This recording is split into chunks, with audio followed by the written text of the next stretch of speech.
works.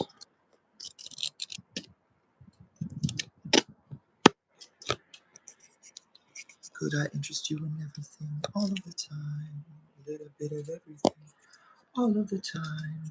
Apathy's a tragedy and boredom's a crime. Anything and everything all of the time. Could I interest you in everything all of the time? A little bit of everything.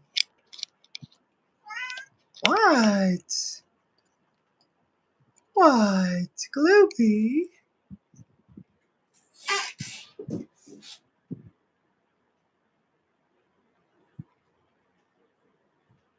I'm feeling libertarian. Live stream is so hard, man.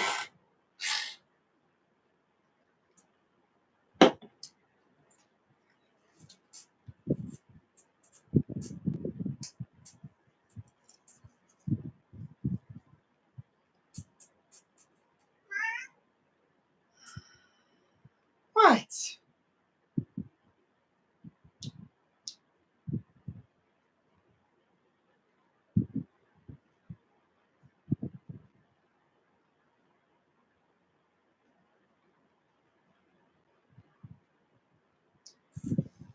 Could I interest you in everything all of the time?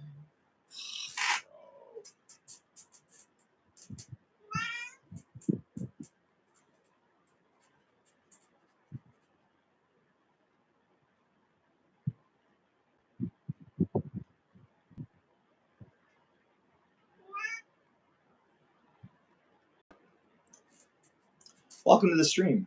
I don't know who joined, but I am dealing with some technical issues and also non-technical issues like this guy right here.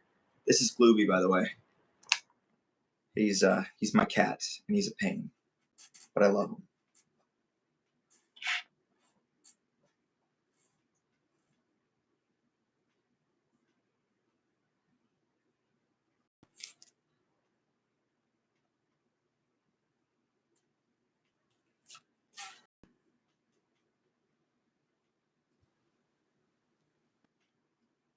Nice.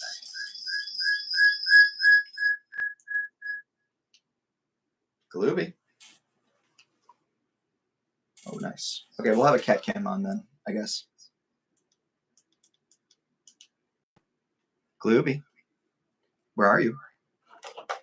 Glooby, Glooby. My Glooby, Glooby guy. I love my Glooby guy. There he is, there he is, there he is. He's my Glooby guy. He's my Glooby guy. So, Glooby, what's your opinion on the war in Iran?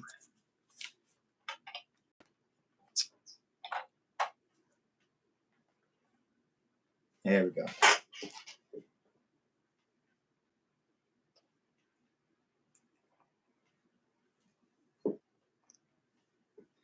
Welcome to the internet. Have a look around. Hello? Let me hear this time. Hello? Cool.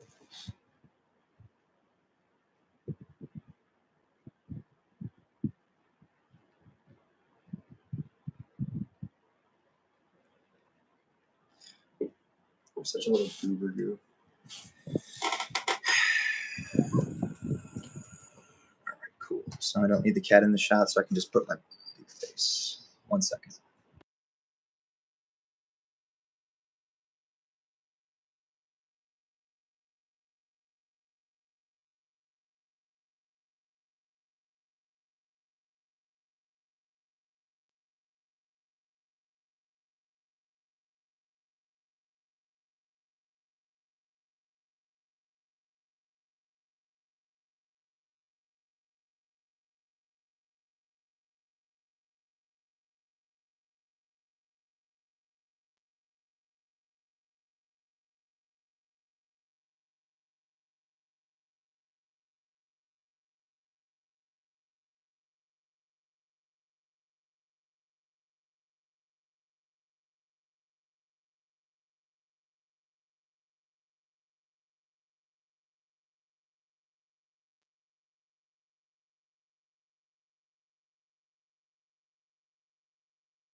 time. I was muted that whole time. Wow. That's professional.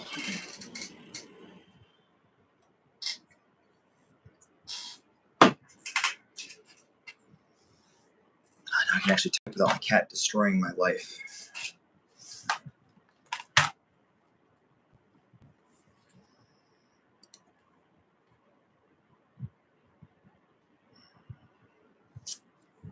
Welcome to the internet. Have a look around. Anything that brain of yours can think of will be found. Which Power Ranger are you? Take this quickie quiz.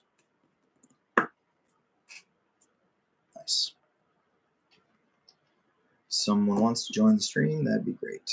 But nobody does because they're scared, because I'm a Sigma Grindset YouTuber and I am the best person on planet Earth to lead the rebellion.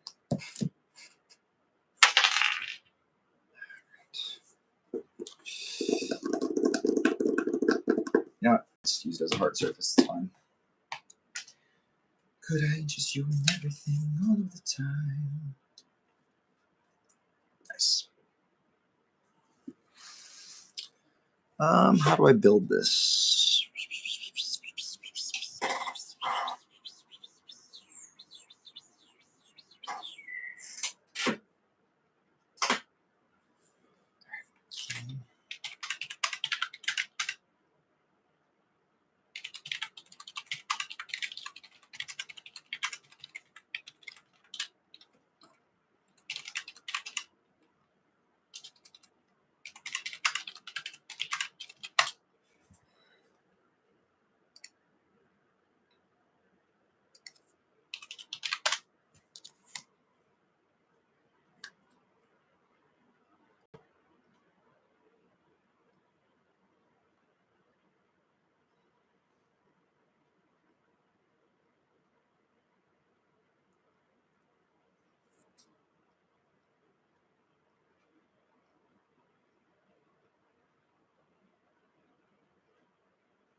Sorry, doing Instagram stuffs. Turn this down a little bit so I can actually see what I'm doing. There we go. Nice. Turn this up so I can see what I'm. Yeah. Camera's blurry, but whatever. I'll do that.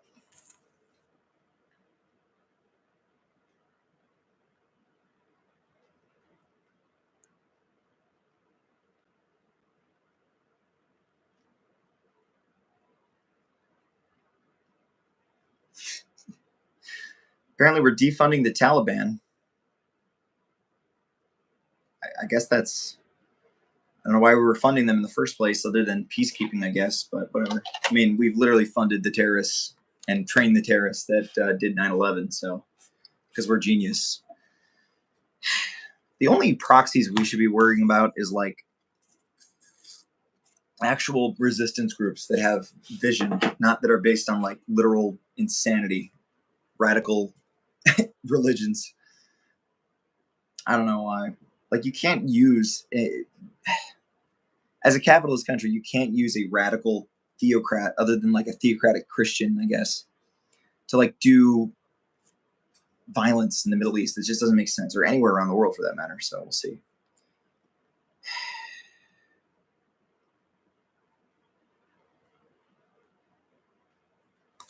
Well, my stomach is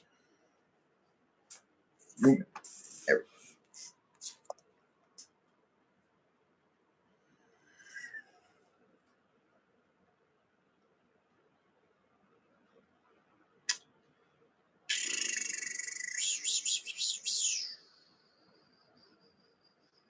Welcome to the stream. Jeez, man.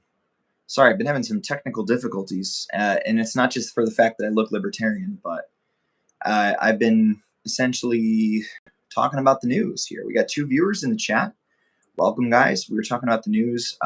If you're new here, feel free to subscribe. We talk about everything from video games, because we have esports teams here.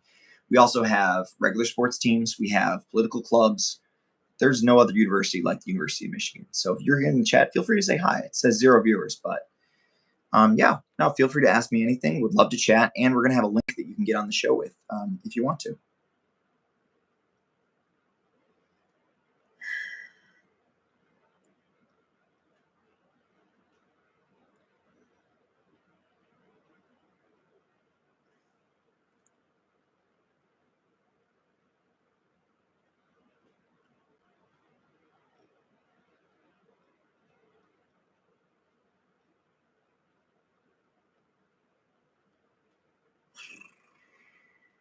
God freaking dang it.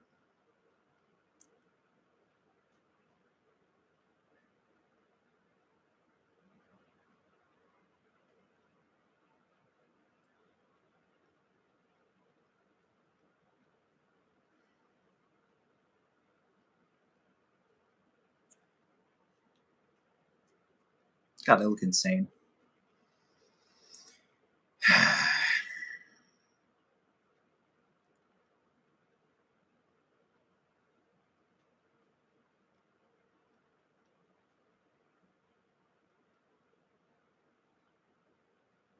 Just make a new one. Screw it.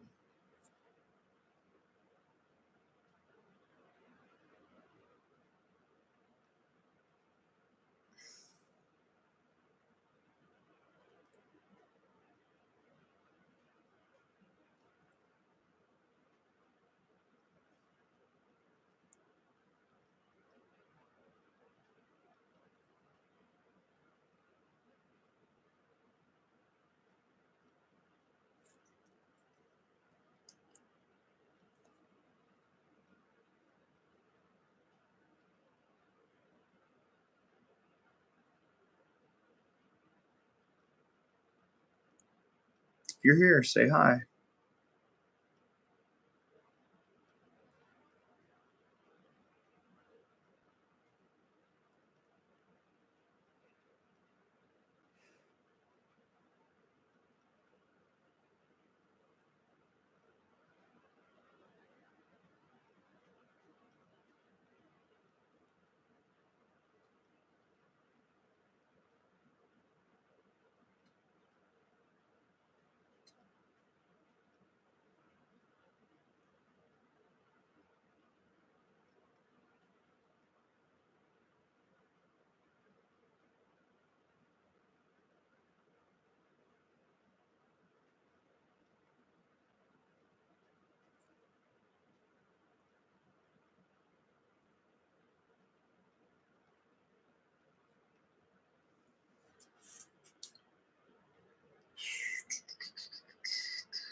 What do you mean it's too long?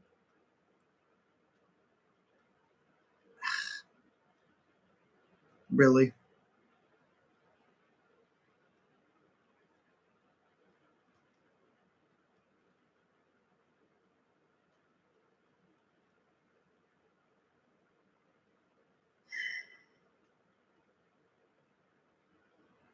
Hey, welcome. I don't know who's here, but welcome.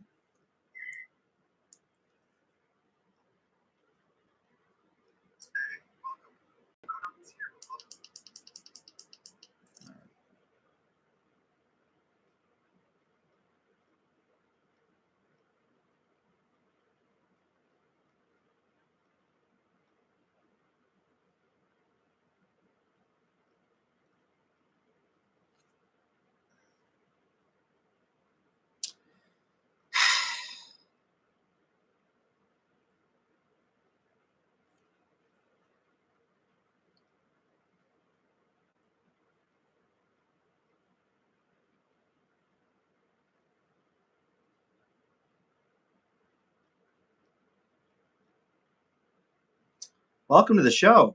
I am currently setting up the link for people to join, but I want to interview people from around the world and the University of Michigan campus. If you have something to talk about or you want to debate me on a topic, let's go. Let's do it, dude. I will take anyone. I don't care if you're a tenured professor or you look even more libertarian than I do. Let's do it. I don't shy away from anybody. And honestly, if somebody knows something more about than I do, I'm okay with that. I try to learn.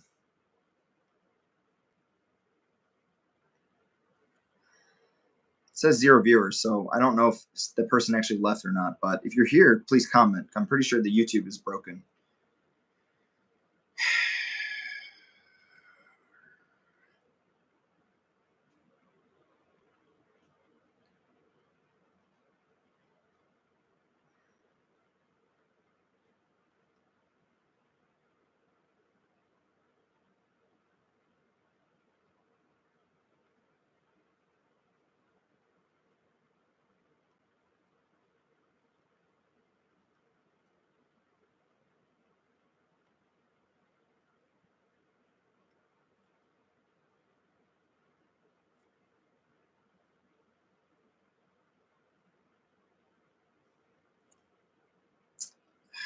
Well, figured out that processed cheese just is not good for me.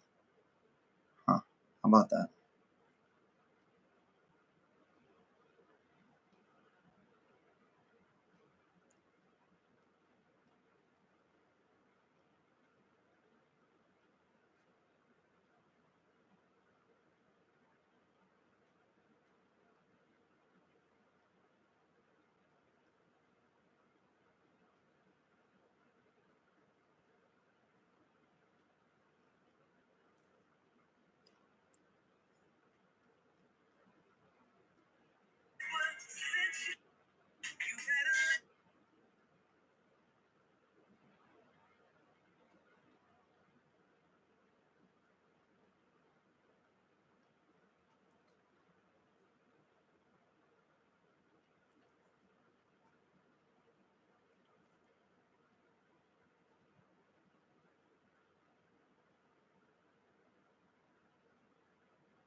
Hey, somebody joined. Welcome.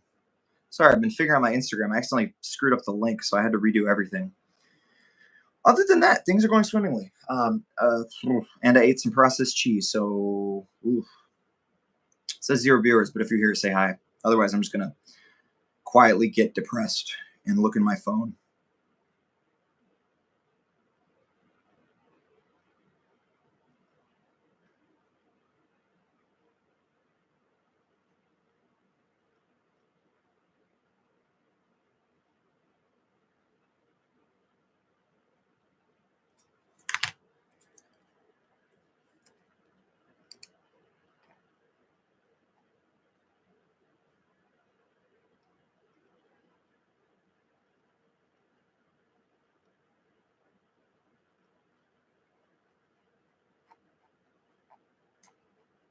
Whatever.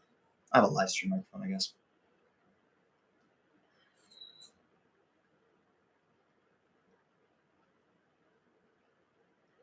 Now we'll test it out.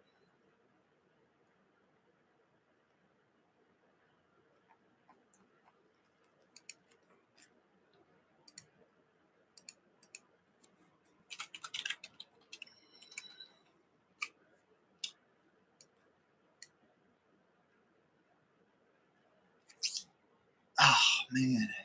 Welcome to the stream.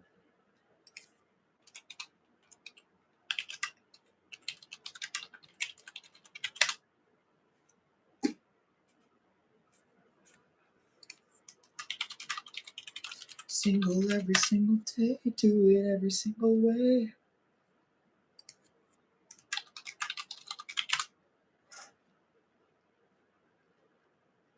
On the runs of God.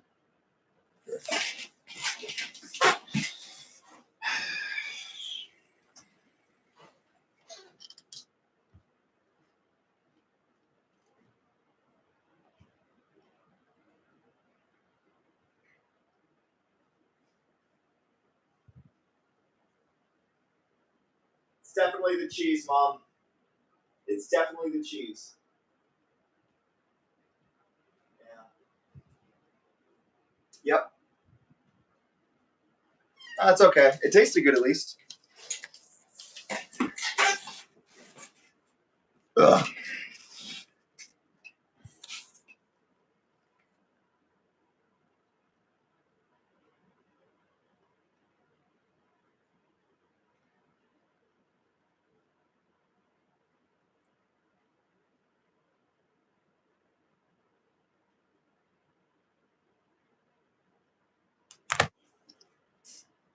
Basically using my phone as a mirror at this point.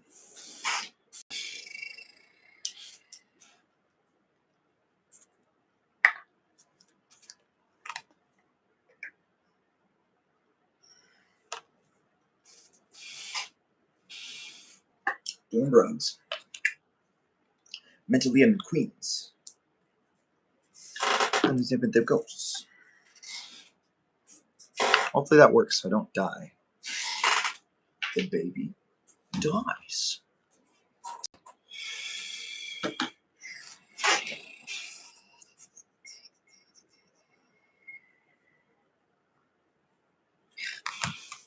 Put it up a little bit higher so it's not my waist. Here we go. Much better. Oh.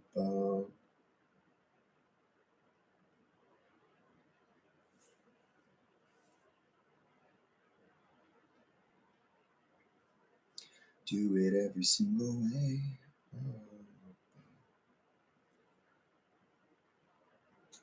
Might as well just put it in a pony at this point. I tried the libertarian look. It worked for a little bit, but I'm not a true libertarian. I believe in the death penalty. I'm sorry. I'm a fake libertarian. I have to admit this.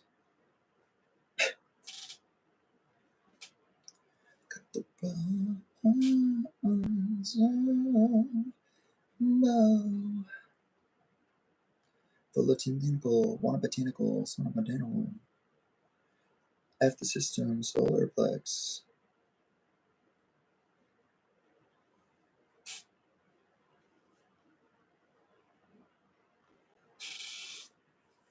Nice. That's still pretty libertarian. All right, we're feeling good.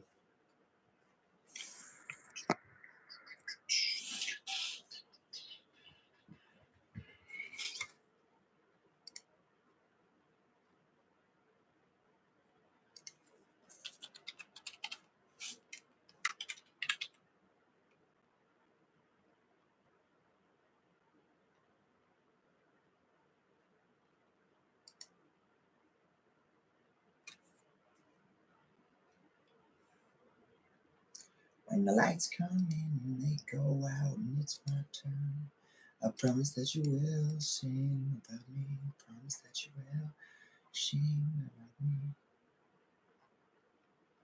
It's not long enough. God damn. Dear Senators and Congressmen, my name is Donald Trump and I'm delivering this on behalf of the people.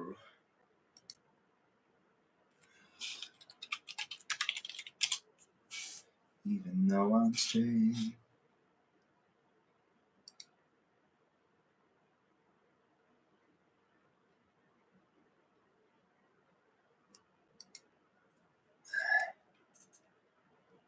What time is it?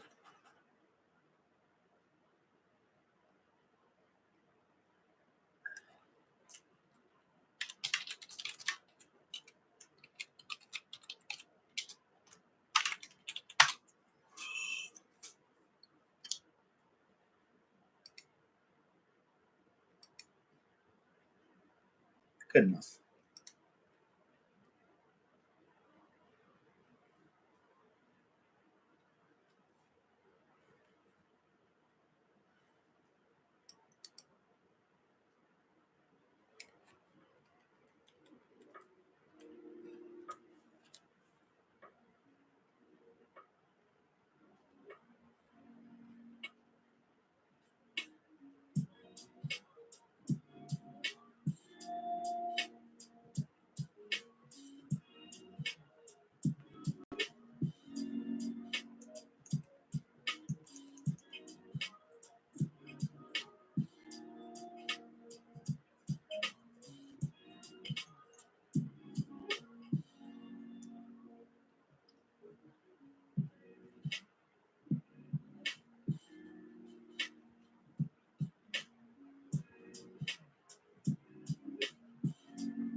I wonder it's not working.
Hello?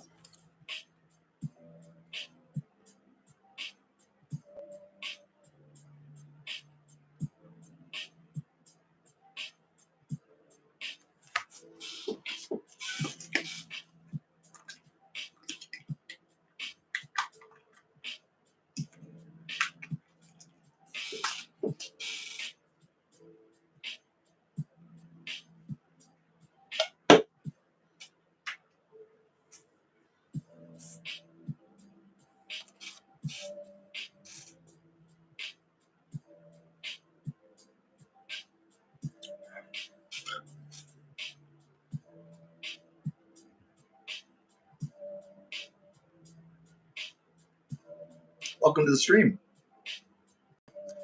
My name is Tyler Fiorito. I am the campus section editor for Michigan Review.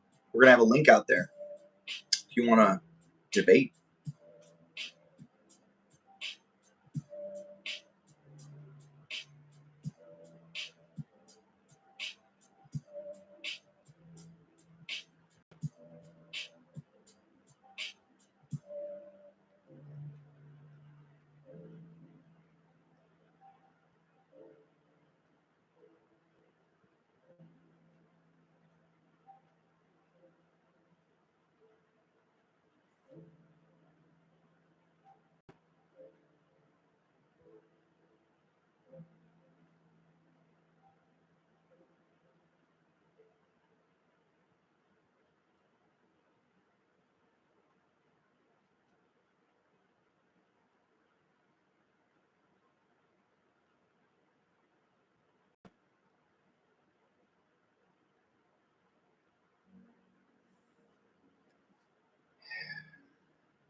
Welcome to the stream. I actually have a link if you want to join and talk, debate anything, any topic, or you just want an interview, tell us where you're from. My name is Todd Fiorito. I'm the campus section editor for the Michigan Review. It is hot today, so I dressed extra libertarian, and yeah, we'll see how this goes. I don't know who's here, but feel free to say hi in the chat. Say hi, say where you're from, how you feeling, what's your favorite song.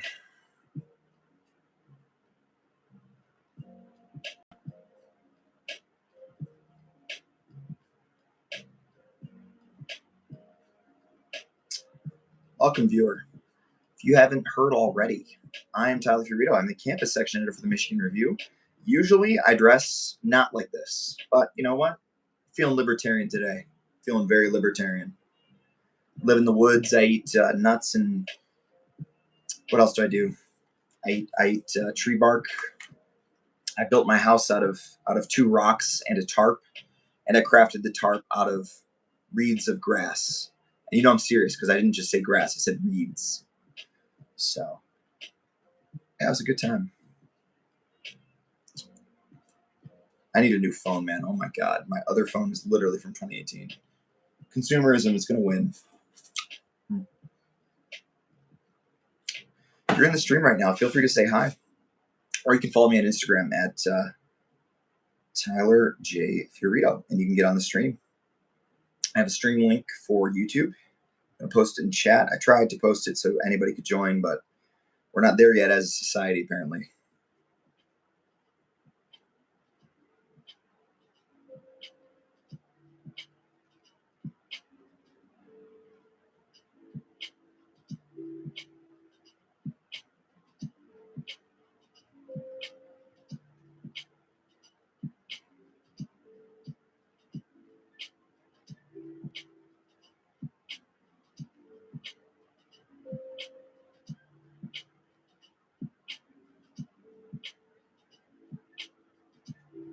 Welcome, viewer. Unless that's me. Could be.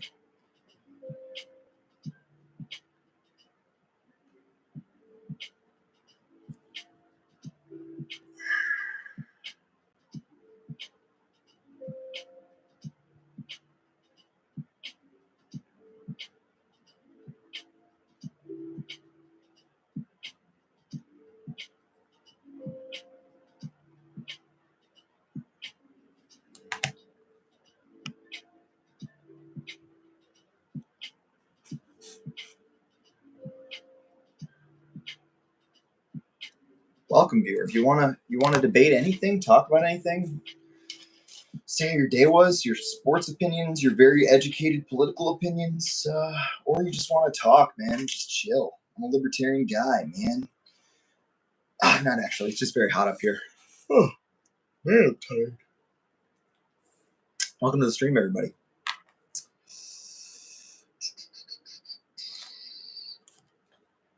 Let's see if I can put these bad boys on.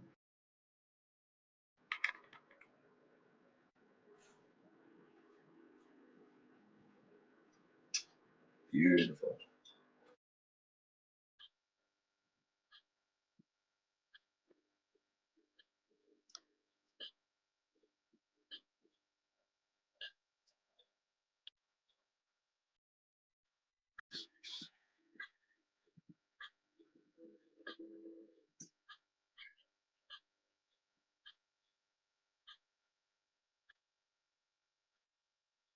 Just testing the audio.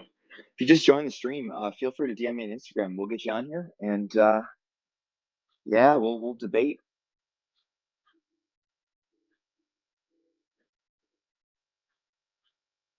It's kind of a banger. I'm not even gonna lie.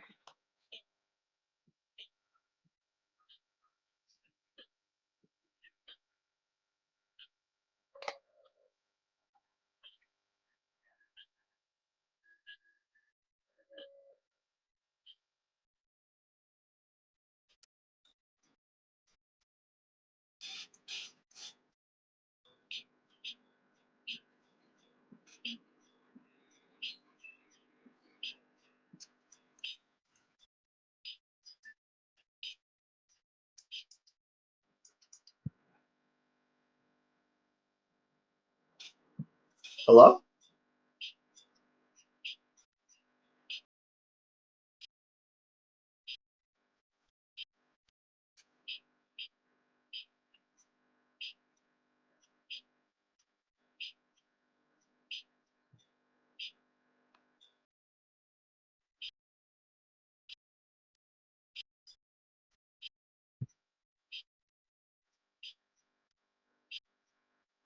whoever's here, DM to get on stream on Instagram, or you can comment. Just pop in, say hi in the chat. Anybody's allowed to debate. It's beautiful. It's a beautiful Tuesday morning here in the great state of Michigan. I'm in a great state myself, mentally. Well, chill, man. Sounded really good, actually. I can't believe it's royalty free. It's pretty good. Sorry, let me move this bad boy.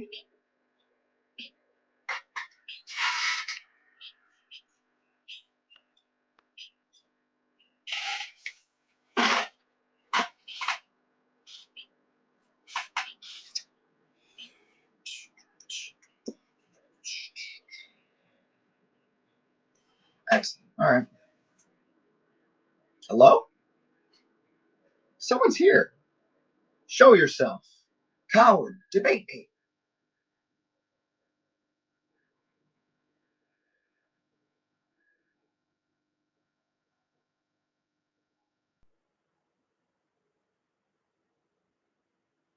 Hello?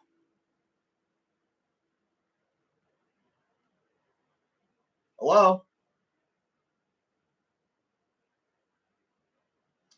I wonder if this sounds good. How are we doing, guys? What is it, 2 days till there's something going on.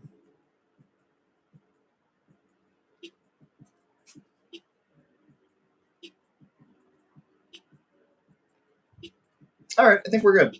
Feeling good. If you want to get on stream, all you have to do is go to my Instagram, go to Tyler J. Fiorito, and hit the DM, comment, something. Just say, hey, I want to get on stream. Shoot me a DM, and I'll send you the link to get on stream. And yeah, no, it's pretty easy. I'm going to invite some guests. We'll talk about some things. We'll make some content, boys.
Welcome to the stream. If you're new to the stream, I'm Tyler Fiorito. I'm dressed like a libertarian today. And I'm the campus section editor of the Michigan Review. So we are talking news about the world from the perspective of Michigan. So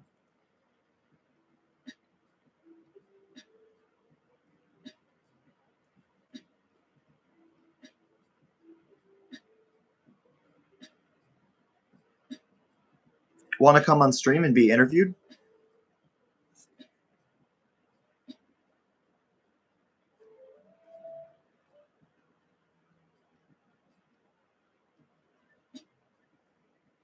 Doesn't have to necessarily be a debate, just an interview.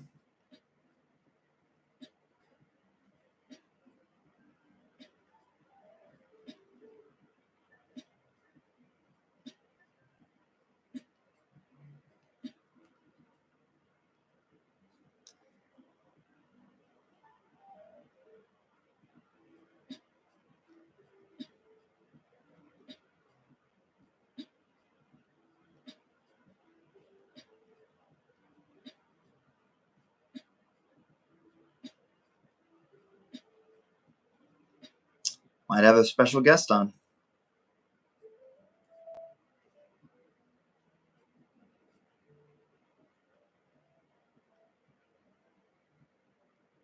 Two viewers. Welcome to the stream, everybody.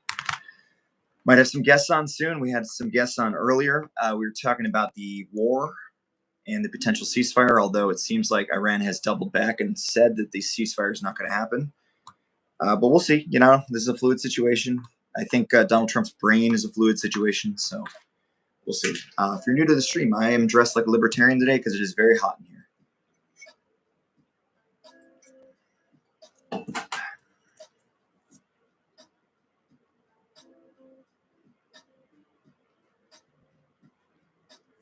Want to be interviewed on stream? Oh boy, Santa Ona resigned from Michigan faculty. Wow, that is crazy. That is big news, guys. Breaking news. Sorry, I'm having a good time.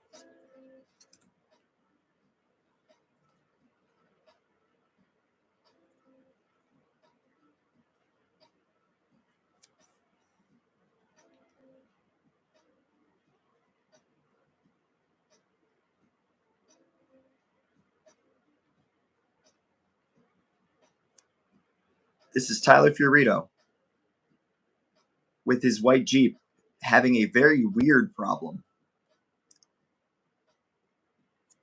The car is mostly driving fine. I've noticed the jerking a little bit, but I think the computer reset is the fix, period.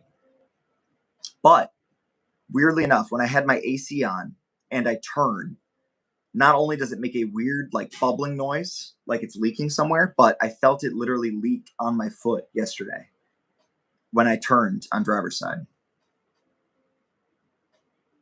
Welcome to the stream if you're new.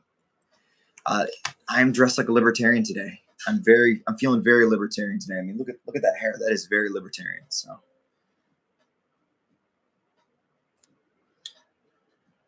I was wondering a couple of things. Is it a serious issue that could destroy my car if the coolant is leaking from the AC?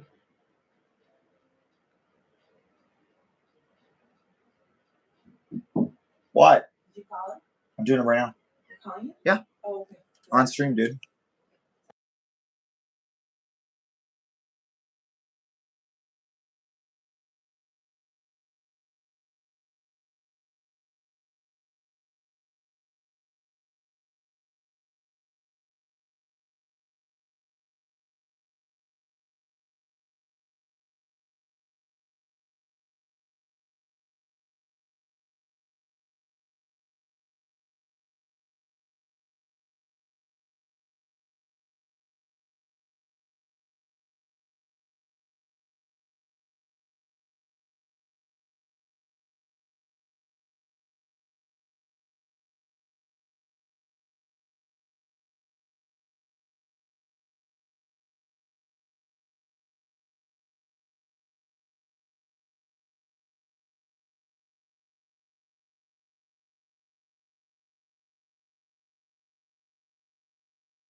I'm trying to fix my car. I'm on hold.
Sorry, I'm on a phone call for my car.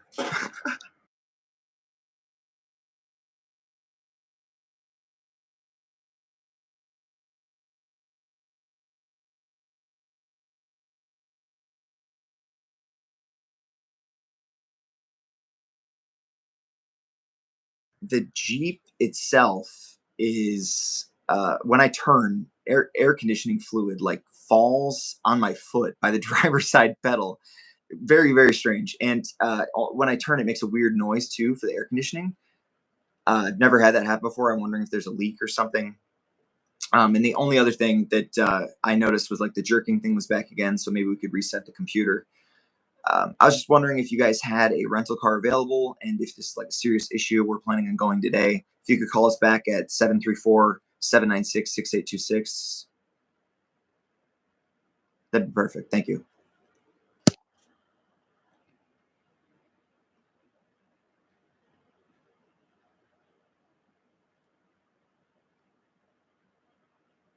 Whoops.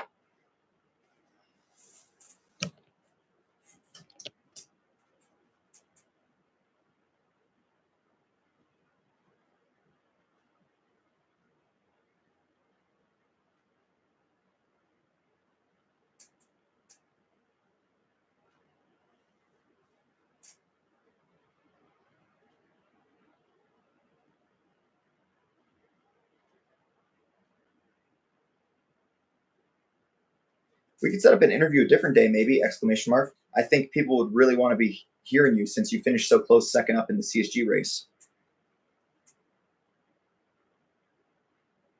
Or if you have a phone, all you need is a YouTube app. It's pretty easy. The reason I'm doing it on the app instead of the computer is because it gets streams recommended really easily. Like we literally had 25 concurrent viewers at the protest and 300 unique viewers in 30 minutes.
Welcome to the stream. We are going to be, I guess, in action. God damn it.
Okay.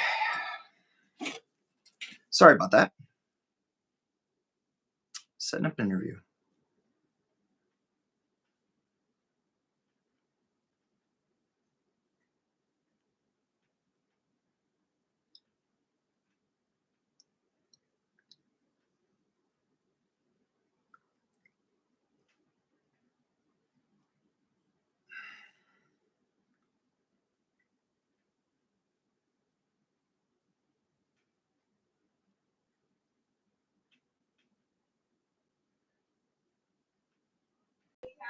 Yeah.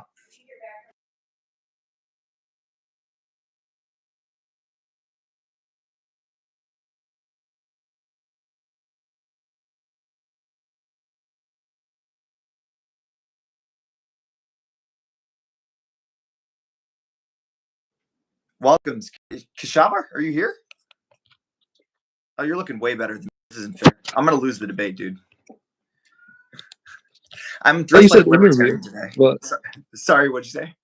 I thought you said interview, but I mean, debate's more my style. No, anyway, I was joking. I was joking, anyways. But I'm down to debate either way. How you been? Been all right. How about you? Honestly, very good. I've been renovating the review office, so we're actually going to have a formal studio. We're going to invite people from all around campus, maybe beyond. I'm going to keep this on the down low, although we're live, so who cares? We might be getting Mike Duggan. We'll see. Okay. So I am a big fan of his. I know people say he's a little corporatist, but honestly, I hate the two-party system, and I feel like if we don't get out of it, it's going to be Jocelyn Benson. Like that doesn't do much for me. I guess she's better than Mike Cox, but Yeah, I've been looking at the Senate race more. I haven't done too much on the gubernatorial race yet. What do you think about it? The Senate race, the chances? The chances are tricky. I was looking at some polling. I can't remember where it was from, but I mean, it's pretty close. Unfortunately, like it's obviously like preliminary polling, and we're still far out. But like the Republican candidate actually had the best, like, especially name recognition. Of course, I don't know who it Mike Rogers, right? is. I don't know if he's rerunning again. I know John James is running for governor, right? Again, for like the 5th time or whatever. Jonathan James. Hey, honestly, his ads, for as much as I disagree with the content, were kind of fire. I'm not going to lie. I didn't see him. Yeah, no, yeah, I guess it's yeah, Mike Rogers. Mike Rogers is like for name recognition, he's got like 75%, and like nobody else has above 50%. But I will say, like, I'm probably going Abdul, in my opinion. Do you think he can get through the primary? I would say, I think if like people pay enough attention to it, yeah. I think if people who maybe don't normally vote in primaries vote, then yes. Like, I think young people will be for him. I think anyone who cares about like stopping the genocide are gonna vote for him. He's like, from what I've seen, the only non like super pro Israel candidate. I know, like, I think Haley Stevens is probably the other person who's probably got the best bet, but she is like My former hardcore. congressperson before I moved was Haley Stevens. Oh, really? I've got Rashida Tlaib now, which honestly, very, very happy with that. Yeah. Although obviously she a, doesn't get through passing a lot of bills, but that's because of Congress. So, yeah, understandable. yeah, for sure. I think, yeah. I don't know. It'll be interesting to see.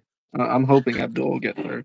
I think he's also got support in like other circles too because of his podcasts and his experience. I almost forgot about that. Yeah, he's not. It's not like a normal bro pod. Like, he's like, because he was like a doctor. He's got, and he has experience in government. And He's not an alpha male like Hassan Piker, I guess. Yeah. Yeah. So, do you have any areas you wanted to debate or interview on? Let's be nice first. First of all, tell the people who you are. Just give us a brief overview. My name is Kishava Demarashanti. I'm a student at the University of Michigan. I actually just transferred to the university last year. I was going to Lansing Community College before that. I ran for student government in the fall for an assembly seat, lost that election because I was not in a party. And then in this winter semester, I ran for student body president. Lost that election as well, but all of our assembly candidates won. And I also recently got appointed onto the assembly to fill one of the vacancies. Congrats, by the way. That was a very competitive process, just for the record. I heard from the inside that there was literally like almost 24 people for those 2 seats. For LSA. Really? Yes. Damn. Okay.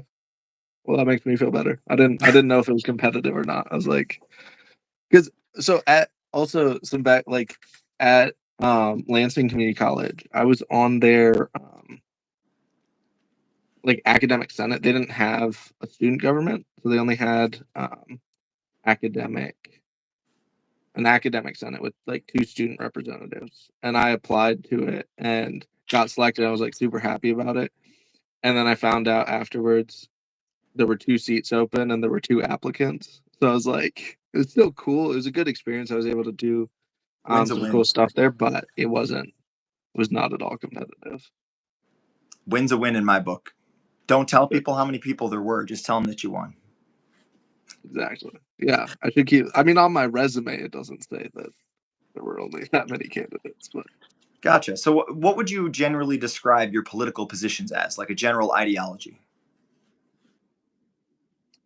I mean, I would probably say I'm left wing, generally speaking. Yeah, like I'm probably Bernie Sanders level.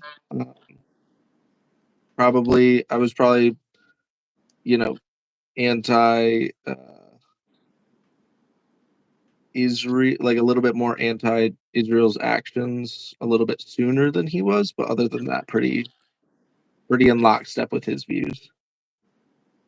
Do you agree with his views on Israel? I think now he's come around more than maybe he was before.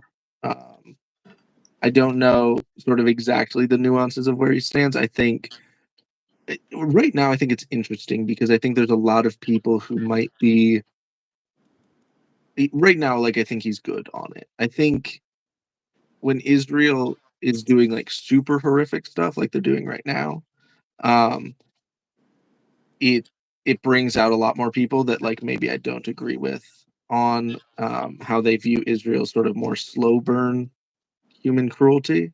Um, so yeah, I don't have like a precise answer. I think right now, very aligned with where he is. But I guess like I don't know his exact views when Israel's just like enforcing their apartheid versus when they're committing genocide. Just wanted to say for the record, if you're American, you're not like following the situation super closely and you think it's just like a war. Every major human rights organization around the world basically says there's like credible evidence of a genocide. There's evidence of so many civilian casualties, mostly children, both by the nature of the conflict, but also because of direct targeting of civilian buildings with obviously like the alleged tunnels that don't exist under many of those buildings. And you can obviously look more into this, but just know that every credible human rights organization that has been credibly participating in these investigations over the past 2 years and well before that, since obviously we know that these crimes, especially with the what was it, the right to return protest, where children were literally gunned down, kneecapped, going to the wall in Gaza. Like this is something that's been happening for decades. So if you're unaware of that, that's what we're referring to. That's what the genocide he's referring to, the ongoing ethnic cleansing of Palestinians living in the Gaza Strip. So just wanted to make it clear in case we got any Yeah, Americans who are like, what the hell are you talking about? yeah. So, and I also wanted to look libertarian so people become more, I guess, Republican pro Palestine. So we'll see. You know, I'm not. is I wouldn't call interest. myself pro-Palestine, by the way. I would call myself anti-killing children and anti, I guess, apartheid. So I don't know if that's the same thing, but I don't know, but from what I heard, that either way, it's anti-Semitic. So, um, I'm feeling pretty yeah, Semitic today. I'm not gonna lie. I woke up feeling good, feeling very Semitic. not sure what that means. I'm very Um, Semitic this morning. Want to get into the meat of our disagreements? sure. I mean, well, I mean, first, I'd be curious where you said libertarian a couple times. For sure. Um, I'm guessing. So where? I mean, I guess, yeah. Where? How do you view your libertarianism? For me, social libertarian, not like this unregulated capitalism where like everyone dies. That's sort of a misnomer. I know libertarianism is not strictly a social axis, right? But when you're talking about libertarianism, I'm talking about rights, civil liberties. I'm very libertarian in that regard. Libertarianism, I think, is commonly misconstrued as an economic philosophy only, when honestly, most of our economic philosophies are just it's capitalism, it's unregulated capitalism, and they call it libertarianism. And I think that that is a little bit of a misnomer. Although if people use it enough, then it will change the meaning of the word. So for me, I'm more libertarian than Bernie Sanders socially. I think he is more authoritarian in terms of America's intervention around the world than I am. So that's what I would call libertarian. Obviously, I guess there is economic components to that, especially with every civil liberties. There's always some crossover, right? Intersectionality. But for me, it's social libertarian. And if you measured my economic axis, I'm probably somewhere between center left populism to like straight up socialism. I wouldn't call myself a socialist though, but I'm somewhere in there. Okay, interesting. I think we probably align pretty well there. Like I would consider myself aligned with libertarians on social issues, just not on economic issues. Funny enough, my So most conservative position is actually a social position. interesting. All right, let's hear it. I actually am pro death penalty, but only if there's 100% unequivocal proof. I think there are some people, like people who, rape kids and stuff like that. I don't want to get demonetized or taken down here, but like if that is 100% proven with multiple forms of evidence, not eyewitness testimony, I see no issue with the death penalty. I really don't. Although I get why it's a slippery slope if the government starts to erode some of those, what is it called? Evidentiary standards. So, but generally, like if someone does that stuff, yeah, it's over. You lost life. Game over. Unplug the system. Interesting. Like I have trouble like disagree. It's honestly something like with the death penalty argument. I'm never like needing to go into who deserves to die or not, because to me it's just the fact that you can never be 100% sure. Like there isn't such a thing as that. I And suppose. and it is, once you establish that, I think you giving the government license to kill people on the basis of saying that there is 100% certainty, right? Yeah, It but always here's comes the down to thing. who decides how much Well, certainty you have. what is the difference between that and just locking someone away? I guess the chance they get pardoned, but many don't anyways. And if the person like we all think is guilty and is never getting a pardon, what's the difference? It just seems like we're paying for somebody to stay in a prison and get better health care than most Americans. Well, I think for one thing, like I think there should be a more useful way of imprisoning people. Meaning that like and useful for them too. I do believe in rehabilitating people over punishment. Especially for less severe crimes. I think but yeah, I don't know. I think it's one of those things that like maybe works in principle. Like maybe there are some people who can be like, yeah, they deserve to die. But If I you just killed never 12 see that children working. on video, also like, did SA and there was DNA evidence, video, audio evidence, and you confess to it, like, I'm sorry, man, it's over. Like, I don't want to pay taxes to have you in prison. Let's just get it over with. It's done. Again, I think there's a difference between something that works in principle and something that works in practice. Because what are you establishing? Like who gets to determine, how much of like how much evidence is required to be I would sure ask the that American Bar Association and in combination with academics. That's what I think would be the best. Obviously, our government won't do that. If this really were enacted, it would be the politicians deciding, which I do not want. So I guess you're right that it wouldn't work necessarily in practicality. But I mean, I think some people do deserve to die. Maybe I'm crazy, but like if you do that kind of stuff and you kill that many people, especially kids, like I'm sorry, man, it's over. We're done. We're done here. Wrap it up. That's all, folks. yeah. Yeah, I think I'd have to think about it, but I wouldn't comment on it personally right now whether or not I think people deserve to die, but I do think for me it just doesn't come up when it comes to legislation on that issue. I think err on the side of like not killing, and it's not establishing a system that could lead to the killing of innocent people. Um Yeah, that's my so most yeah, I conservative just I opinion. just fall back to the like when we're talking policy, the practicality matters a little bit more on that issue. Um, but yeah, meat of our disagreement, I think, is around. Well, I guess I'd see where you see it first. Sure thing. Like, what's the general thing I'm describing here? Um, I'm guessing you're referencing the little tit for tat we got into on social media.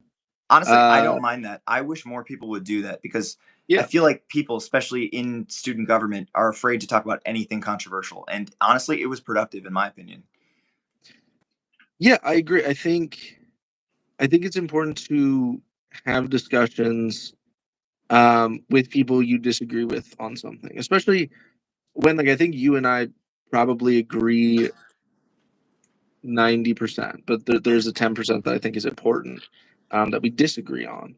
But I do also think like modeling disagreement that doesn't mean that you cut somebody off entirely. Like you said, like I think there's political views that like make somebody unsalvageable to some degree. But I still think having the conversations matters. I don't think our disagreement falls into that category of like unsalvageable, but like I still think like If you having the posted one more conversation becomes story, hard. it would have been unsalvageable. One more story, 2 stories, you're fine. 3 stories, it's over, man.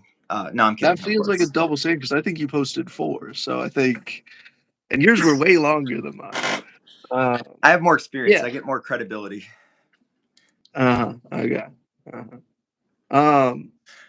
I think probably where you and I disagree is,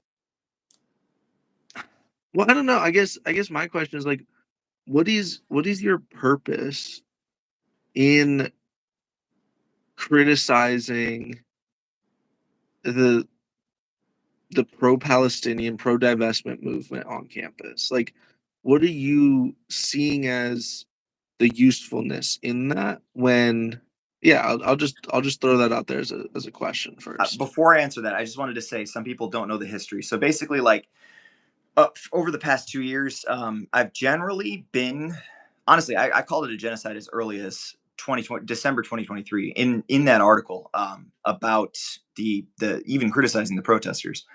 But basically, we had a little like thing on Instagram where I was posting about another protest that SAFE, which is Students Allied for Freedom and Equality. Basically, it's like a pro-Palestine organization, I believe, that's been on campus for decades, and they recently got suspended last year for some of their conduct. Obviously, very controversial. A lot of people hated it. They said it's a slippery slope for free speech.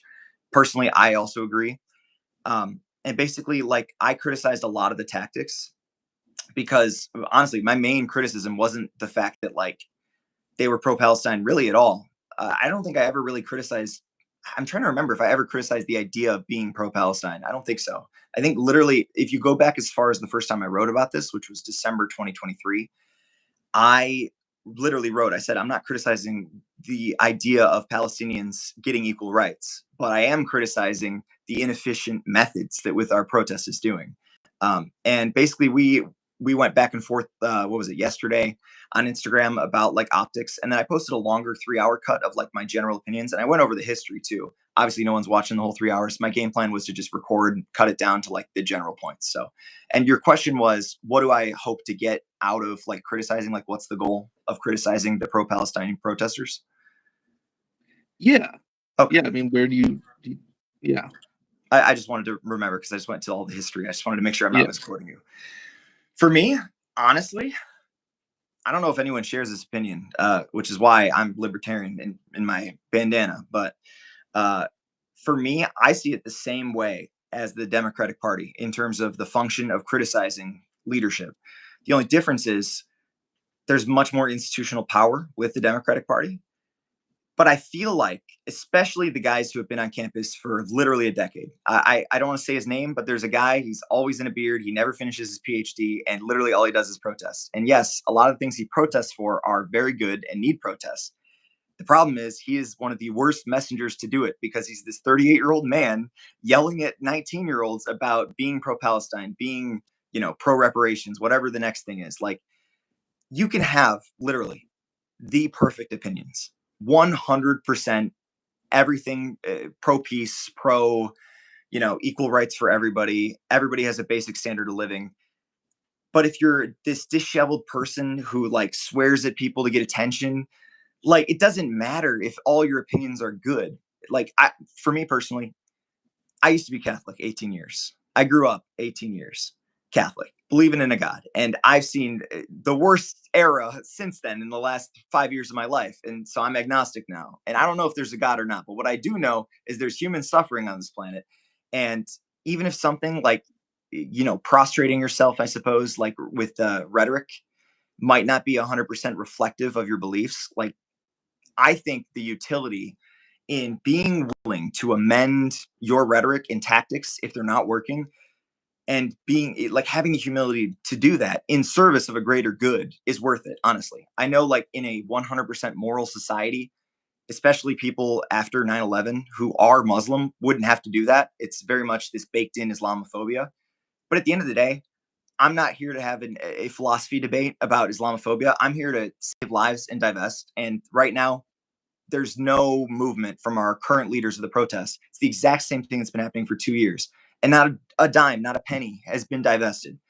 And look, I understand there's baked in racism to that. I understand there's literally like violating people's free speech rights, police brutality, right? But to say it's 100% like the administrations and this is impossible, like, I just think that's not true. I think there are ways to go about this, as you saw with universities like Rutgers that got divestment. If they can do it, Rutgers, one of the worst, well, I'm being mean, but one of the lower schools in the Big Ten in terms of like prestige, right? Like they have a lot of historic academic prestige, but you know, they've kind of been falling off recently. If they can do divestment, why can't we? And it's not just racism. That's way too convenient and simple of an answer. It is a combination of these very difficult circumstances that are difficult but not impossible with incompetent leadership. It genuinely is. And I'm not saying that because I understand people are emotional. I'm not saying that their emotions are not valid, but you need to have a stone cold, borderline sociopathic level of focus in this narrow eye of the needle to figure out how you can use your rhetoric on top of connections to build a big enough coalition that divestment is possible. That's what my opinion is. And I'm just frustrated because people talk down to me like I don't know what the hell I'm talking about. I'm just some random guy wearing a bandana, right? I literally did the $15 minimum wage. That's not an exaggeration. That's not me just writing a resolution that says I support this. I literally did that. I spent 2 years doing that, connecting with people in Washington, D.C., CSG. Also, we tried YDSA. They didn't really help us that much, but I mean, I guess they were there. Mainly it was CSG plus people in Washington, D.C. We built the right connections behind the scenes on top of putting referendums out publicly to show that there was support. And we did it. I literally got a congratulations from the provost saying, congrats. We know you've been working on this a long time. And it wasn't just me. It was like 8 other people who've been there for 2 years. But I was one of the guys. And we did the $15 minimum wage that's on all 3 campuses, literally tens of millions of dollars. And if I can do that, I know it's not apples to apples, but that's not an easy goal to go from $10 minimum wage to 15 on this campus when literally the admin loves money. Let's be real here. If that's possible, this divestment is possible, but we need competent leaders. We need competent leadership. Sorry, I was kind of going on a little bit of a tangent. No, you're good. I do think that's a false equivalency. What do you mean? What is? Look, I don't know the history on how the $10 or the $15 minimum wage came. I can give a brief history, like that doesn't go into every little detail, but I can tell you the main like 3 things if you want. I think just for the sake of time, I guess like to stick to the meat of the issue, I do think like drawing the distinction between those 2 issues is the more important point, right? Because whatever the tactics were there, it's not $15 minimum wage is so drastically different than trying to get divestment from the Israeli regime. Why is it different though? Like I know the issue itself is different, but why is the mechanism so different? one thing is you lose 0 donors if you go to $15 minimum wage. Right. I don't know if that's true. It might be true, but I'm not 100% sure if that's true. But let's say for we at least know there's no we both agree that there's a decent chance you lose some donors if you divest from Israel, right? For sure, absolutely. There's no reason to believe that somebody would be like, I'm gonna not donate money to the University of Michigan because they raised their minimum wage. Like Republican donors, some of them I would believe did. Obviously, I don't have the evidence, but I think saying not one person is like, you know, like we don't have the data.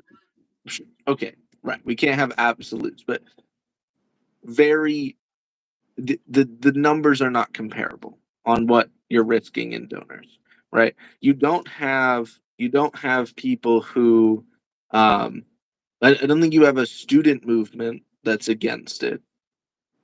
Right. I don't think there's a significant student movement that's saying, no, we don't want this.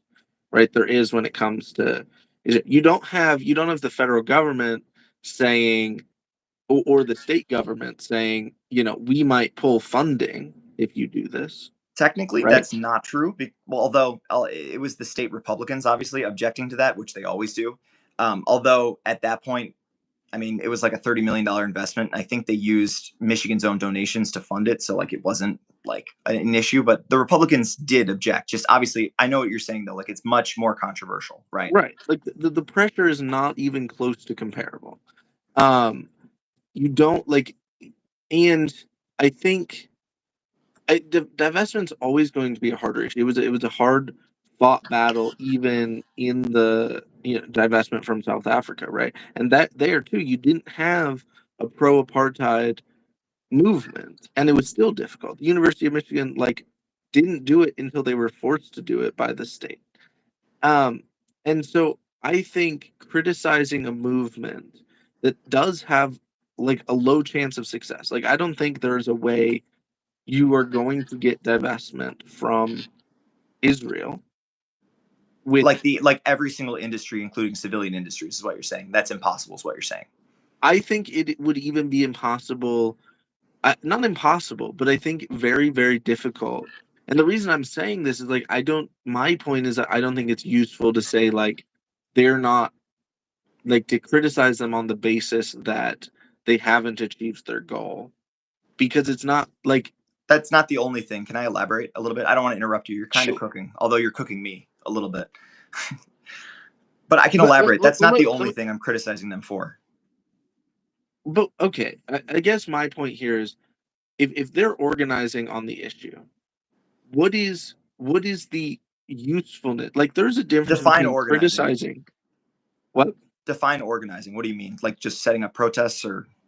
Yeah, setting up protests, continuing to educate people and tell people what is going on and keeping the issue alive, in the sense that I don't see the usefulness in criticizing, because the only thing I've heard from you that is the criticism is that it's not effective, right? And I think that criticism is ill-placed That is when just you're a talking small about part a of the group. criticism. And honestly, that's not what I'm criticizing for. That's not even the issue isn't a goal hasn't been achieved, therefore you failed. That's not my point. My point is that the goal hasn't been achieved because of your incompetence. And it's not because the goal is hard, even though it very much is, obviously. There are so many missteps that literally it feels like sometimes we're walking backwards. And I can elaborate. I have a very good memory, probably neurodivergent memory, because I was there for these things. I can go back into, you see what I'm saying? Not the issue is not that they have not divested, because that is not a decision they make.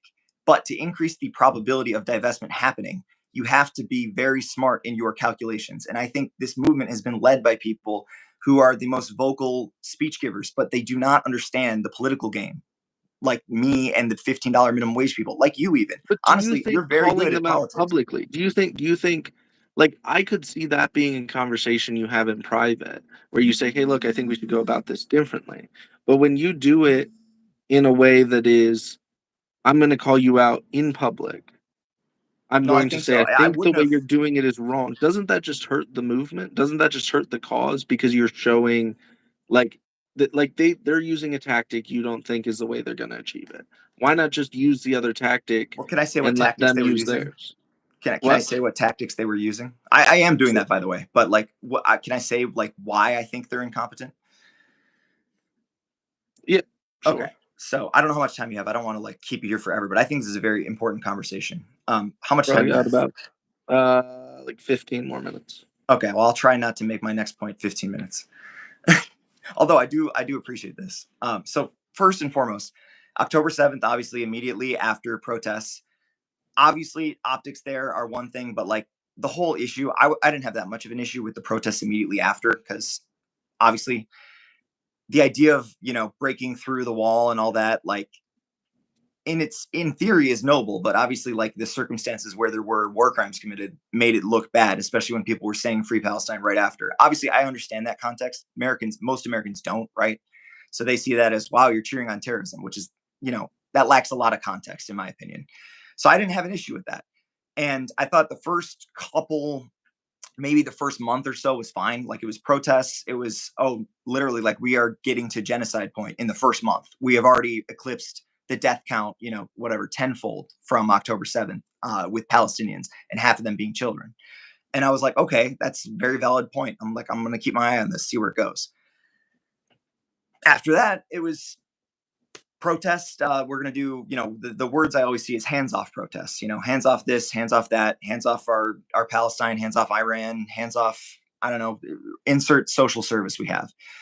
And it's like, okay, that's an interesting slogan. What are you guys going to do? And it just felt like I was in Groundhog Day, where it was protest. Okay, we organize, we demand this, we yell, we have slogans. Understandable, right? You want people organized. Nothing comes of it. Again, another rally 2 days later.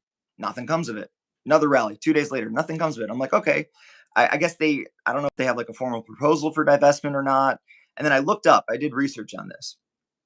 The actual proposal for divestment, I believe, was written in 2018 before this even happened.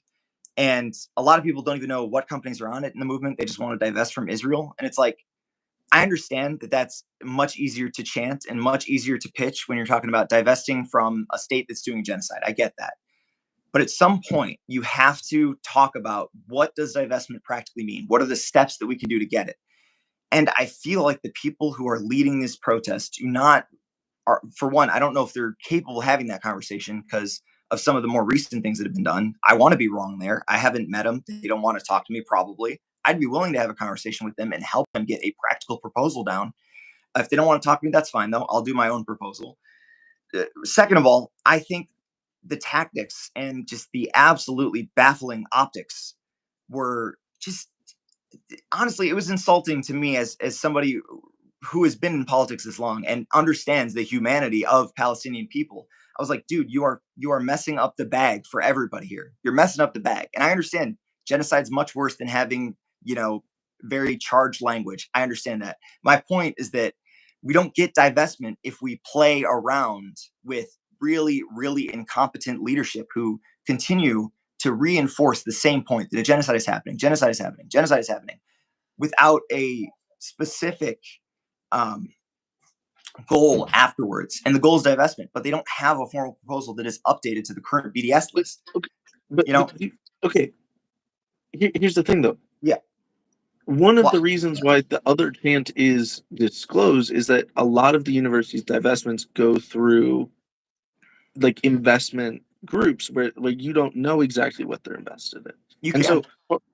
But I think part of the issue is like, I don't understand why you do those criticisms publicly. Like criticizing violent actions, yes. Can I ask you a question? Criticizing just criticizing a movement that organizes protests, and you're like, well, they organize one day, they protest, nothing happens. They organize the next day, they protest, nothing happens. Okay, that's fine. But like, you understand, $15 minimum wage, which I think, if we're speaking good faith, we can both agree, regardless of the details on what happened there, easier issue to advocate for than divestment. Can I make a little bit of context on that? Because my point is not that it is like the same thing and we can do the exact same thing. But my point is like, the way we built coalitions and connections is the tactics that we should be using to do this. This is harder, so the coalition has to be bigger. But I don't see any reason why we can't use those tactics in service of this. That's my point. Sure. Yeah, go for it. Go for it and use those tactics. That's fine. I just think criticizing other tactics isn't useful. Why is it not useful?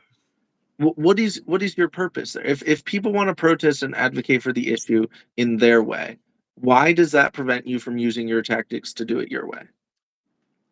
Honestly, so I wouldn't say it prevents tactics, but it can hurt your ability to negotiate with the university. And the reason why is because the university cares about money and PR. Like I know how these guys think. And look, I've met some of them personally and I talk with them honestly pretty frequently.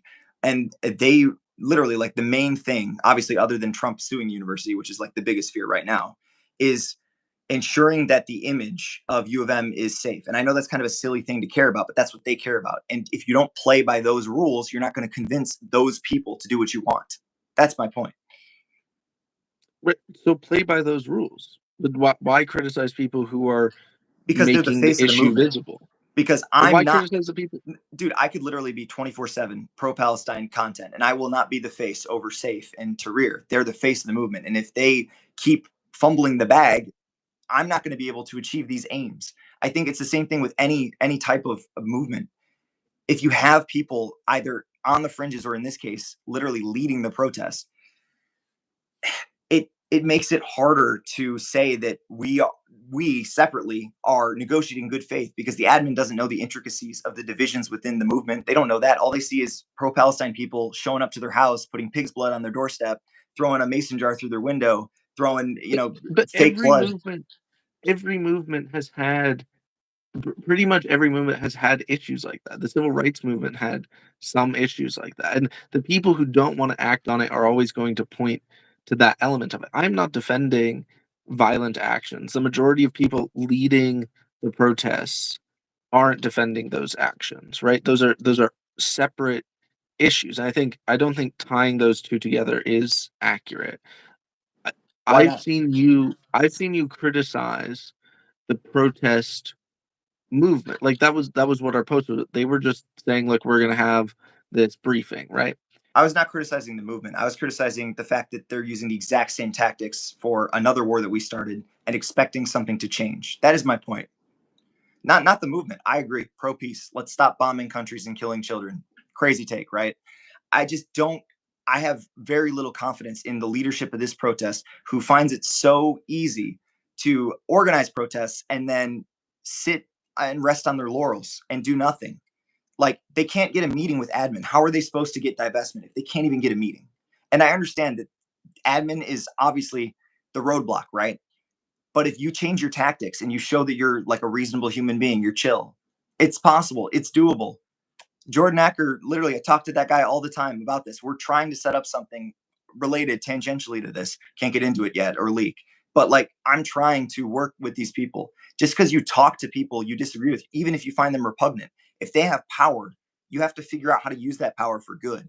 And I think the people leading the pro-Palestine movement on this campus live in a fantasy. I really do. Like, it's unfortunate. And it's literally just the leadership. When I talk to the average person who is pro-Palestine, they're like, yeah, no, pro-Palestine, literally, I don't know what the hell's going on. Our money's going to killing kids.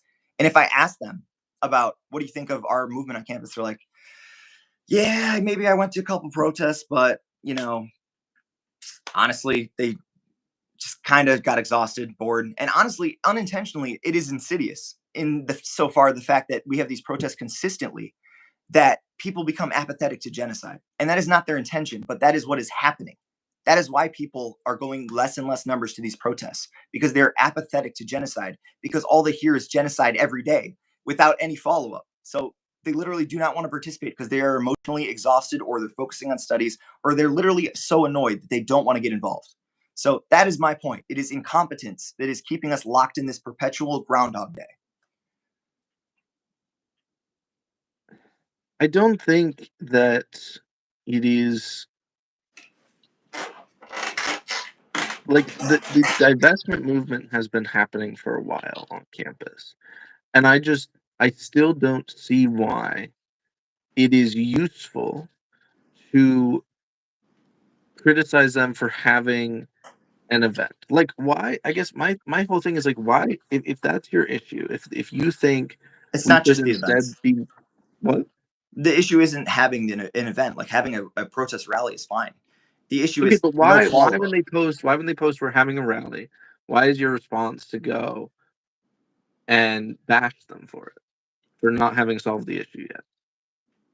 Why not go there and Let be me like, go. hey, Let me go to my story actually and read what I said, because I think it was a little more nuanced than that. I guess it didn't translate all the way through, so that's on me at the end of the day.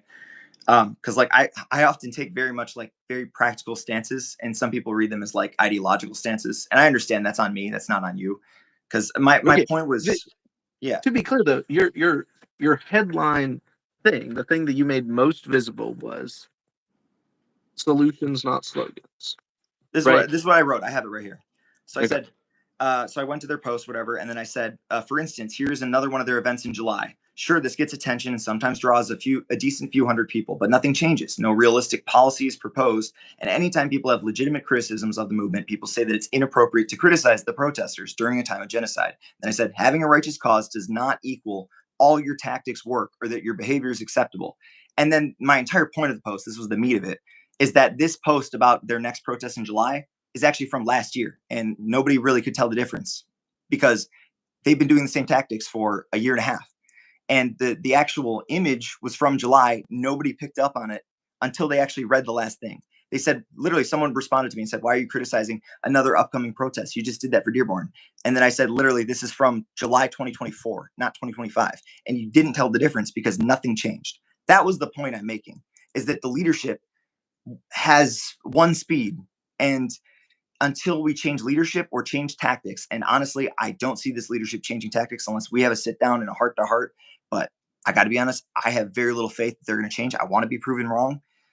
We need, the reason why I think it's useful to boil it all down and answer your question is, if you are led in this movement, the most visible part of the movement is not only making your movement look bad, but leading actually very passionate, good-natured people, especially people who are new to the pro-Palestine movement, into this very specific direction that has hit dead ends for 2 years.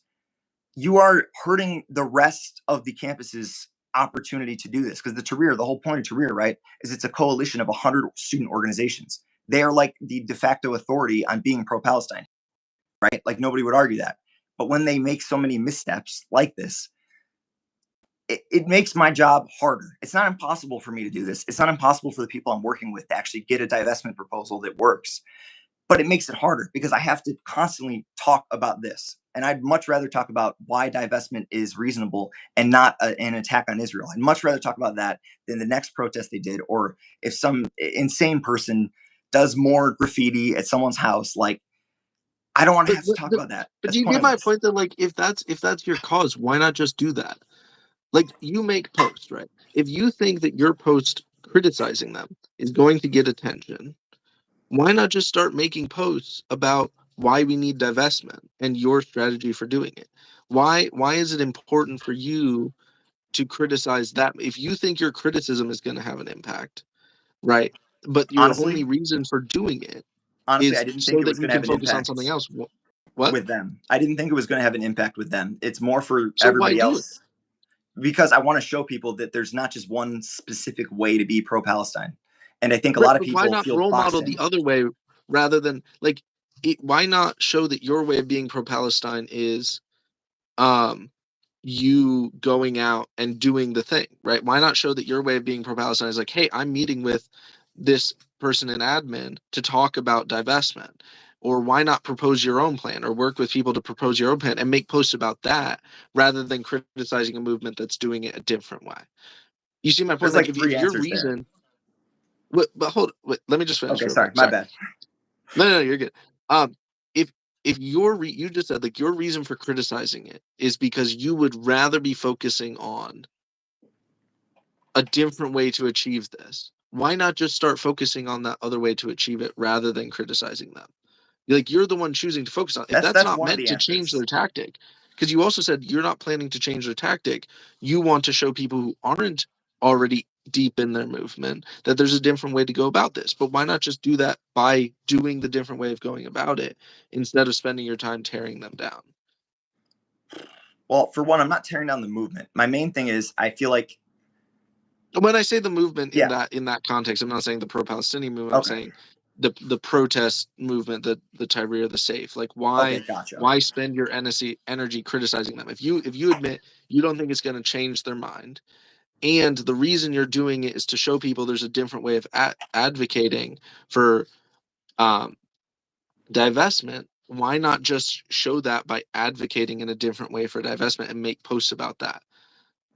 Because I would say, for one, like, I think honestly, this is kind of a lame answer. For like, one of my reasons is that the fact that I have this show and also, journalism. Like, I feel like me not being willing to talk about something for what is it called, aims of, like, protesters, I feel like kind of undermines my entire purpose of working with this publication. That's not the only reason, but that is a reason I will readily acknowledge. I'm willing to criticize everybody. I've criticized Israel plenty of times, lost followers over that. Fine, whatever. Criticize the Democratic Party basically every single day. Criticize the Republicans basically every single day, on top of CSG. I want to be 100% transparent and honest, because I feel like a lot of this university is PR coded to a degree that makes me want to rip my hair out, even though I have very nice hair. So, like, it's very much a function of that, for sure. But I would say that another reason, arguably a bigger reason, in terms of why I would criticize it publicly, is because I think we need a change in leadership of these specific organizations. And I think I wouldn't have criticized them probably in this way a year ago, although I wrote very nicely in the article, change course, can we do these tactics? I did what you said in that article. It's called Want Progress, Work with the Regions. I wrote it literally December 8th, 2023, and it got published in January 2024. And I was very nice. I was critical, but I was like, look, if you change your tactics, we can actually make this work in theory, and it would be productive and healthy. And I was nice back then. And the fact that nothing's changed made me feel like I have to take it up a notch. And I feel like this is a problem I see with not just like these protesters. I see this with Republicans. I see this with the Democratic Party, clearly, like I mentioned earlier. And I see this with just general groups that have the same goals, but are led by leadership that is, not doing the best decisions in terms of getting the goals they want. And I feel like when you let that go, not just for a year, not just for 2 years, but for a decade, like some of the guys who are literally leading this movement, like the PhD guy who isn't really doing his PhD, but wants to be in the protest movement so people finance it. When you're led by incompetence for that long, even though it doesn't make it impossible to do divestment or $15 minimum wage or whatever else, it makes it difficult and it stifles progress on top of making everyone else's around them like not just miserable, but literally it makes my job harder. It makes there less negotiating room to have. It literally makes it so that there are more hoops I have to jump through just to get around that incompetence. And if I don't criticize that, and if we don't either get them to change course or literally kick them out of leadership, straight up, I don't care if they're pro-Palestine in that way. If they are making it harder for divestment and literally people are dying, we need to divest. And if they're making it harder, they need to go or change tactics, because this I think I has been. disagree with you that they're making it harder. I think that's You hard disagree? to argue for. Yeah. Well, can I say how they made it harder? Sure. Well, for one, they actually did have a meeting on the books with administration well back in 2023. And the problem was during the next Regents meeting, the very next one, they literally mass signed up for the gallery and also the speaker's positions. I was there because I was speaking on Election Day holiday, which is funny. I was the only guy there speaking not about Palestine. Honestly, it's because I didn't know that much at the time. I've been doing more research since then. But literally every single person in there, they were literally had a meeting, like I think it was 1 week or 2 weeks before, with admin to try and get divestment. And apparently it must have not gone well. Every single person there had a coordinated chant, had signs, had, speeches ready. And there's nothing wrong with that. But when you're doing that and everyone's whipping out cameras and all you're doing is literally chanting, you're a genocide, you support genocide, you can't run, you can't hide, and you're cheering that at the Regents, and you have an opportunity to speak with them. They're literally right there in the same room. I was there. Not one single Regent, not one, not an admin person, not anybody asked them a follow-up question or wanted to meet. I talked about Election Day holiday and they wanted to meet with me. And obviously it's because it's not controversial, right? But since then, we've had other people talk about controversial issues, including Palestine, and they've had follow-ups by being reasonable, rational human beings. It felt more like a PR opportunity than it did an opportunity to meet with the people who are literally in charge of divestment. And that type of incompetence at that time, I didn't think it was like a death rattle, but I was like, oh boy, that was not good. And that was very bad in terms of like getting divestment. And I made that case in that article lightly, but I said, like, look, this is not the way to go about things. And since then, it's just been the same thing over and over. Not one meeting with admin, a bunch of protests, less and less people going to the protests, especially people who didn't know much about the conflict before 2023. They're turned off by this stuff. And letting that go just because they have they're on the right side of history is, it directly betrays the idea of utility in this point. I would call myself generally a utilitarian. Obviously, there's limits to that in like being a human, right? And especially in the economic sense. But in terms of saving lives, we need competent leaders who actually want to do the politics. It's not just the chance. That works for getting attention, and I get why they did it. But you need the second step. Literally, I feel like we're stuck in step one and we haven't done anything. That's my point. Okay. And you can tell me if this is right, but like, what is the utility in you, to some degree, as far as I can tell, supporting parties like the Keep It Running movement, or a little bit, though I know you might have stepped away a little bit with the Change Party, right? People that included many people who, yes, some people who just wanted the student government to keep running, some people who were just like openly, close to openly against divestment, or the movement entirely. What was the utility in working with that? I mean, that seems, literally working with people who are pushing against the issue. And to me, I guess my issue with you is like, what I see is that you seem to have a willingness to work with people who are on the wrong side of the issue because you have a problem with the tactics of the people who are on the right side of the issue, which seems like the wrong takeaway from that, right? Like, that seems like an extreme reaction to I people would who have have. to disagree. I would have to disagree. I would say yes, Okay. absolutely. I will work with Republicans to make this happen. And the reason why is because a lot of them aren't as pro-Israel hardline Zionists as people think. And I know that firsthand because I've talked to very high people in college Republicans who, outside of the thing, party line, towing the party line. Nowadays, anti-war. Literally, some of them outright support divestment. And I've been making that case for 2 years. And I've been saying, look, man, this is not a U.S. State Department, you don't have to be with Trump 100%. It's supposed to be anti-war. Literally, I made that case over the period of years. You don't change their minds overnight. And at the time, especially with Keep It Running, but by the way, I also gave advice to both independent candidates. Obviously, I gave Human Rights Party advice. I wasn't like inside campaigning, but I gave you guys advice because I agree with many things you said. I've given advice to Change members. I've even given advice to some people on Empower too, especially my good friends over there. That was my gap year where I wasn't like running a party full on. I was essentially like trying to guide the policy aspect of it rather than the party itself. So that's my main reason why. And also like the bigger reason why is I hate, I hate neoliberalism so much. And I feel like anybody who thinks shut it down is worse than neoliberalism is wrong for two reasons. One, shut it down's morals were good, even if I think they were incompetent politicians.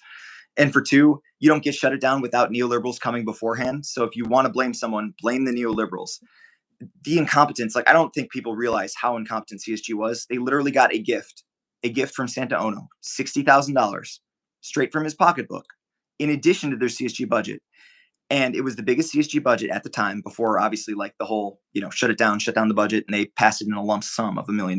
But before then, it was the biggest budget in history of student government. And the neoliberals literally went bankrupt by mid-March, 2 months, $575,000 in change, gone. And they had to, actually, it was about 500,000. 75 was for the assembly. They had to literally shut down programs in the assembly to ensure they didn't went bankrupt because that's how incompetent they were. And that is how you get shut it down. Because not only do people not care about CSG, but the people actually in the know think that CSG is being run terribly. So regardless, my point was, we need leadership change in CSG. I'm cautiously optimistic about this next year. For full disclosure, I applied for a position specifically for disability rights because that's really the only thing I have interest in serving on CSG. And I think that the neoliberals being the root of student government has left a power vacuum. I think in many respects, the pro-Palestine movement on our campus has filled that power vacuum. But the problem is it's waning when they're the most visible form of activism here. And now people aren't moving to a different circle. Many people are just stop being active at all. There's apathy. I talk to many people who don't follow politics that closely all the time. And they're like, what's the point? Literally dozens of people, and it's because they're disillusioned with this. That is my point. But wanting leadership change, fine. But to me, like, it feels like you are willing to go and align yourself with people who are worse than the status quo in order to get that change. I disagree. Okay. I think they're better. For one, their positions are actually what they believe. It's not PR couch. Hold on. Quick question. Do you think Isaac Gardner would have been better than Eric? Honestly, I can't answer that yet because Eric hasn't finished his term. So I really don't know. It's only been 2 months into the summer. Sorry, repeat that. You think the guy advocating for a Smirnoff reserve could have been better than Eric? For one, that was mainly a joke to try and get a chance to win because he thought he wasn't going to win. He had no other policies. If you want to criticize somebody for not having policies, No, the for Change sure. Party is I'm not saying he's better than Eric. party to target. For sure. Eric also, by the way, has a competent administrator, and he's not. Honestly, Eric, I don't think he's like a neoliberal. Honestly, like I think he's surrounded by neoliberals, but I don't think he is specifically. But I think a lot of progress gets stifled by neoliberalism and also just aimless infighting. And I know that's ironic in this discussion to say, but still, like it is. Honestly, I do want to see what Eric does. He's very good at building coalitions, giving speeches, making people actually care, and I think that's a good thing. Although it's way too early to tell over the summer, especially like we haven't had a chance to F up the bag. And I'm the type of guy who doesn't want to give like hot takes before things are through, even though obviously I'm very outspoken, but it's about things that I think I feel confident in researching about and know about. Like Eric's been there for 2 months. I don't think that's fair. And plus, Isaac's a freshman. Eric's going to be a senior. He has more experience. So is it more likely that Eric would do a much better job?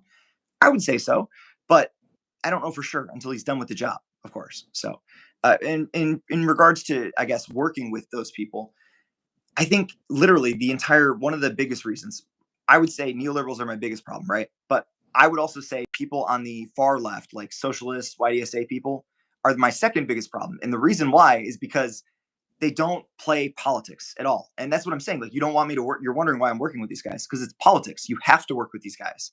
If you don't, you're literally alienating hundreds to thousands of students, on top of the fact that it's literally local issues. Like Republicans on campus aren't doing a right to work law on campus. It doesn't happen. They're not doing, mass deportations on campus. They don't have the power to do that. The things they control would be budgetary things on top of environment stuff. And I literally talked to college Republicans and they told me, yes, they are pro-environment. They don't control like the fossil fuel industry, but they agree that like our campus needs to stay beautiful, stop destroying green spaces, stop using cancerous chemicals that give us cancer, Like if you talk to these people, the labels aren't as scary as the people. Most people, literally, the farthest right Republican well, maybe not the farthest right, but the second farthest right Republican and the communists, literal anarcho-communists on campus, most of them have the same material needs, right? And at the end of the day, local politics is so vastly different from national politics. And I feel like our pro-Palestine movement has been captured in both national rhetoric. I'm gonna have to push back so hard though on the Republican thing, right? Because shoot, neoliberals are also going to be pretty pro-environment if you're going to push the cause, right? I don't think there's an argument to say that like hardcore Republicans are going to be more pro-environment. Define hardcore Republican. College Republican. People who are willing to be in the college Republican Party, right? And here's my issue. I don't think that it's fair to say that like I agree local politics is different, sure. Certainly university politics. I mean, let's be honest, we're talking about at best, we control some money and really just can make recommendations to the university. So I agree with you, the politics are different, but I do think it's weird to be willing to align yourself with people who are worse on really important issues, like immigration. Immigration would be a major one. Define worse. Meaning people who aren't going to be pushing the university not to share any information with the federal government, right? People who aren't going to care to try to push for the university to have more legal services for immigrant students. People who aren't going to say, no, hey, like DPSS should not work with ICE in any way, shape, or form. People who aren't going to work on those issues and even might be on the wrong side a lot of the time on those things, not even just like not working on it. So I don't think, and I think, I guess my biggest like issue and like point that I want to push you on is like, just start fighting for the things the way you want to fight for it, rather than spending time criticizing other people who are fighting for it in a different way, right? Can I say what I've been doing in the background, I guess? What? Can I say what I've been doing in the background? Yes, but like just for the sake of time, because I do have to go here, and I'm not trying to like. I don't want to speak after and like say I won the debate and Kashava's an idiot. Like, you're very smart, and I very much appreciate your good faith criticisms. But I do want to keep streaming after, just for the record. I don't want to misrepresent you. Fine. I do also want to be clear too. Like, I am here not as a representative, not as even a representative of the Human Rights Party. I'm just here as Kashava, not even as a former candidate, right? Time So out. There's just a question in chat. Are y'all brothers? Yes, we are. in the sense that we are all brothers across the world, sure. Do we look related? I don't know. Here, I'll tilt. No, No, I think no. maybe like distant cousins, maybe. Oh, is that Isaac Gardner in the chat? I think it All was. right. That's why. That's partially why I was trying to be very nice. Okay, like you So, said, like sorry, bud. Isaac sucks and all this stuff, and I'm like, God, he's young. He's young. He's very well Listen, spoken. he might be a great person on an individual level, but I'm not a fan of his politics locally or nationally. I'm a fan of his policy, not his politics. I thought some of the What things he brought up. policy? What policy? No, not during the campaign. Like the things he brought up well, obviously Okay. nobody watched them, but Yes. like the CSG meetings, I thought he Yes. made really good points. Because some of them, some good points. Of course. Because if I'm not wrong, did he do the like campaign cap amendment? I think so. Yeah, that was his main thing. Okay. Yeah. Fully on board with that. Sure. He's a really good guy. I think he just needs more experience, and I think he needs to play the game more. He doesn't play the game enough. I think he also has some very bad politics, but I don't see the value in and look, like I mean, I'm spending my time criticizing you too. There's some hypocrisy. You're criticizing the made there. pro-Palestine movement. You're criticizing me. I'm the pro-Palestine movement. I mean, you're not the movement. But why are you criticizing me? You should just be working on building. You see what I'm saying? Like you have to make criticisms of people you disagree with. Otherwise, they can take the narrative and move it where they want to move it. Especially, I don't think like, yeah. I think too often what I see as, I think when you want to talk about like distancing people, you've said it yourself, you get unfollowed. I think you even said like between our little thing, you got unfollowed, right? Or you know, I really didn't. I got like maybe 2 unfollowers and I gained it right back, mainly because we talked. Okay. I think that helped. But like, regardless, I don't care about that. Like, I want reach, but I want to reach people. You know, it's not about people agreeing with me. But I just think like when you, I really do think, and my concern is that I do think you end up playing into the narrative that is controlled by the side that doesn't want divestment. That is my big concern. I think that when the way oftentimes I see you criticizing the protest organizers, it does really come across as playing into the narrative of those who don't want to see divestment. And I don't and look, you can criticize whoever you want, like especially as a journalist, sure, but I think you do end up towing the line between journalism and advocacy in a way that like it might, if your goal is to help move towards divestment, I don't think using your time to reinforce the narrative about protest that is being pushed by people who don't want divestment, like if that's your goal, I don't think that that's useful. If your goal is actually getting divestment, I don't think that that's useful. If your goal is just doing journalism and having your criticisms and having your takes, do it. But then like it's weird to then also be giving advice to candidates or running in parties, like either, or at least create a separation between the two, between your journalism and your advocacy. But for sure, if the cause is divestment, I don't think that it is useful to go about that by reinforcing the narrative around the narrative pushed out by people who don't want divestment. I think I see it differently though. It's not about me reinforcing the narrative. It's just, I think that the main issue is that people see it as narratives, but like most unaffiliated, especially normies. I know how normies think. I'm surrounded by a lot of normies, just people who don't really care about politics because they're so turned off by the idea of it. And I guess it's a two-way street. I suppose there is a narrative of like, pro-Palestine, they're doing terrorism, they're supporting terrorists, blah, blah, deport them or arrest them, whatever. That narrative from the anti-divestment crowd, pro-Israel crowd. I get that. I think people though also see like when on the 1 year anniversary of October 7th, you know, like literally the one main war crime that Hamas did, right? Like when they see a post about we glory to all our martyrs and don't mention anybody killed on there, like that's just don't do that. You don't have to do that. And like, honestly, I'm going to bring up the Civil War, the American Civil War. First 2 years, Civil War, not going good for the Union. Why? It's not because they didn't have the troops. It's not because they didn't have the manpower. It's not because they didn't have the moral authority. It's because they had a bad general named George McClellan, who was an idiot. That's sort of how I see this. I see the manpower. I see the support for the pro-Palestine movement. I see literally the resources, more resources than any previous, pro-Palestine movement ever. And yet hitting a brick wall. And that is very much to do with the leadership. And I feel like if I don't say something publicly, honestly, I'd be fine to say it privately, but like people they don't respond to my emails. I've been emailing them and I've been texting them, but like it's really hard to get in contact with people, especially if you've been critical in the past, even lightly, which is unfortunate. I don't think it should be that way, but it just is. I want there to be competent people to negotiate with, even if it's literally, people who I disagree with.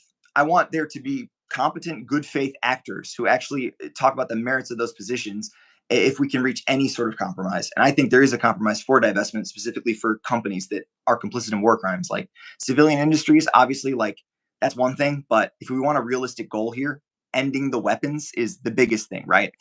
And I think that's possible, but we need leadership that understands politics. We need leadership that understands PR. We need leadership that understands that trying the same thing over and over again and it not working and still doing it it's not good warfare. It's not smart. We need smart leadership, genuinely. Yeah. I don't disagree with the needing smart leadership. I don't, you and I disagree, I think, on where the current protest movement, whether or not they qualify under that. I think they are smart leaders.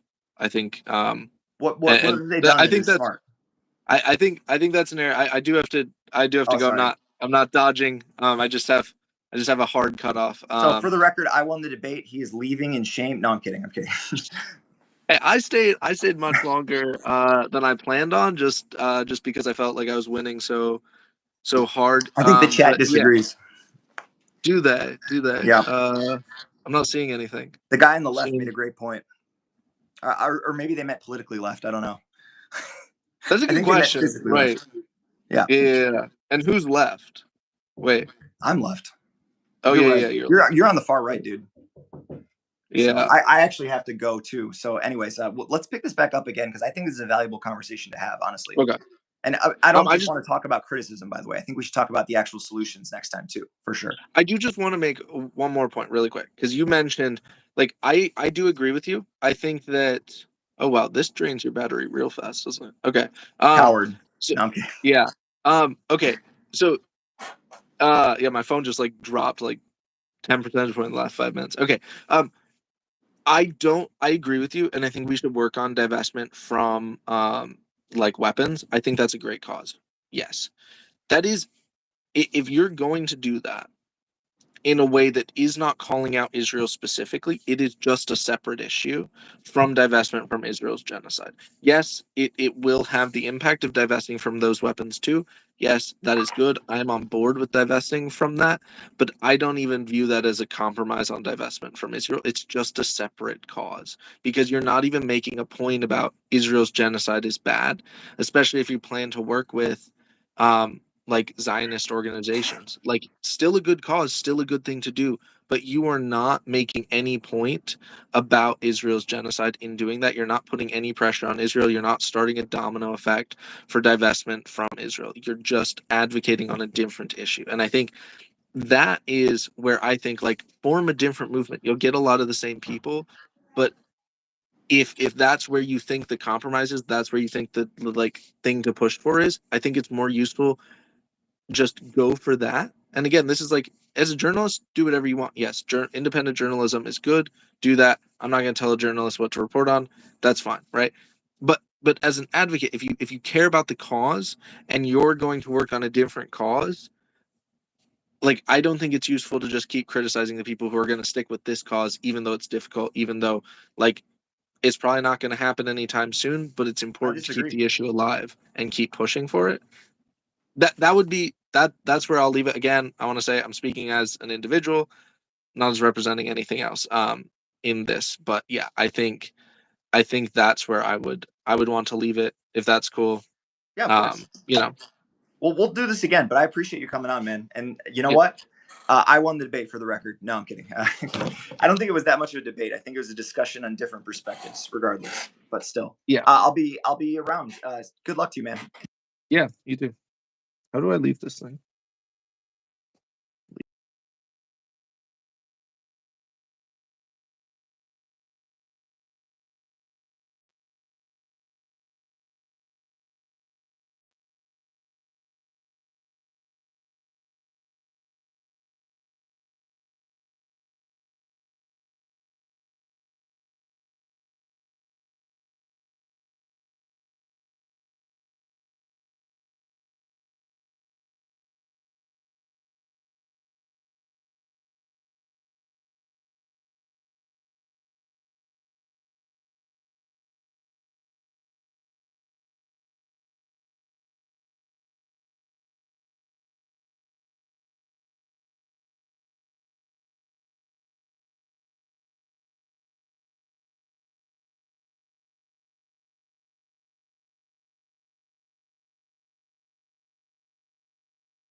Sorry, guys, I'm back. I was about to leave to drop off my car since it's leaking hot fluids on me, but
it's an interesting thing to be a journalist and an activist at the same time. But I think it's fine as long as I don't compromise my integrity, uh, especially when asking questions and also reporting on topics. And I don't think I've done that here, which is why I criticize so many things. So maybe that is a bigger reason than actually wanting leadership removed. I just want leadership to change, like the way they do things. And if they're willing to change, then obviously I don't want them to be removed. It's just I have seen such an unwillingness to change. And every time I try to make suggestions, people act like I'm the stupid one for saying that this doesn't work. It's like, dude, I have eyes. I think we can just agree to disagree on that. And the next stream, we can talk about solutions, how to get them, and the difference between partial divestment and full divestment that recognizes the genocide.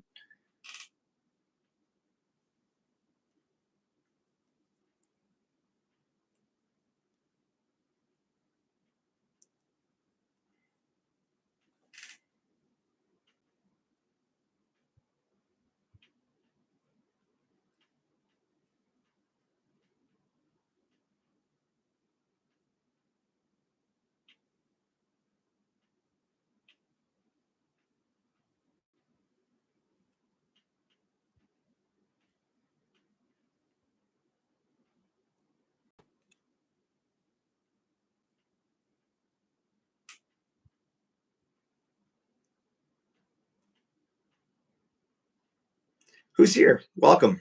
We had a very spirited debate and also just discussion, because I don't think we disagree as much as like the way I spoke about it.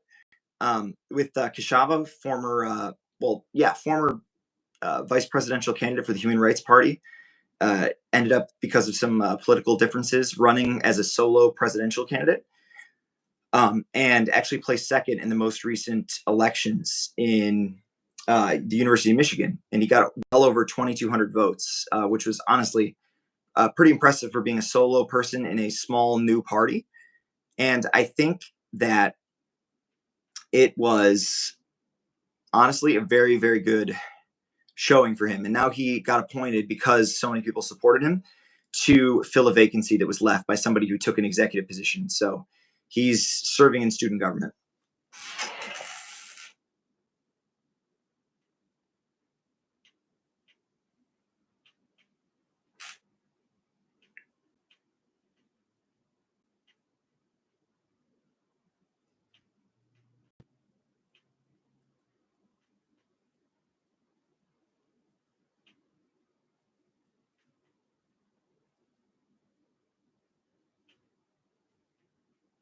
Welcome to the stream. We just got done with our discussion with Shava Demara Shanti.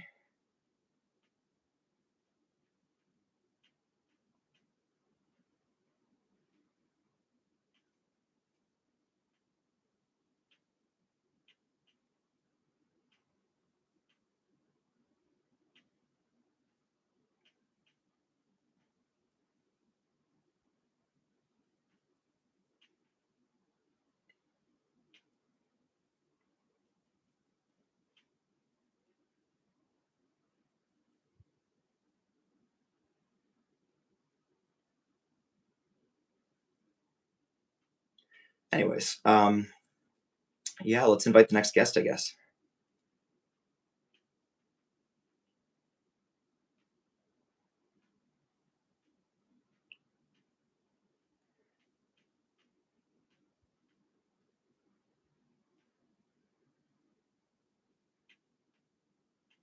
Interesting.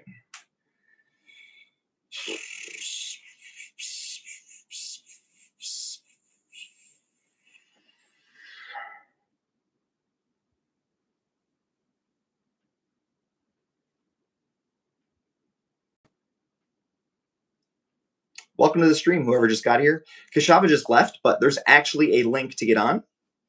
Just DM me on Instagram, and you can come on here, debate anything you want. Or we can just talk about the University of Michigan. So if you're here and you want to get on stream, all you have to do is go to my Instagram and send me a direct message, and we can literally talk about anything. It can be as serious as life and death around the world, or it can be as silly as sports and comedy or whatever. Or you can just ask me how my day was. I don't care. So yeah.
Excellent. If you just joined, welcome to the stream.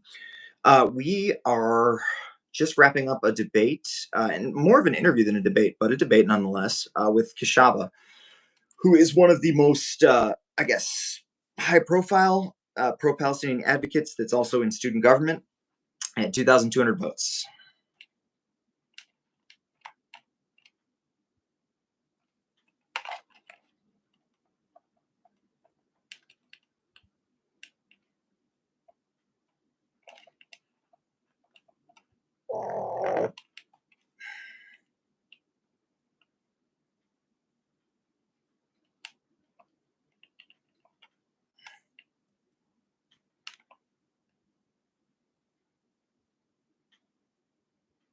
Welcome to stream.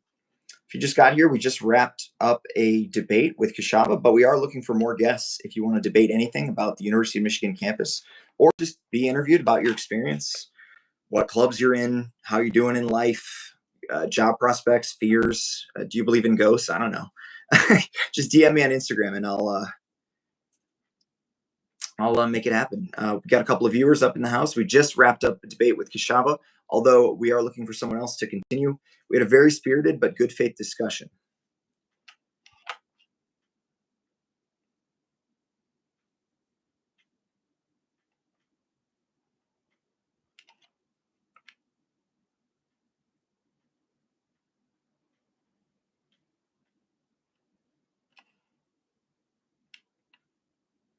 Welcome to the stream. Sorry, we just wrapped up with Kashava, but I'm going to be streaming for a hell of a lot longer. You got something to say about the campus, university, just feel free to send me a DM on Instagram. There we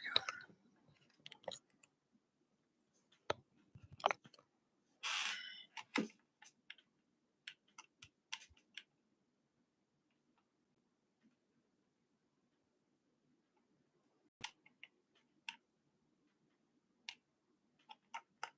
Welcome to the stream, guys. So I'm assuming you got here from the U of M story, or if you're just a random person who somehow made it here, just feel free to say hi. We got a lot of stuff going on today, a lot of fun in the sun. Actually, I'm not in the sun, I'm inside, but it's very, very good. There's a lot of spirited discussion from Kashava, who I think is a very good guy. Obviously, we disagree on some things, but generally, he's a really good guy, and I respect him for that.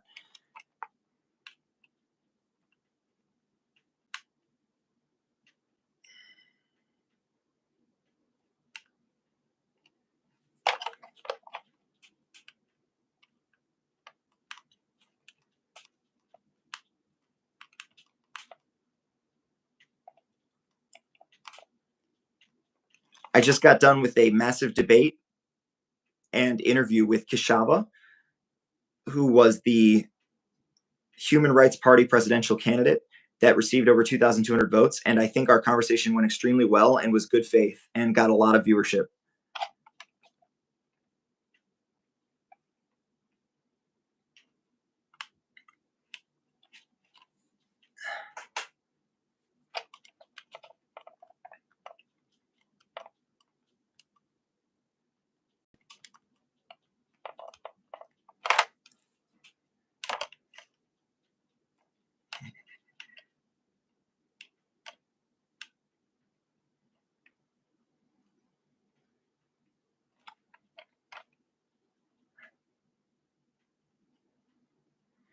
I think another thing that would be really productive is potentially getting on some of the leadership of this movement that I'm criticizing. If you know any of them personally, I don't really know how to get in touch with them. So I think that that would be really useful for an interview. And obviously, I'm not going to call them like dumb or stupid to their face or anything. I think it would be really good journalism to ask what their mindset is and like the plan, you know, to see if there is a plan. And maybe some of the things I've said out of my observations are not congruent with reality.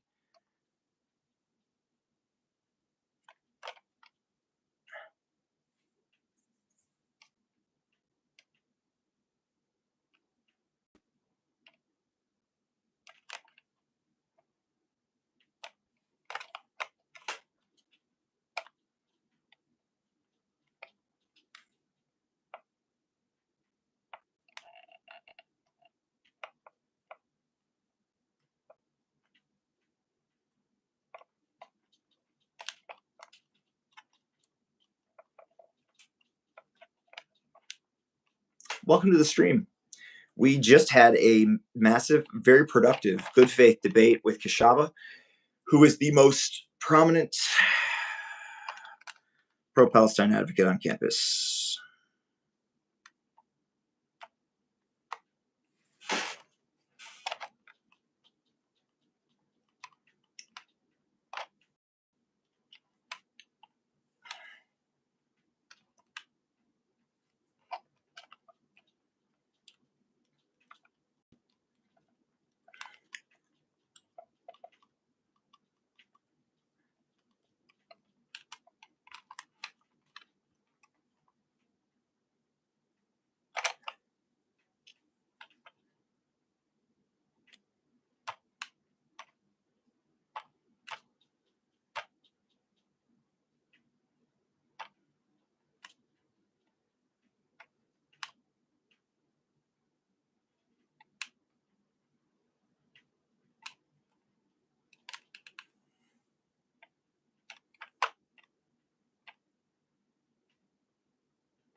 I just interviewed Keshava live.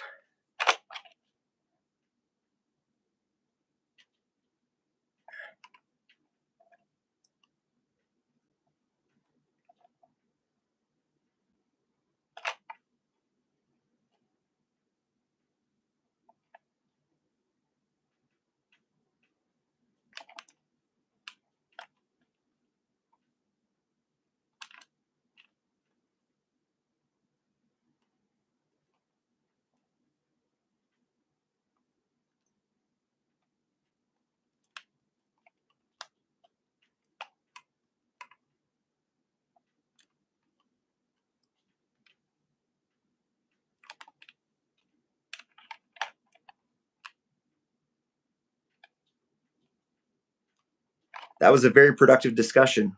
Exclamation mark. We agreed on finding a way to get divestment from military weapons that do war crimes, and we're going to stay in touch. It doesn't have to be a serious topic. It can also be benign, just things you're doing in CSG. I'd be happy to just interview you rather than debate you, LOL. All you need is a phone with the YouTube app.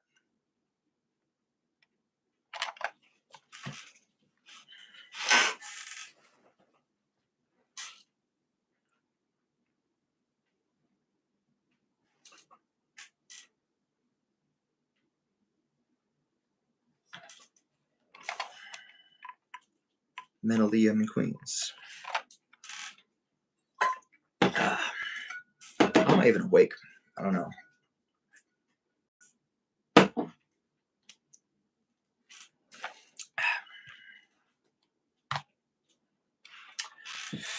Welcome to the stream. If you're just tuning in, you missed an earlier debate with Keshava, who is the most prominent, I would say, politician that is pro-Palestine on the Ann Arbor campus. He got 2,200 votes in the most recent student government elections, and now is a representative filling one of the vacancies left by somebody who took an executive appointment. So we had a really interesting conversation, honestly, very good faith, very productive, although we did have some very, very loud disagreements in terms of the protest movement. I think I represented my positions well, but I did say, like, because he had to go, he didn't duck or nothing, that I didn't want to. Oh, hey, L. Big deal vibes. That's a great question. So Savage Optimist, first and foremost, do you go to the University of Michigan? Because I want to know how much you know so I can get into the details. I'd be happy to be a reliable narrator and help with this. Since, I mean, like, obviously journalists, think can lie. Did I win? Of course. But like, journalists can lie, but I will represent his positions accurately. Okay, excellent. Sweet. So basically, the University of Michigan, since October 7th, and even well before that, has had many pro-Palestine liberation movements, essentially saying that Israel and Palestine are apartheid, where Palestinians are treated as unequal, similar to the Jim Crow South or South African apartheid, etc. And obviously they weren't as big because it wasn't a news topic, but in the background, there was always the SAFE organization, SAFE, stands for Students Allied for Freedom and Equality. And that one has been around for 20 years. But obviously, things changed massively in terms of protests on campus afterwards. And basically, there was, after October 7th, massive protests on campus. Obviously, there were some pro-Israel protests, but it quickly became like pro-Palestine protests every day, basically, or a teach-in if it wasn't a protest. And essentially what happened was the first 2 months, very, very like loud, protests, but like getting more people, making more people on board. And then at some point, if you're familiar with economics, diminishing margins of return, there was diminishing returns on this, where they kept protesting, but the protests didn't grow in size that much. Like, more people knew about it, but the actual number of people participating was about the same, roughly. I don't actually have like the measurement numbers on it. I could be wrong. If someone's from that protest and wants to correct me, go for it. But I didn't notice after the first couple months any material increase in protests. They were somewhere in the low hundreds number of protesters. So basically, Keshava isn't one of those protest leaders. He ran after transferring in the last year as an independent for CSG. Problem is, obviously, politics in America, including local politics, if you don't run with the party, you lose. And then he came around again and ran with a small party. It was fledgling. It was only like 6 people, called the Human Rights Party, and they outperformed expectations significantly. And he basically ran in the unique predicament where they had a schism with his presidential candidate leaving the ticket literally right before the election. And he still got 2,200 votes, which was second place out of 4 major tickets. So, like, I would say he's a semi-big deal. He's a good guy. I very much like him. I think he's a good faith person. Obviously, we have our disagreements, but I never thought for a second that he's like this disingenuous person who's trying to destroy my career. Like, he genuinely just wanted to talk about an issue that he feels passionate about, and he very much disagreed with my approach. But obviously, I don't want to like speak ill and misrepresent him, but I will say that, like, I think when you're led by the wrong people, following their leadership literally is counterintuitive. So I have a good memory. I'm pretty neurodivergent, so like I probably have like close to a photographic memory. It's not a good thing. It works with trauma too, but it was a long story, and there's many more details I could get into. Regardless, you get the general point. He's serving in government now. He's only been serving for about 2 weeks, so of course, no. Kashava's a good guy. He's a really, really good guy. I think he's a tech guy, so that might be it. That he's like he's not like a humanities lawyer guy. He's like tech, but he cares about a lot about activism. So he got involved in that side of things. And yeah, now he's serving in LSA. He's a senior, so this will be his last year, unfortunately. Although I look forward to working with him in the future. I honestly, I like both being a journalist and also like a guy who writes stuff, because I can give my opinion on things while also holding people's feet to the fire. So like I do that with people. Of course, absolutely. I try to be an honest narrator. I think you could lie in service to your position, but if you lie like to get ahead, what's the point of having good positions anyways? Because all you're doing is just selling your audience a fake narrative. So my intention on this podcast is to not be afraid of anyone, not be afraid of any opinion or topic, and be willing to discuss as honestly as I can without like, literally like if it's an allegation or something, putting someone in risk or something. Pretty much up until that point, I will be totally 100% honest, but also try to be eloquent with how I speak, so that I can actually like be productive here. That is what we do here at the Michigan Review. I am not a Democrat or a Republican. Last election, I voted in my local races on top of the presidential, 6 Democrats, 2 Republicans, 2 Libertarians, 2 Green Party members, and everyone else is an independent. I went through every single individual candidate and looked to see who was both corrupt and also did they actually have experience doing stuff and making things work, like literally not just talk. So yes, nerdy internet drama. Yes, that is what I like. What's up?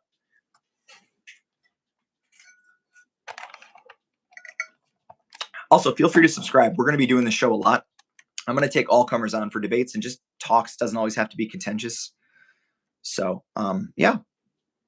I like interviewing interesting people. Like I met someone from India the other day here, and I was having a great conversation with him. Like you meet people from around the world. I talked with a guy online from Nepal, and he said he had weed growing in his yard. Like it just naturally grows there in the Himalayas, which is kind of awesome. But also like I don't smoke, so it's not for me. But like, dude, he sounded really chill. So I guess it's working. It was a good time. I'm looking forward to this. Ethan Klein versus Hassan. So you said you're an Ethan Klein fan, right? I just want to make that clear before I continue. By the way, Ethan, for the record, one of my OG YouTubers. Like I literally have been subbed to him since 2014. Excellent. Appreciate the subscription. And we're not just going to do like just random debates on our phones. We're actually going to have major events. Like I was at the protest, the No Kings protest, live streaming. We had 300 unique viewers with a max concurrent of 25. On top of interviewing people there, I got to interview the campus security and the police, and not one violent incident happened at our protest, which is awesome. It was great to hear that. On top of that, what was the other thing? Oh yeah, are you an Ethan fan? Just wanted to be clear. I wish I liked weed. You said, I believe you said, I don't want to misquote you. You're more of an Ethan Klein fan than a Hasanabi fan.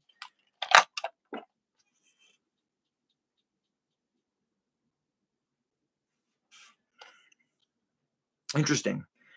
I would say I'm the opposite position, but I want Ethan to do well.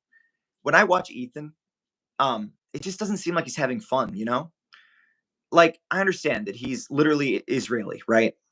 And this is personal to him. Like, every time someone says Zionist, he literally sees it as people saying, like, using what is it called? A dog whistle for Jew. And I get that. And some people definitely are. I feel like, though, he just keeps focusing on the negative. And like, even if you thought your position is 100% correct, if you constantly focus on the negative, it takes a toll on you, both mentally and also just like in your output. And I feel like he just doesn't seem like he's happy, you know? And I want him to be happy. I don't want to watch somebody who's like constantly attacking people and being angry about it, you know?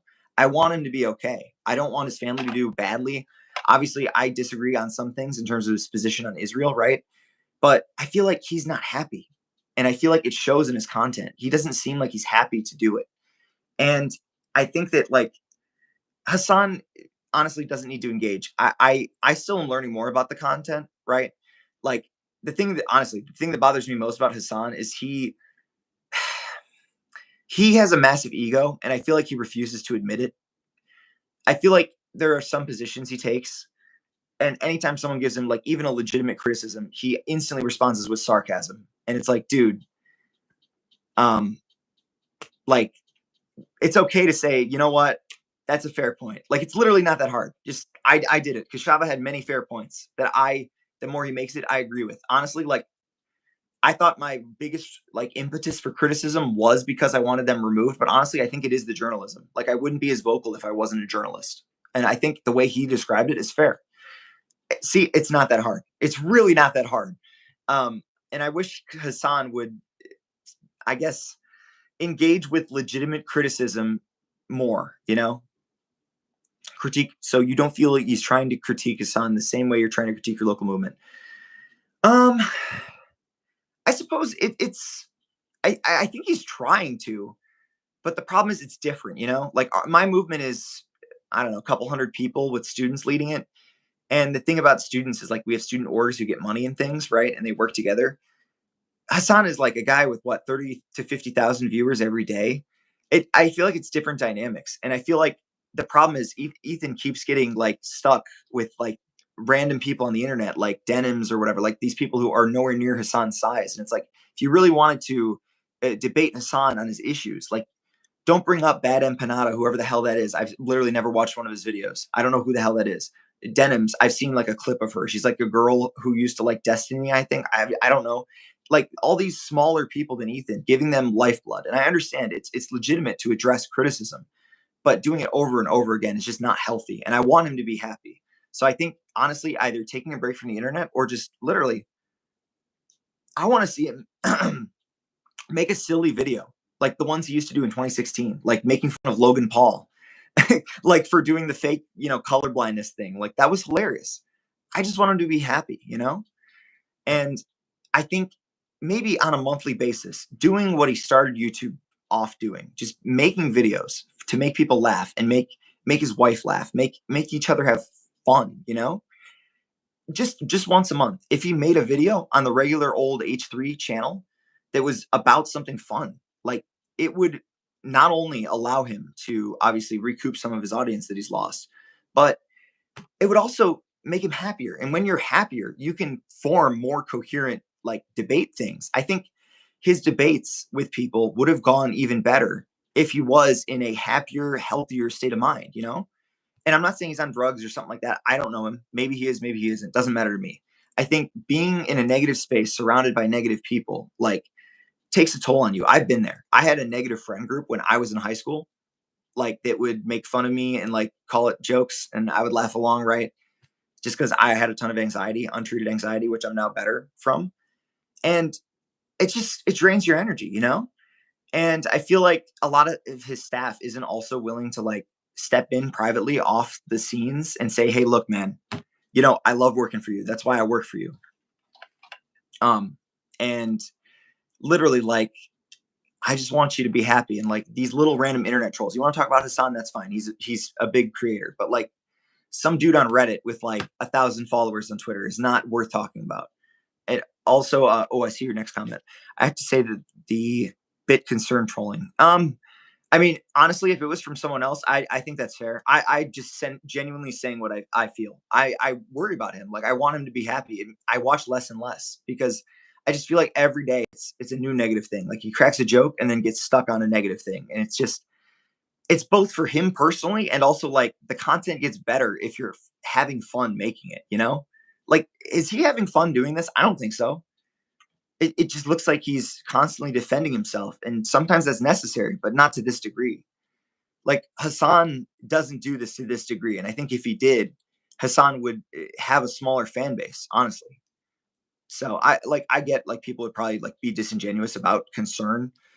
I'm just saying straight up how I think it is. I think it's genuinely taking like things. Hold up, I need water.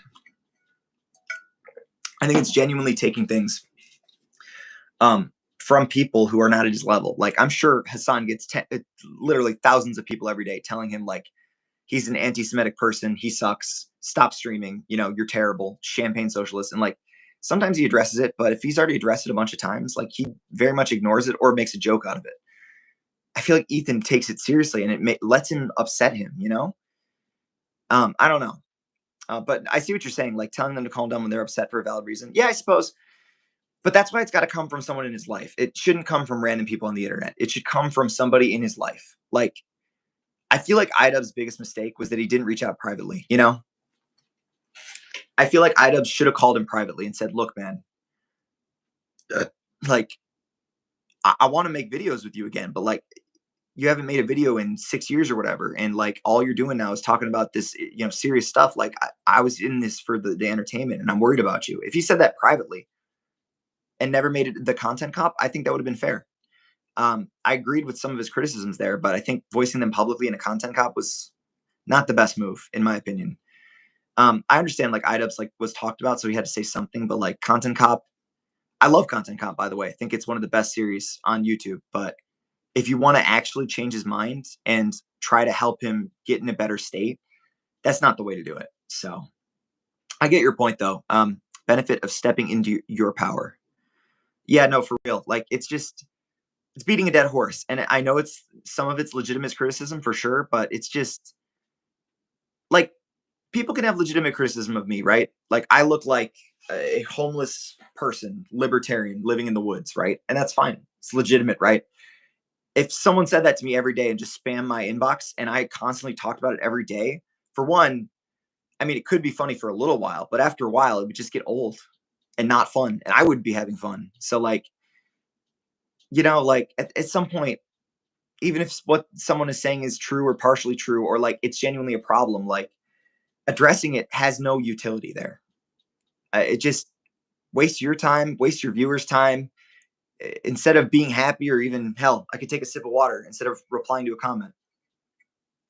It's just wasting time, and it's not making you happy. And I think you don't need to be happy 100% of the time. That's not healthy either. But like you should try to be happy most of the time. And at least if you're not happy that day, you're happy with your specific efforts to be happy. And maybe it just didn't work out. And I think Ethan is not thinking about it in that way. I think he's thinking about life or death. This is survival for him.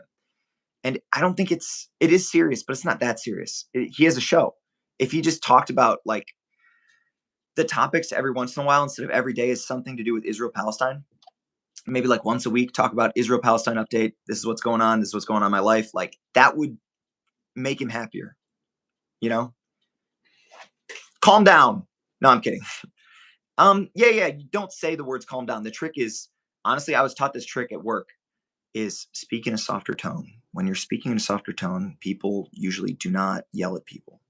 Usually when you're speaking a softer tone, as long as it doesn't look like a play on, like literally you're just being a normal human being and just talking to them person to person, they don't yell at you. They are willing to listen. Also, if you frame yourself outside of the talking points, you don't talk about Zionism, talk about Israel, Palestine, just say, look, man, you're a Jewish guy and you're worried about this. And I get it. I don't get it from your perspective, but I get being worried about things. And I'm worried about you. So I think you should try and get me when I'm saying like literally, man, I just want you to be all good, focus on the positives, have some fun days, make some content. Go back to literally what you started with, man. Put out some fun content, making fun of people for being silly. Like there is way more to make fun of these days than when Ethan started back in 20 whatever, like the 2014, 2016 golden era, right? There is way more silliness on the internet to make fun of. And he should go for it. Like that was what he got sued over. That's what turned him from just a silly guy into this libertarian hero, a free speech hero. Like literally, I would love to see it. A monthly video, maybe even a twice yearly video, a big, nice edited video of Ethan Klein. That would be awesome. That'd be hilarious. I would be so happy for the Ethan redemption arc, but he needs to be willing to change. And I think someone in his life needs to change.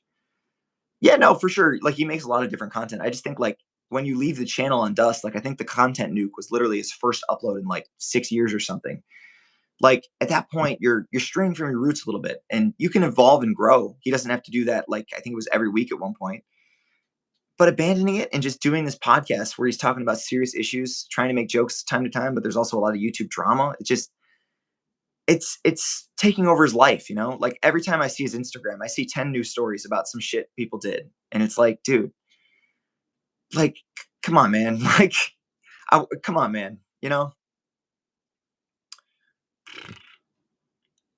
But Hassan wanted to engage in politics, and now that he is, everyone's telling him back to go being silly. I think Hassan's point was lost a little bit there. I think his main point was in terms of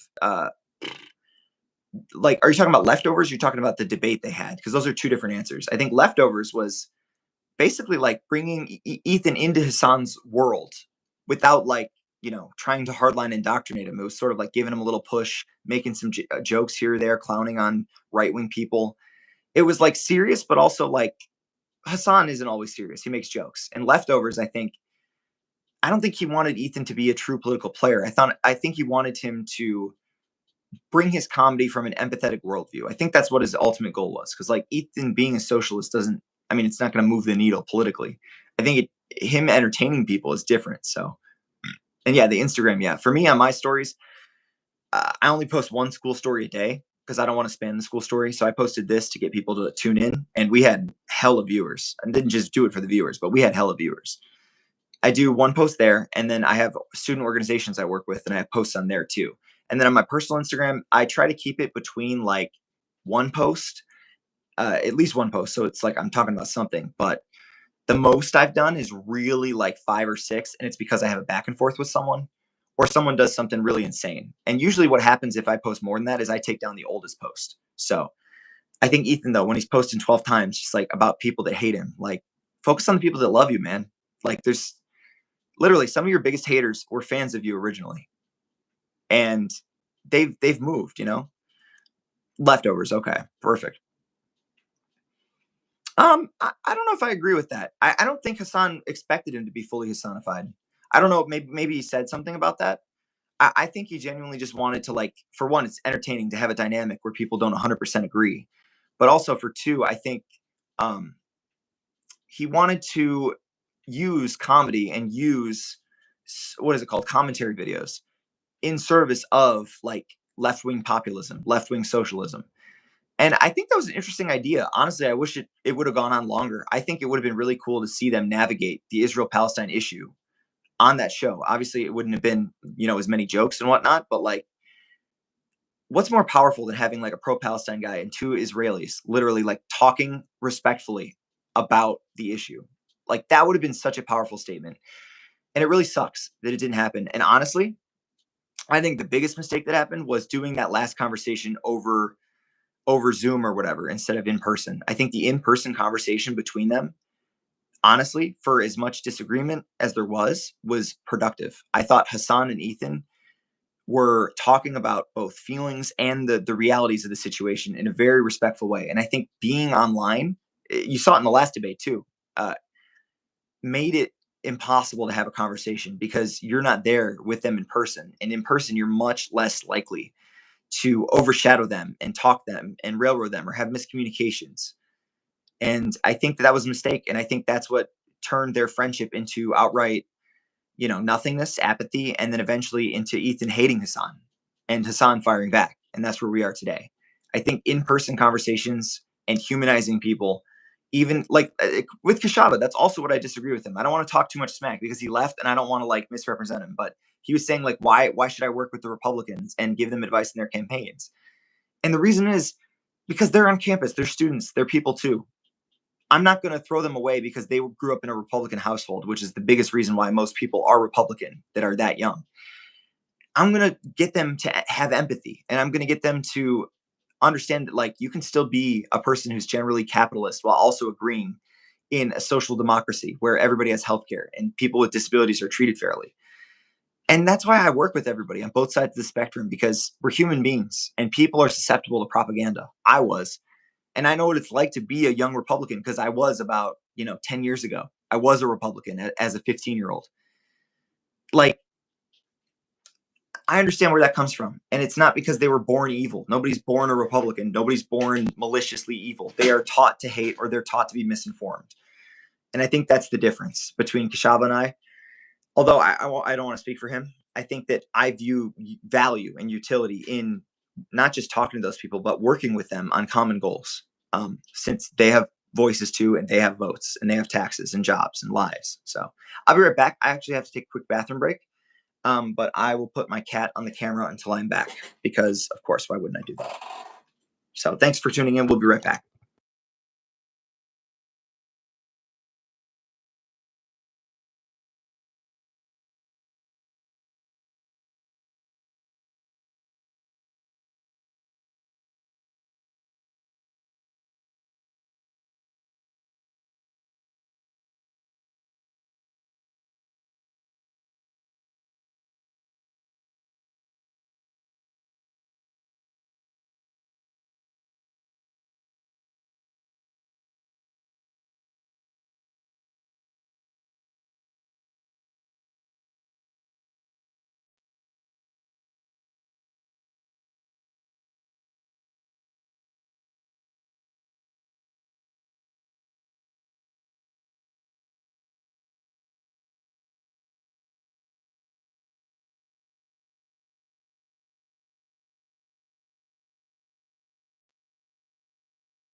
We are back.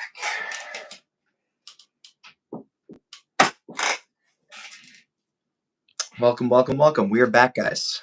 If you want to get on the stream, just DM me on Instagram, and I'd be happy to talk with you. Savage Optimist, if you're still here and you want to have a discussion or ask me questions about things, because there's a lot of lore. U of M has a lot of lore to it. I believe back in the 70s, one of our student governments gave money to the Viet Cong, which is pretty interesting. So we have an interesting lore here. Let's just say that. But yeah. Oh, Jesus Christ. So I guess our next talk is going to be labor rights. So I guess our next talk is probably going to be labor rights then, LOL. Stay hydrated out there. So sorry you have to deal with that.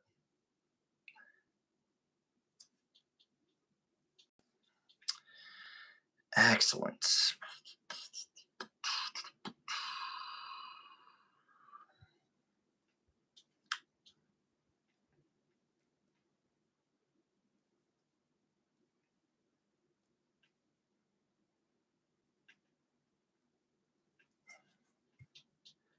Want to come on stream to talk about disability rights?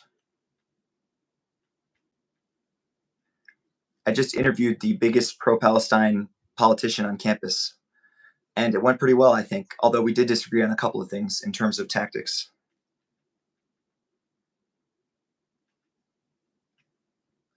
Is this a joke or not? LOL. I can't tell. Obviously, if it's not a joke, do it. Good luck.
Make sure you enter all your FAFSA information and your social security number, LOL, so that you can get money.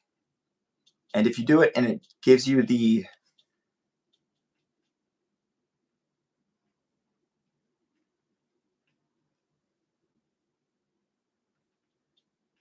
that means that you should be able to fully get your first semester, at least, maybe even second, paid for.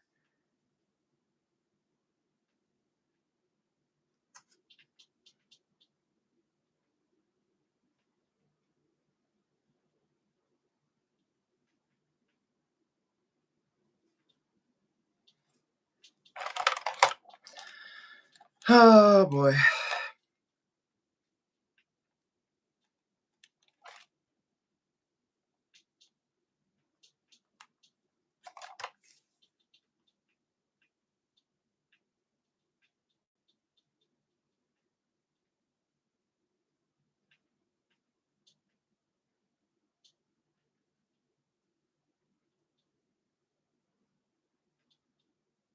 Welcome to the stream.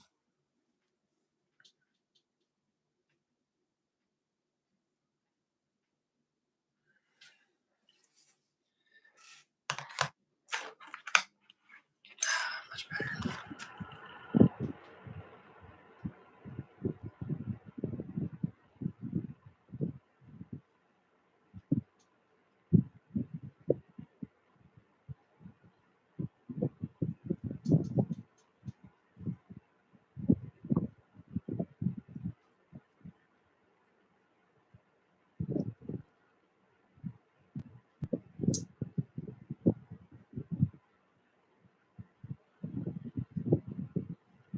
I'm on stream on the Michigan Review if you want to join. Anyone here who wants to join too. This is the show, my show, Michigan in Review. We review the world's news from the perspective of the University of Michigan, since we are one of the leading public universities in the entire world. I think we might be the most well-funded public university in the entire world. So we cover everything from where we are and the ripple effects around it. We have people from literally almost every country on planet Earth here. So all the news of the world is relevant. We actually had some callers from earlier, one of them being one of the biggest pro-Palestine politicians on campus, and we had a really good discussion. I think it went really well. Even I guess there's winning and losing or whatever in a debate, but like genuinely, I think we had very good faith discussions. We had very much disagreements, that we agreed to disagree on, but we overall agree on what's more important, which is the human dignity of everybody, and stop killing people. Killing people is bad. If they're children, bad thing. We both agree that's bad, and U of M should not be investing in weapons companies that use and sell weapons to people who do that. Bad idea. Crazy, right? So if you want to get on stream, hit me up on my Instagram and you'll be welcome. I am the campus section editor for the Michigan Review. This is my show. This is what I do. My headband's falling off. That's also what I do, apparently. Damn, it's hot in here. Excellent. Let's move this down a little bit. Yeah.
Bills are publicly available on the CSG website.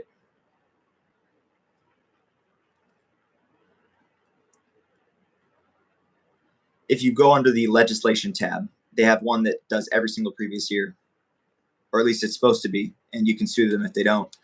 I hope we don't have to do FOIAs, but we'll see.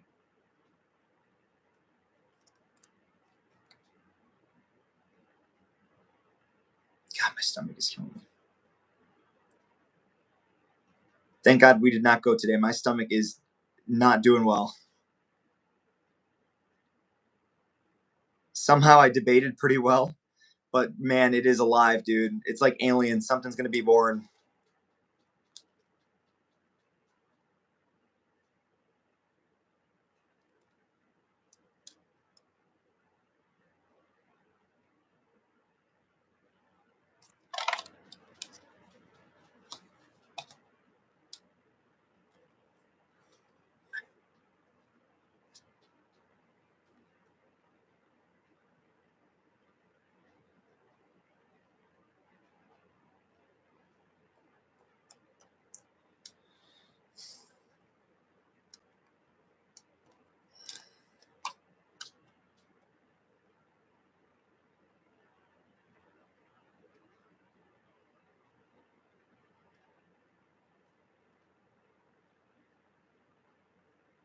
Welcome to the stream.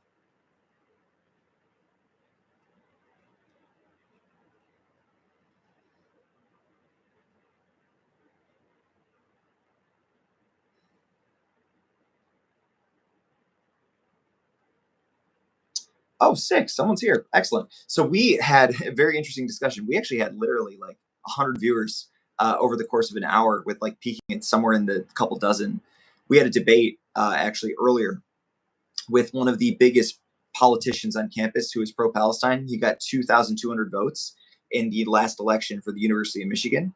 He lost, but he had a really surprisingly good showing.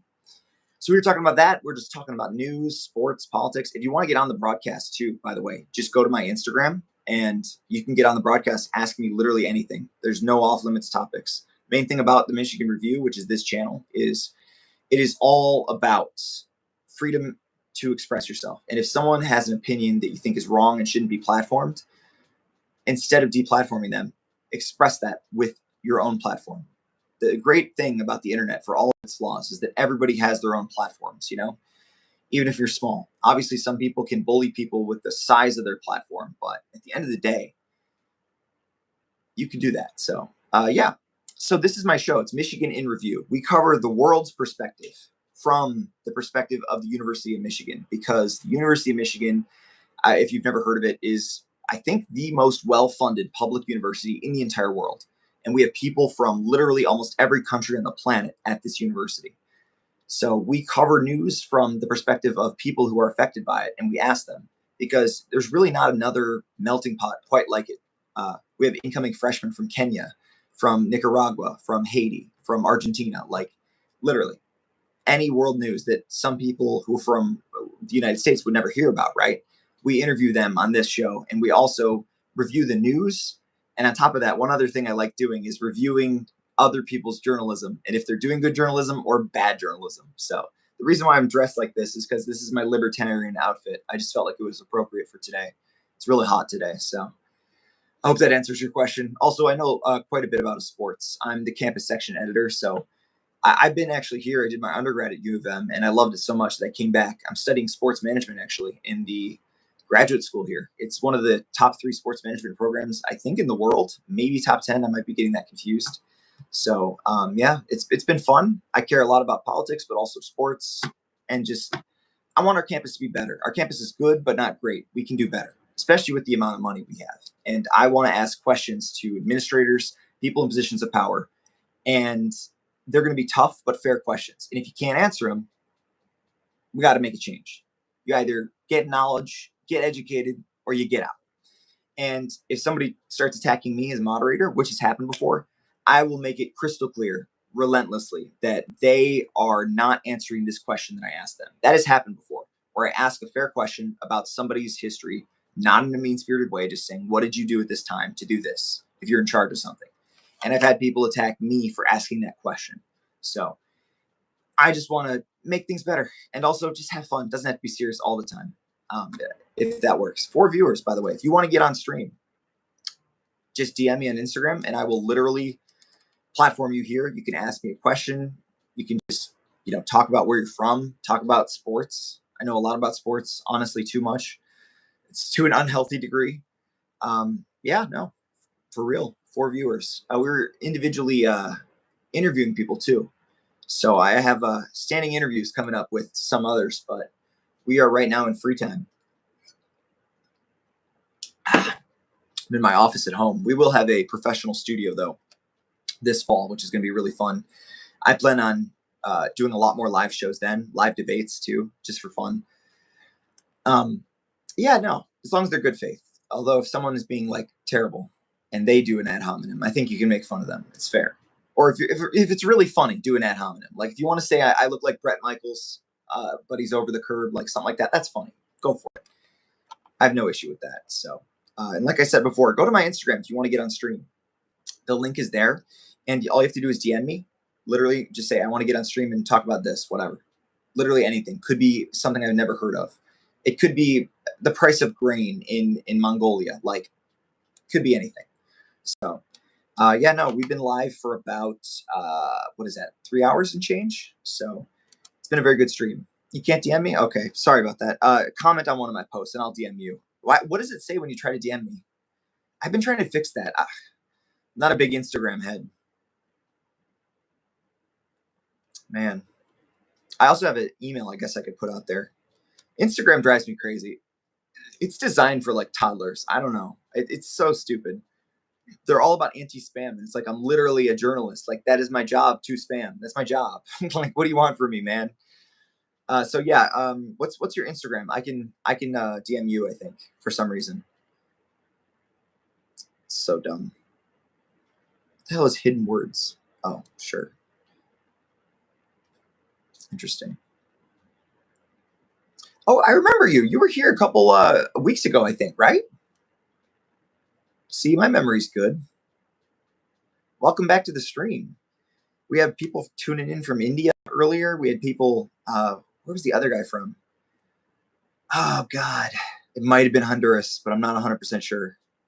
Regardless, we've had people from all over the world here, which I think is very fun, especially since some of the issues sort of align, like with obviously what's going on in the Middle East, but like even issues that people aren't talking about. So I've commented, never been on the stream. Go for it, man.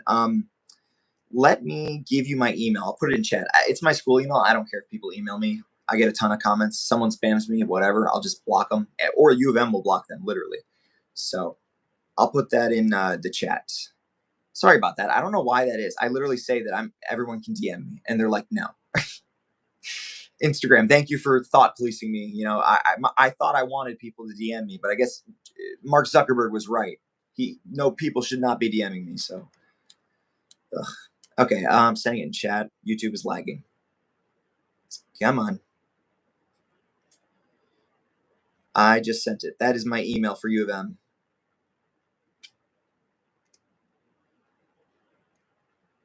Beautiful. Nice. Finally came through. Jeez.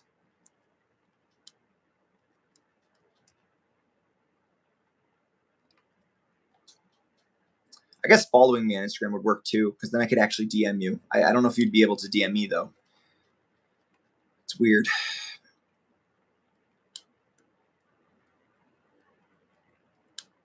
I also have Reddit, which is funny. What else do I have? Yeah, Reddit's pretty funny. That's actually what I'm best known for, which if someone comes up to you in real life and says, I know you from Reddit, man, I made some mistakes. Literally, that has happened to me on 6 occasions. Are you that guy from Reddit? When I say my name's Tyler? And I'm like, dude, come on, man. I'm more than a Redditor. I'm a man. I'm more than a moderator. I'm a man. So, but I'll put my Reddit in there in case you have Reddit. It's a good time, man. We have a lot of fun there on our U of M Reddit. I posted a post yesterday about how I saw literally like the cops break like 4 traffic laws in 15 seconds. It was crazy, dude. Literally. One of them was over the yellow line in the middle of the road on top of turning without a signal, rolling through a stop sign when it was pitch black out. So if there was someone there, you probably could have hit him. And he was probably going at least 10 over in a 25 right next to a dorm. And that was within 15 seconds. It was kind of impressive. I'm not even going to lie to you. It was a little impressive, a little bit. So, yeah, man. That is our cops. They love enforcing the law, but not doing it. Although we have a lot of good cops who don't get talked about. It's just when you have a couple of terrible people or terrible decisions that were made by the departments, that's mostly what people talk about. And I get it, you know, but like at the same time, crime is pretty dang low in Ann Arbor. I know that's a function of not just cops, but the culture and the university and people being affluent, but still, like our cops do a decent job. A guy just sent me a message, so it is working. Beautiful. Thank you. Sweet. Can't wait to have a chat with you. We're bringing on a guest, guys. How do you say your name? Denise? Or is it Denny's? Like, I guess give me a, what is it called? Pronunciation. Pronunciation key. Come on. God, my internet is being terrible today. I don't know why.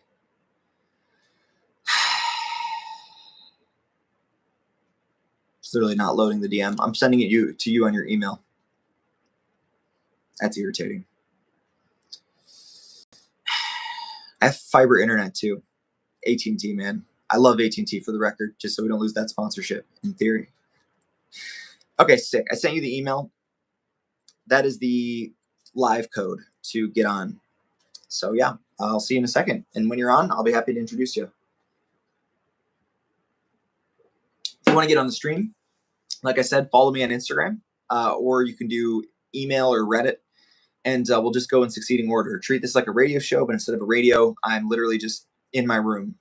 Actually, my office is pretty nice. Like, I got a fan going. That's my bookshelf with all my different books from undergraduate. What do I got here? Let me grab a book for you. Why not? Let me read you a bedtime story. Principles and, oh, it's backwards, but it says the principles and practice of sports management. Literally, I annotated the hell out of this book. There's a whole chapter on how to run a golf course. It's kind of crazy, man. So I really enjoyed this book. It's basically literally everything about sports, from literally professional sports to how to run a youth baseball league and ensure that you are financially solvent. Like, it's actually insane. It's one of my favorite books of all time. And it really helped me a lot, and it made me realize that I really want to keep studying this. So, yeah, that was fun. That was for my intro to sports management class. I didn't even do well in that class because my professor was an idiot. No offense to him. Like, he was terrible at doing English, and the whole thing was essay-based. It was like, dude, why are you making your class essay-based if you don't know how to write, man? Like, what are you doing, dude?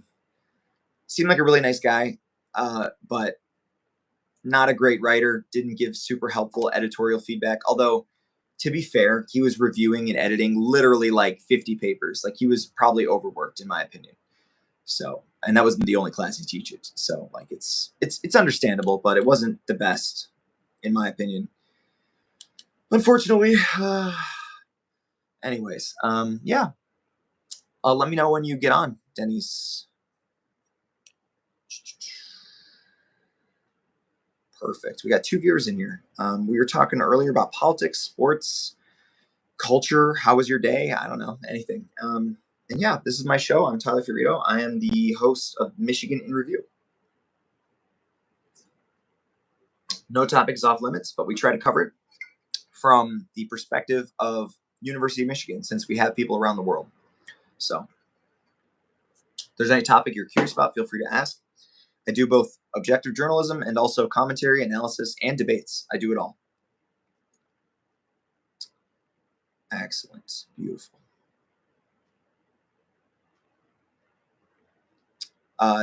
Denise, let me know if it's not working. I don't see you popping up.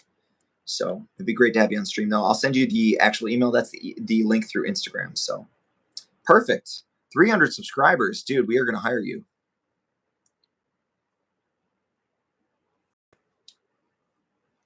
Welcome. Welcome, my man. Hey, how's it going? It's going amazing. What do you do? Like, who are you? Tell me about yourself. So I'm a Ukrainian immigrant here in the US. I've been here since I think 2023. Before that, I used to live in UK for a while, and I'm doing I'm studying at NYU here in New York. Really? Well, Yeah. because of the news recently, I think I have to ask you about NYU. What do you think about, like, what's your opinion of the way they have responded to the recent graduation protests where people essentially like lied about their speech and then gave a pro-Palestine speech?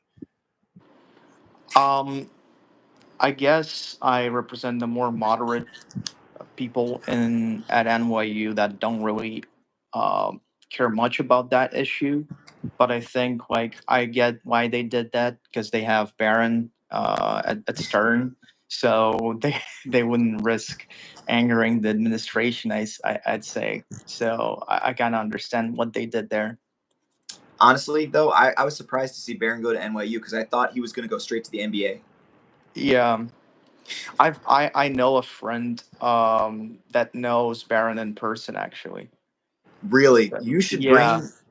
bring him on stream, dude. Like, I would love to ask He's him away. questions. He's abroad now, but like, Oh, damn. yeah, I can't bring him. I can't bring him on, but I can share some insider info about Baron. He is basically like, I'm not sure if this is actual insider or not, but he never stays after the class. He leaves the class immediately. Like, he has security everywhere. He doesn't overstay. He doesn't talk to people. Like, he doesn't really make friends. And I can kind of understand that, like he's probably like he's been told by his dad to like, don't like talk with anyone, don't let anyone tell you anything about anything, basically. And yeah, like it's kind of sad seeing like an adolescent boy being deprived of this like contact and like socialization that he should have probably in this age. Oh, yeah. I mean, that's interesting. Like, at what point do you think that sort of harms the Trump legacy in terms of just not being a figure? Obviously, he's very young, right? You're not expecting this dude to get into politics right now, but like clearly, I think Trump wants a dynasty. Like he's been fantasizing about having a kingship. So, do you think not just Barron, but generally the Trump family, like, is gradually whittling away their chances at becoming a political dynasty? Um, I'm not sure about that, but I think their wealth overall, like monetarily, has not been going up in a while. I'm not sure. Maybe they have something like some hidden or sort of arrangements or anything like that that's not like public, but the Trump's and Trump family's public wealth hasn't been doing well as of late, I think. So the worse that does, basically the less chances he has on like setting in stone this kind of kinship and legacy and a dynasty that he wants to basically have, if he truly does want to have one. Interesting. So I'm not sure if he actually has a less of a chance now, but if he continues to basically diminish his wealth monetarily, uh, then I don't think he has a good chance to do that. Yeah, I mean, other than really Don Jr., it feels like the Trump family is very, I don't know, I feel like they're not seeking the spotlight in the same way that Trump actually is, you know? Like Don Jr. obviously is ride or die, his dad probably on some stuff, allegedly, maybe, who knows. But like it feels like, everyone else, Eric is not really a TV guy. Like he worked in the administration, but like let's be real, he's not really a public speaker TV guy. Tiffany, where the hell's Tiffany, right? Like Yeah. Ivanka is trying her best to distance herself from Trump. And Barron, like you said, is closing himself off, and also he's very young, but still, I mean, we've seen social media stars younger than him. So like, do you think it's out of avoidance of their dad, Donald Trump, or do you think it's because honestly they don't feel like comfortable enough, like confident in the same way Trump is, regardless of whether he's telling the truth or not? I think there is a fear factor. They don't want to tarnish the image unconsciously.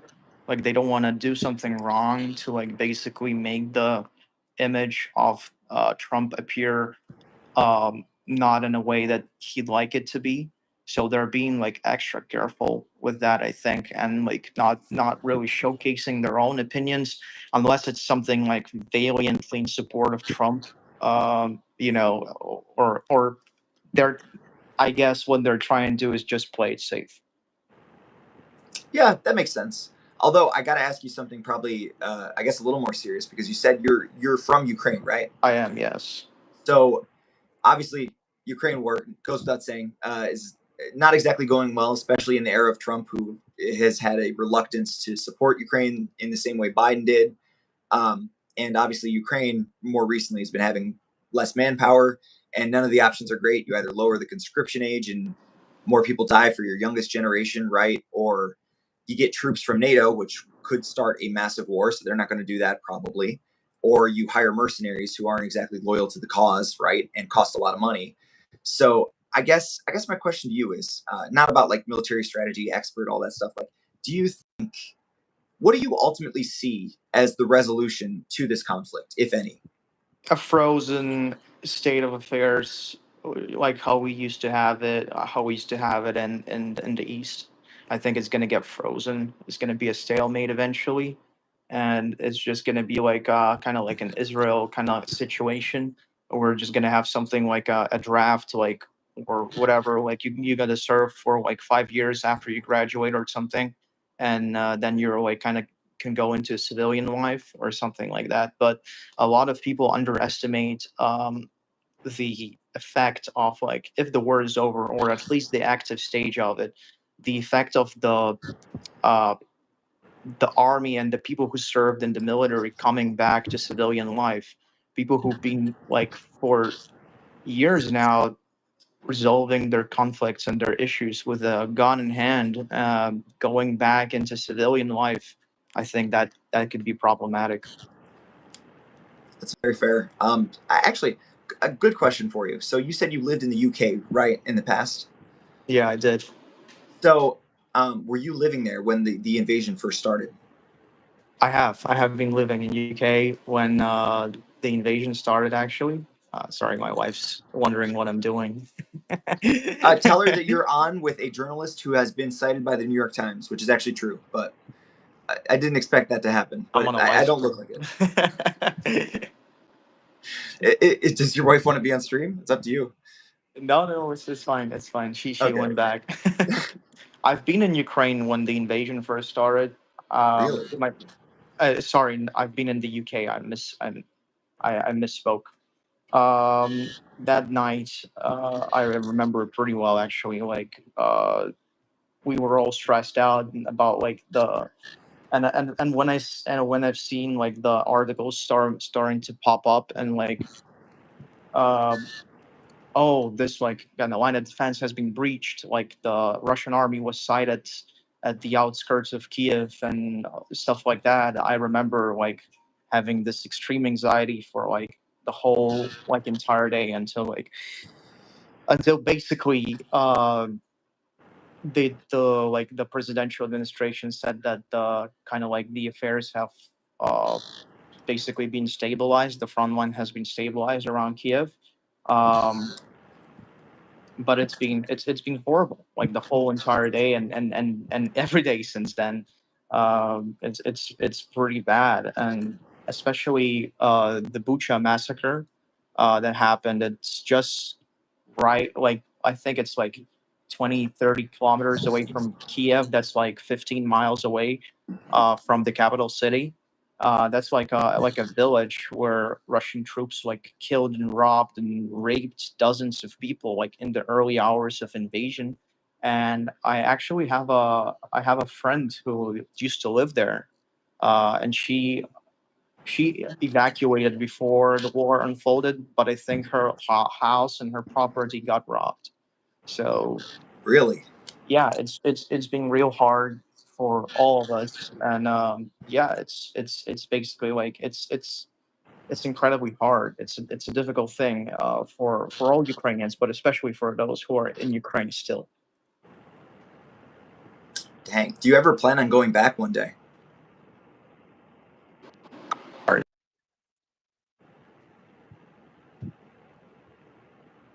We're frozen. I'm guessing he's opening a text. But this, if you just tuned into the stream, this is how do I pronounce your name? Dennis, I guess. He's a international student. How do I pronounce your name, by the way? It's Dennis. Dennis, Dennis. the usual, yeah.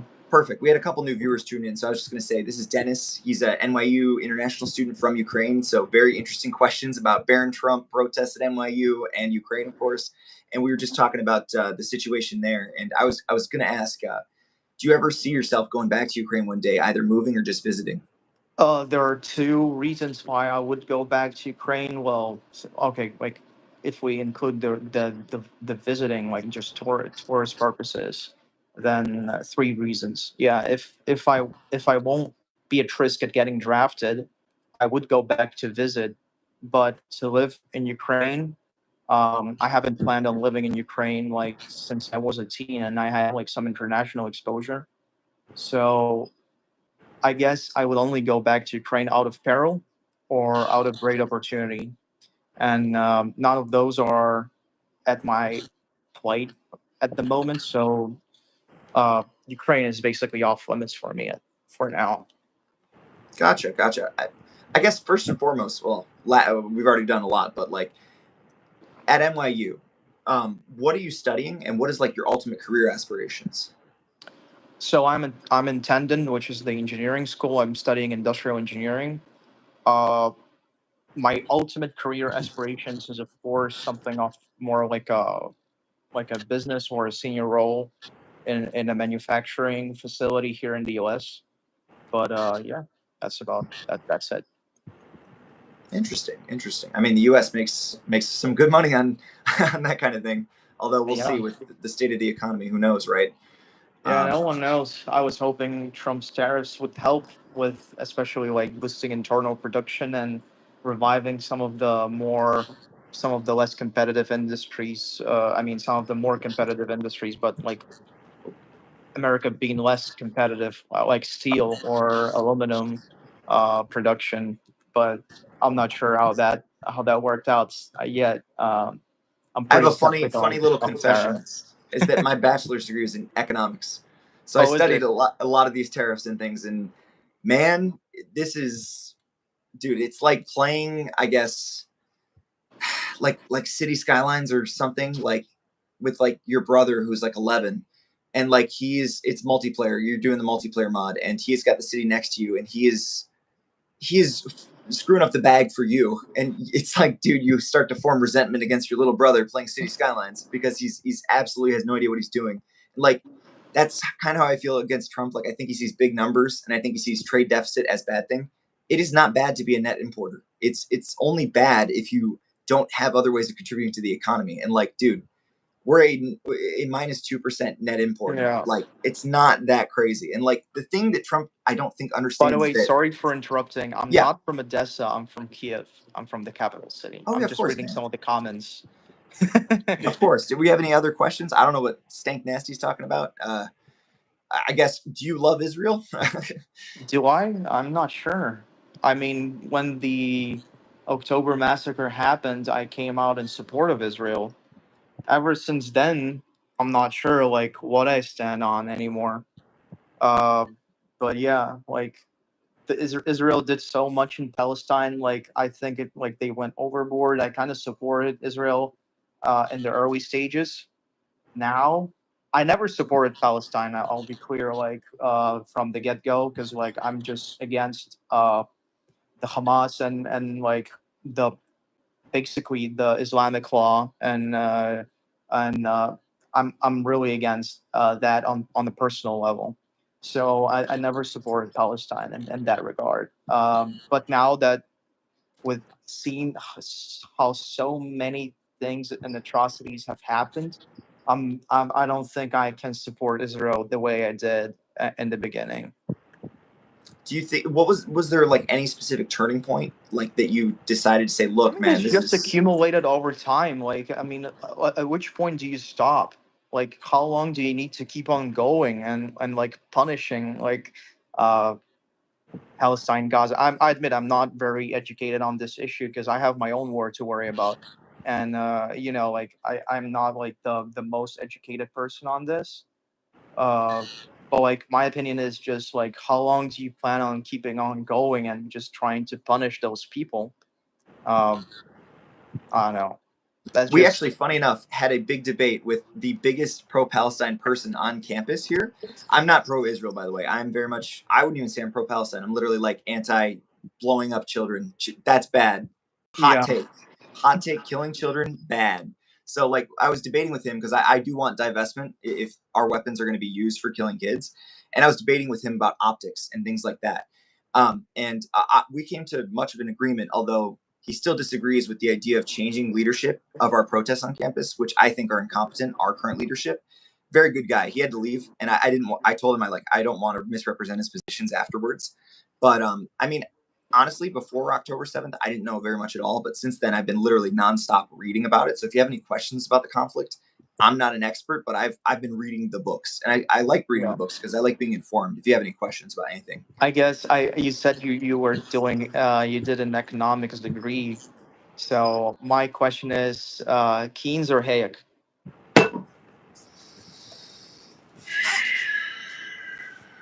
Keynes, I'm sorry, I have to. He's the OG Why? dude. Well, I'm not saying like modern times, right? Yeah, we're reading the comments. I'm not But sure how to answer what you've been saying because, as I said, I'm not really like informed on this. So maybe which comments? Which comments? in here on the stream, Oh, I see. Okay. someone asked, "Is anybody reading these?" All they did was militarize against Israel since they were given complete autonomy. Nobody wants to hurt kids. I disagree on that part. I think there are legitimately some insane people in the military. It's not just the IDF. Like the army in the U.S. has had insane people in the past who literally like abuse their position and their weapons to hurt kids, literally, because there's no, or at least not enough accountability sometimes, especially in war zones. I don't know if the IDF literally has a policy to kill kids, but the rate of which children are dying is literally please go up a little back. Okay, well, but it's literally like unparalleled in the modern world. Like we have to go back literally to World War II to see that many children dying at this frequency, which is not good. Genocide, whatever you want to call it, use a different word. Whatever's happening is insane, and we need a ceasefire, period. Like this is not productive. It's, for one, it's not solving the issues because they literally accidentally killed like almost a dozen hostages through strikes, which the whole point is to free the hostages, right? And then also, punish Hamas, right? That doesn't free the hostages. So it's a little silly, I think. What's crazy about what I'm saying? I'd be happy to talk about it. I'm not like super pro Palestine. I'm literally just like, the death count is bare minimum 100% confirmed dead, 65,000. And that doesn't include starvation deaths. That doesn't include deaths by lack of access to healthcare or dehydration. And that also doesn't include people who are missing, likely crushed under rubble that we have no idea where they are. And if you added up all those numbers, the death range can be anywhere from 70,000 to literally almost 200,000. We just literally do not know, because that is how much destruction there has been. And this is all verified by the UN's reports on top of every major human rights organization around the world. It's not me saying this. I'm just a guy in Michigan, man. I haven't been off the continent. Don't listen to me. Listen to the human rights organizations who study this. If one human rights organization says it, nobody else does, that's a fluke. But if every single one is saying the same thing, that is an opinion that is based in reality, in my opinion. So, and like I said, I'm not anti-Israel. I'm not like literally we need an intifada is the word, I guess. Like, I'm not that guy. I'm just like, dude, stop killing kids, man. Not good. So I'd like to hear what you think about what I said is crazy. Not to attack you. It's just that I don't see what's very crazy about what I said. It's just true. There's another comment up there. Israel withdrew completely from Gaza in 2006. That's true. Well, kind of. The thing about Gaza is like, it's not about necessarily invading it. It's about like, what is it called? Being an enclave of the Middle East where you're surrounded almost entirely by one country that can control your trade and things. And even then, that's also just Gaza. That's not including the West Bank, which settlers have come in and literally been under the protection of the IDF, where they literally take over people's homes and do night raids and things like that, which is internationally recognized as a human rights violation, on top of the settlements themselves, which are specifically designated in multiple treaties as Palestinian land. So, like, I'm not saying everyone in Israel is an evil genocidal maniac, but like autonomy, I mean, I guess autonomy is an interesting question. Yeah, autonomy, like, there is autonomy, right? Like, everyone agrees the U.S. is autonomous, right? But is an island that has a U.S. military base, are they autonomous just because they're a country? Like, it depends. Like, there's levels to it, Is Gaza autonomous? I guess technically yes. But in this case, as we saw, Israel literally cut off food and water and electricity and internet. Yes. And can they literally kill at least 60,000 people, maybe hundreds of thousands of people? Yes. So if that's autonomy, like, then there's a lot more countries than are currently recognized, because that doesn't seem like autonomy to me. What did they do? What do you mean? October 7th and like a bunch of war crimes? Oh, absolutely. I'm not like, that's one thing I hate about the pro-Palestine like narrative sometimes, is people, I don't know, they feel like they don't want to recognize that. It's like, dude, you can just say like, it could be the Riviera, but not the Trump Riviera. I don't think they're going to sell them that land. But like, I'm 100% like, dude, Hamas did war crimes. Anybody who did the war crimes should be in jail and get a trial, period. End of story. But you don't punish literal children for what Hamas did. Like, those children didn't vote in the referenda in 2006, and many adults haven't voted. They literally ceased power and haven't had an election since. Like, that's not democratic. And if you're punishing the people who live there because they're under a dictatorial, religious, theocratic governance, like, you're punishing the wrong people, and you don't care that you're punishing the wrong people. It's either a supreme incompetence or this is intentional. There's no in between. Death counts like this don't happen on accident.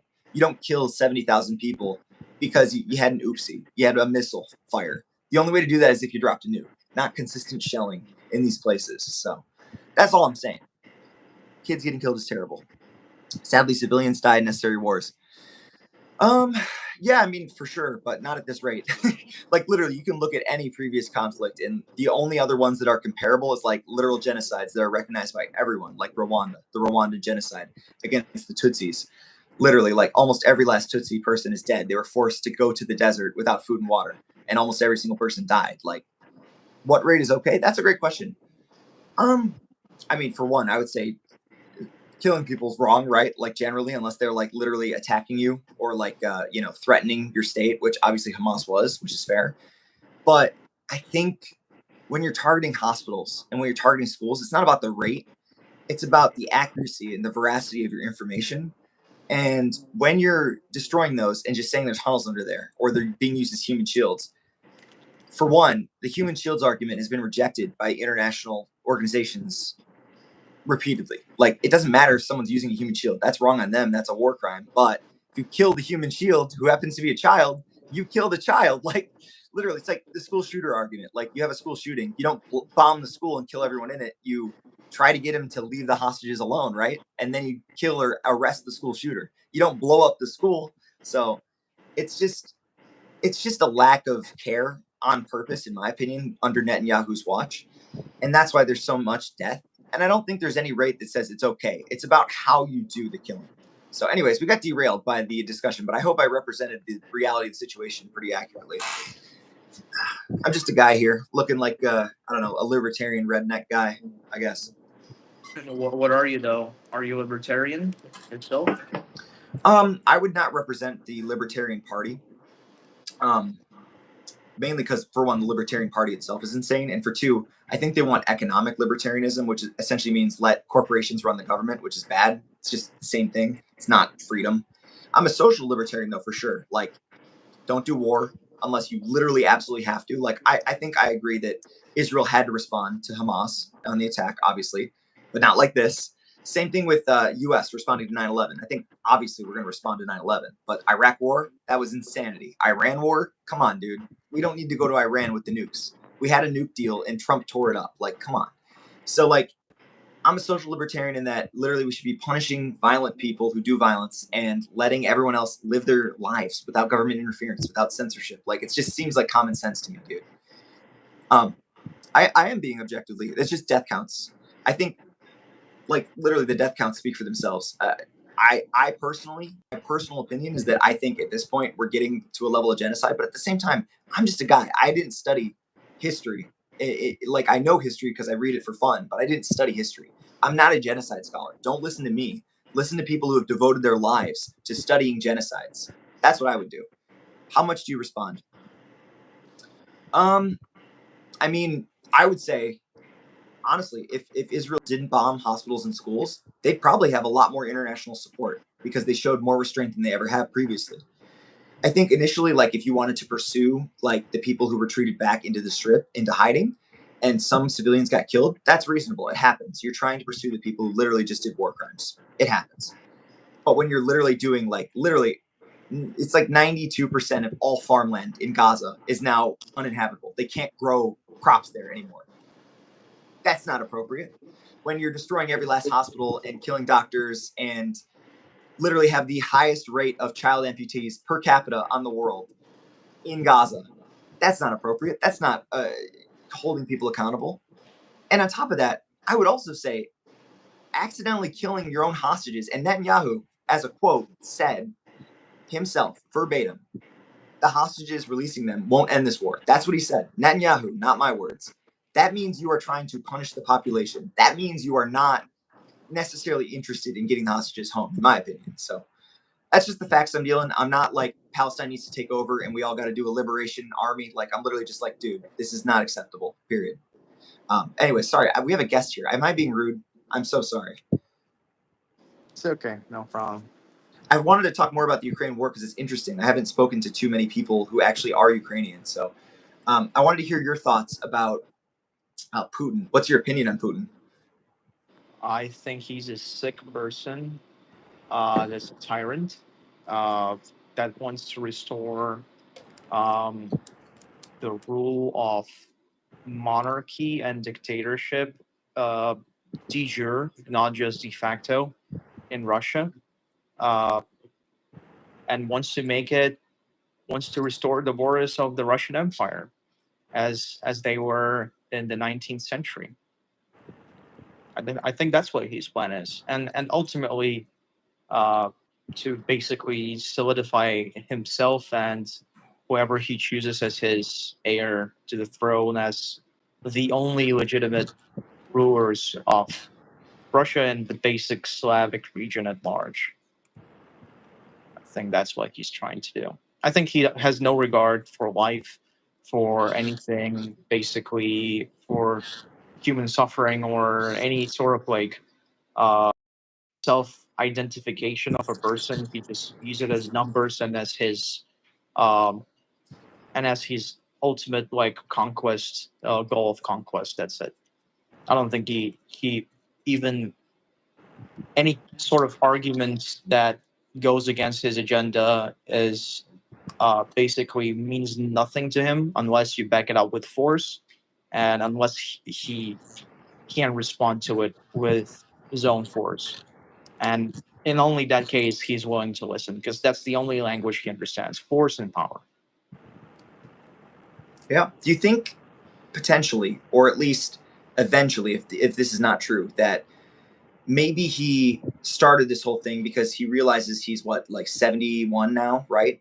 And that he's getting older, or maybe he has some kind of underlying illness and that he wants to actually go down the history books and he feels like he didn't do enough and he will get more desperate? Yeah, there could be a part of that. There could also be a part of like elderly kind of like, you know, people who like as people grow older, they genuinely generally a lot of people start losing touch with reality and like what's like I don't know what's happening for reals. And I think he's just like he thinks that he can basically restore his old empire and maybe go down the history books like that. I don't know. I think so. We can only speculate on that. No one knows what he's really thinking. I don't think he knows what he's thinking. I think he's demented and a tyrant. That's what I think. Interesting. I guess one more question about Putin that I have, honestly, for you. Is, do you view him sort of as the fascist equivalent of of Stalin, where he isolates himself from his advisors and makes these unilateral decisions in a very callous way? Do you think he's sort of the fascist version of that? I think he has his own ideology. Actually, we call it Putinism, and it's unique in a way that's it's basically um, an authoritarian sort of like oligarchic regime that's basically uh it's not even like about like there are three factions in Russia basically at large. So first is that like there are three flags and three factions in Russia that people generally appear under. First is the Russian flag at the moment and the people who support the Federation. The Russian Federation, the basically the current state of affairs, the proxy democracy, the some stuff like that. Then there is the imperial flag of Russia, the people who support the empire, and there are a lot of them in Russia, and they're basically fascists. And then there is the communist guys, the communist flag people who are communists and they want to see the restoration of Soviet Union. And what he does, he plays the three hands at the same time and just goes to whichever is the most um, beneficial to him at the moment to extract the most value he can. And he doesn't have like a sort of like a strict like leaning towards a particular one because like all of them are authoritarian and that's his ultimate ideology, authoritarianism. Just him being at the top is his ultimate ideology. And whatever means he needs to take in order to achieve that, would it, whether socialism, whether it is fascism like Imperial Russia, whether it is current proxy democracy regime, like he'll go into all the camps to basically extract the most benefit for himself. So Okay. I don't think you could call it fascism because I think a lot of people actually um, misrepresent fascism. I don't think fascism is inherently a bad ideology, like an evil one. If you go into a definition of what it is, but like what it's usually associated with is yeah, it's considered like evil. And I don't think Putin is fascist. He's just himself. He's just demented old tyrant. Okay. Fair enough. I mean, maybe that's related to why he went from, this sort of, I guess, it was almost like it was almost Israel in a funny way, where like he would pressure his neighbors, like in obviously Ukraine, of course, with Crimea, but now he's like doing all out war rather than these little pressure tactics where he would start insurgencies and then obviously the so-called independent eastern regions of Ukraine, things like that, where I think it is a little bit of desperation, or potentially it was all part of the plan. It's I either think he got ridiculous. impatient. I think he miscalculated. He wanted a quick war with Ukraine, giving up like in the first couple of days, or potentially like in a month. Like he wanted to crumble Ukrainian regime, Ukrainian state, and he didn't succeed at that. He was pretty successful at his subversions, like when he was trying to, like, basically he staged the insurrection in Ukraine, in the eastern region. He staged Crimean the Crimean giveaway, you can call it that. Uh, and basically what you can do is what he didn't do right is that he tried to do like a quick solution to his strategy because he got impatient, and that backfired, I think, massively for Okay, him. fair enough. I want to hear Because about. Sorry, no, because continue. Ukrainian people have been drifting toward, like, we are in the middle, basically, geographically and both politically. We used to be between like the east and the west, and like you can just, if you have eyes and and a sound mind, you can just take a look at both sides and see where people live better. And that the side where people do live better is the west, and people have been just have become more aware because people travel. Once Soviet Union collapsed, like, we could travel to places after closed borders have been removed. People could travel places and see like prosperity and basically a better quality of life. So Ukraine is uh, basically has shifted towards west, and like all of the people like are basically what you would call them like um social democrats in Ukraine right now. Interesting, very interesting. So, do you think this war will end this year at all, or no? No, no, I don't think so. I think this war is not gonna end um with like someone saying, "Oh, the war is ended. That's it." Like, "Oh, there is agreement. We ended the war just now." It's gonna just be a slow burn until like we get a stalemate and a frozen conflict. I think that's what it's gonna be, and I think that could possibly happen within the next 5 to 7 years, but not earlier than that. Interesting. What if Putin just died? Maybe he was sick. A funny thing is, I used to have, I still talk to him, but I like we live in different countries now. I used to have a Russian friend, a good Russian friend, and I used to ask him this question: when do you think Putin's gonna stop being the president?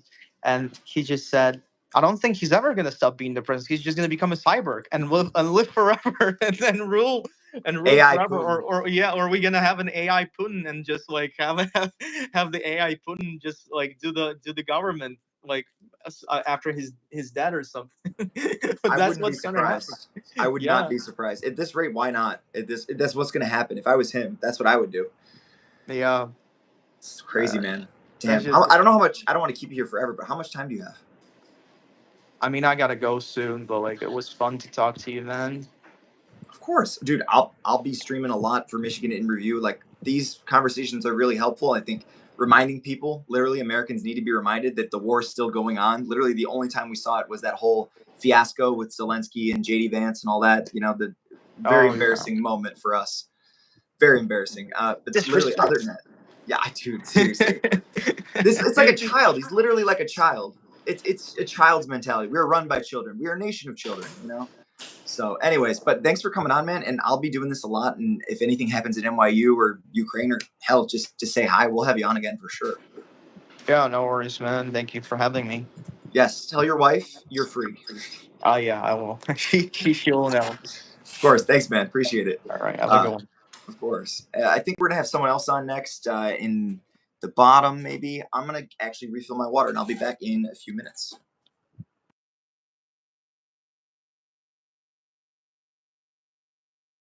This is the cat camera in theory. Oh, if I can find it. Yeah. Sorry about that. There he is. Okay, cool. I'll be back in 5 minutes. Just got to fill up some water. If you want to join the stream, I sent the link to my people on Instagram. So you just got to follow me on Instagram, and then I'll send you a DM or you send me a DM, and we'll be good. I'll be back in 5.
I was muted that whole time. You got to be kidding.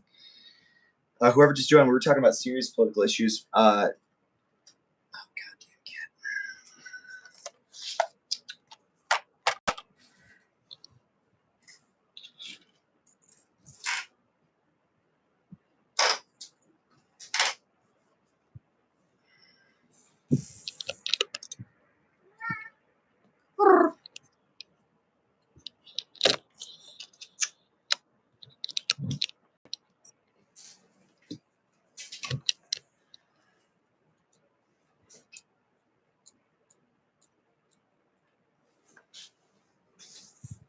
Hey, what can I say?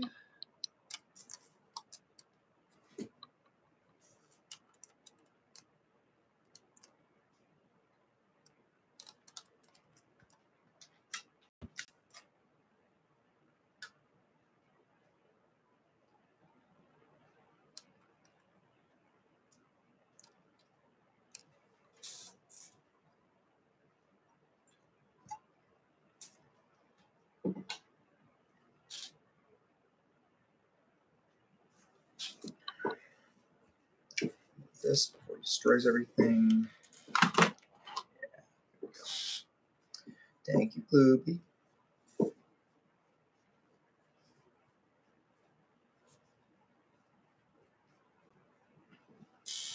Why is my phone off?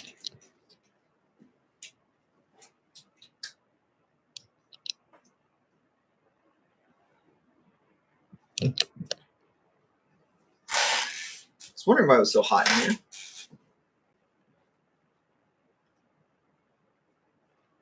Sorry, my cat's being cute. I'll point him over here. There he is.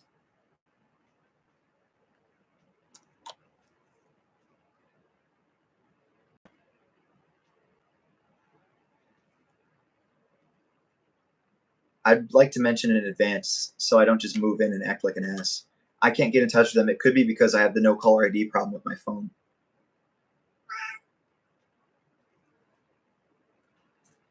Is there like any way I can get in touch? Like, I don't know. Oh, wait a minute. I have an idea.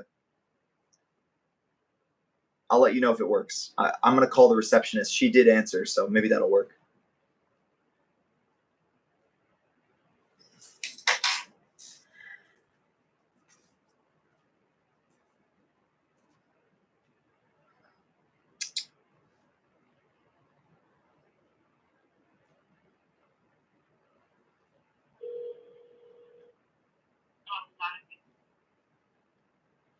This is Tyler. So I called earlier today with the car that I'm going to planning on dropping off tomorrow. I already talked to Kyle about it.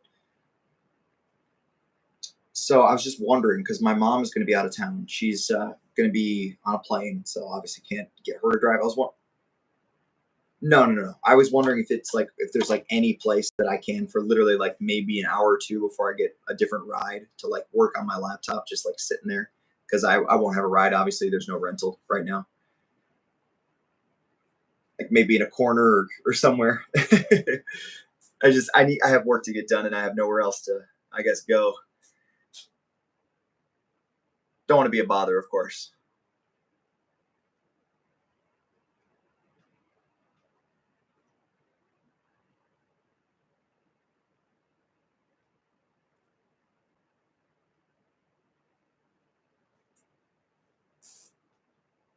Oh, dude, that's awesome. I won't be a burden, I promise you. I'm not taking any meetings or nothing. Appreciate you. Thanks so much. Have a good one.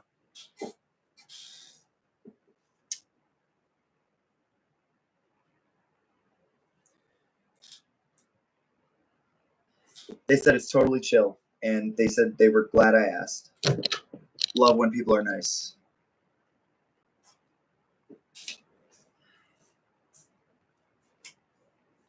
Anyways.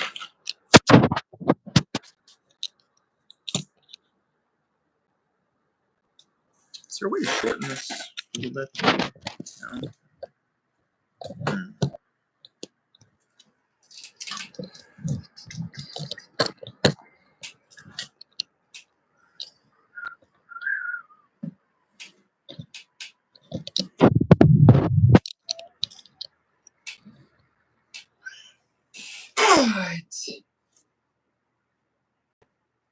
cat is so demanding. Okay.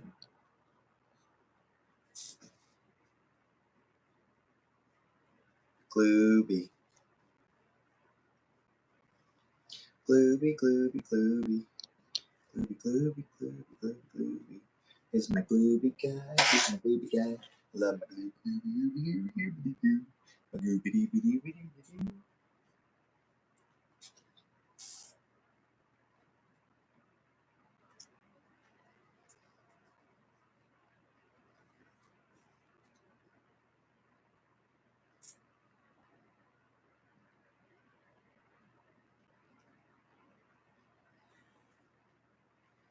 Thanks for the follow! Exclamation mark.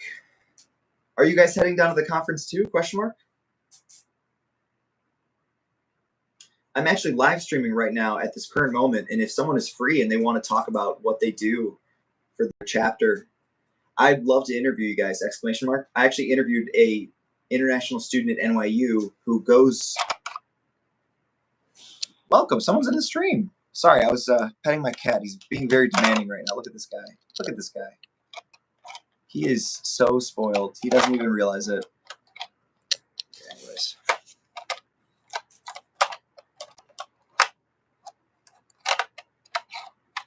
Knows Baron at an acquaintance level.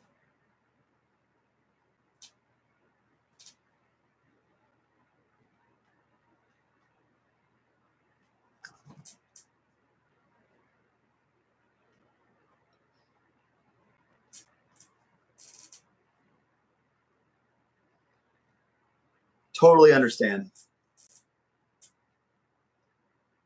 I don't know why I said that like a caveman, but still, LOL. We had two big interviews on, with one being the most voted in pro-Palestine politician in the campus as the first interviewer, and the second was a Ukrainian international student who goes to NYU with Barron Trump, LOL. I've been streaming probably for like 5 hours while just like doing random stuff, and it's been really, really good. I'm going to do this a lot more.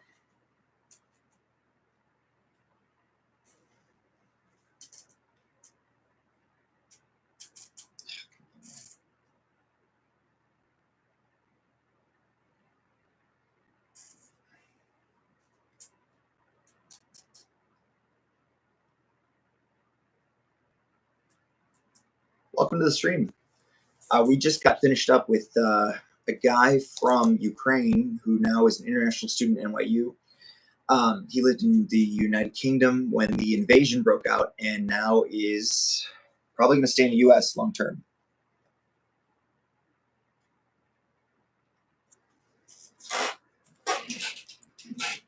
Sorry, I'm really close by. Welcome to the stream, guys. We just got finished up with the Ukrainian interview, so we actually have open phone lines if you want to call. We had a debate/discussion with the most prominent pro-Palestine politician on campus, being Kashava, who got 2,200 votes in the last presidential election for student government. And the second person was just a random guy here. He was a student at NYU, still is. Goes to school with Barron Trump, apparently. Knows him through a friend of a friend, which is wild. And also, obviously, he had a lot to say about the war in Ukraine currently. It was interesting. And also, he doesn't really follow what's going on in Palestine that closely. And I was asking questions because his opinion had changed from supporting Israel to not supporting Netanyahu's war, essentially, or genocide, in my opinion, which was interesting because he didn't follow it that closely. So I asked him some questions about what changed his mind. And he said it was a gradual thing. And I was trying to contextualize that with the Ukraine war, which is very interesting. Excellent. Beautiful.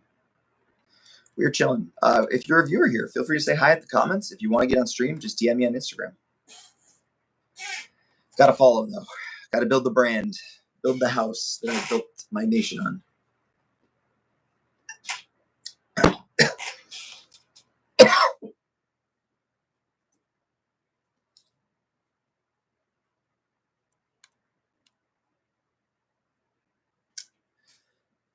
Sorry, I drank too much water.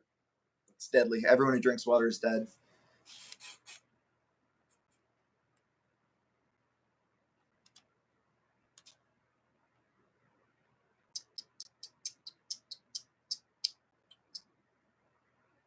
Philadelphia rolls. Nice.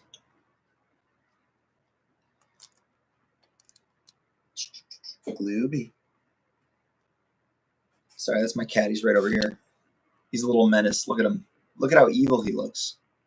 There is nothing but hate in his heart. No, he's good. He's just annoyed because I don't pet him 24/7. I think it's the COVID. The COVID screwed him up because if I don't pet him 24/7, he's complaining.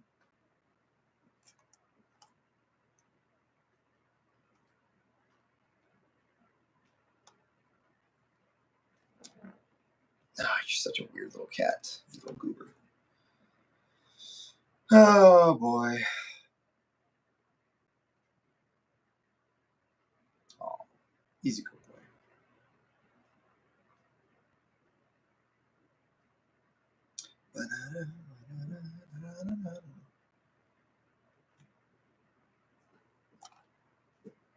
Hi, Glooby. They could be over soon. Just you wait.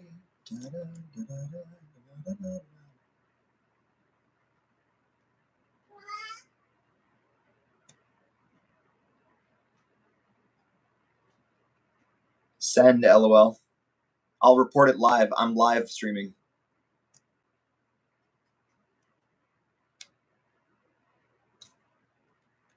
Apparently someone said some insane stuff, so we're gonna respond to that, I think.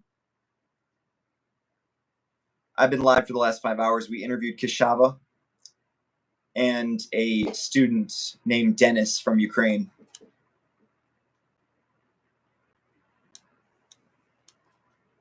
Yes, LOL. I had him on my stream. We just had an hour discussion. It went really well.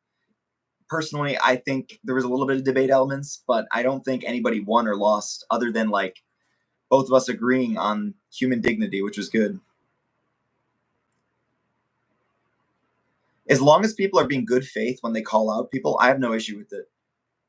People are too afraid to talk about controversial issues. As long as you're talking about the issues and not the people, it's fine.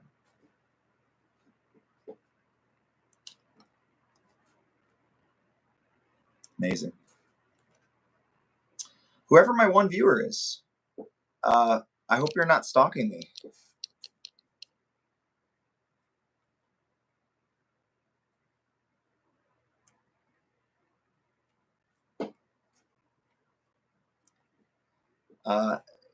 If you want to come over, no.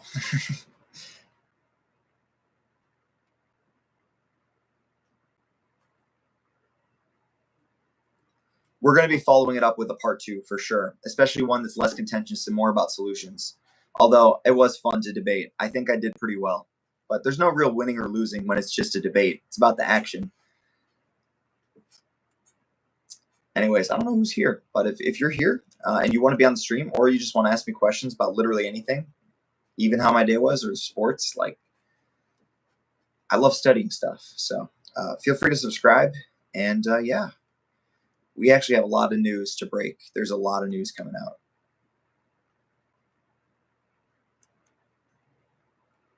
I'm still live right now, but the full 5-hour recording will be there. Like the mid-hour from like 2 hours in is him, and I'll cut it down into a standalone video. We definitely disagreed on protest tactics, for sure. And I think that we still disagree on that, but, you know, we agree on literally like 90% of things, which is totally fair. But I think that when you have incompetent leadership leading a protest, it makes the entire movement look bad, even when it's morally justifiable.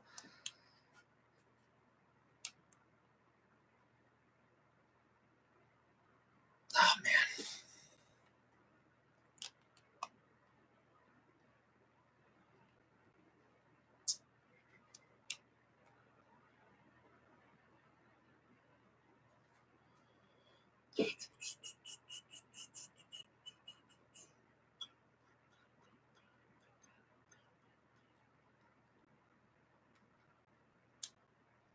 Ooh, thanks, DoorDash. Shut up.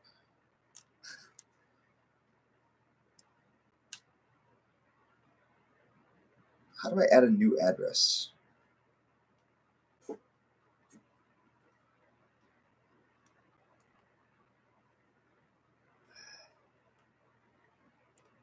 You can only have 3 saved addresses? There's no way.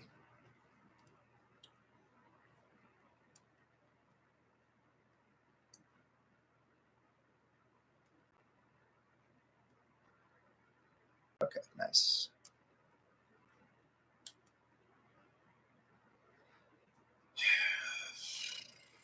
Compton, Compton, ain't no pity quite like mine.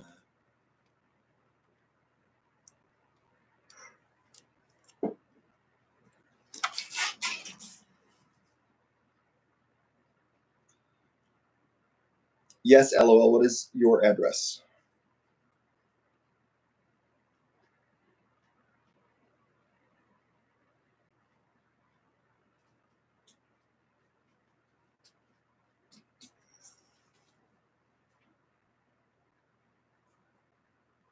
Shut up.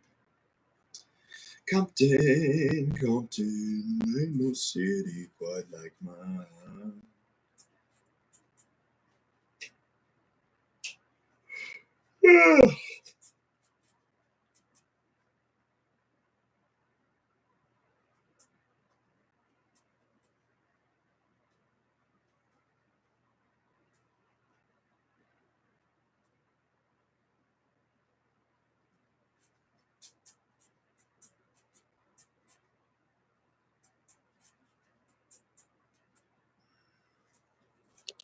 Compton, Compton, ain't no city quite like mine. Oh my god, the cat's doing something crazy. He's in his tube down there. I can't see him. Where'd he go? Blueby. He's down there. He's in there. There's a little hole. He's in there. Blueby, oh, come here. Oh. Oh.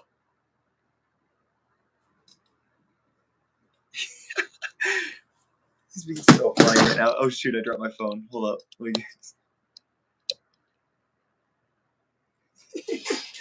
is he doing? What?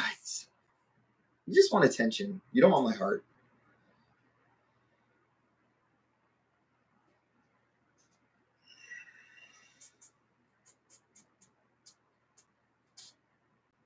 Ugh. Blueby. Sorry, whoever just joined, that's my cat. His head is sticking out of the hole right there, if you can see it. That's the top of his head. He's like hiding. But we were talking about serious stuff earlier. If you want to join the stream, actually, we have a live stream link.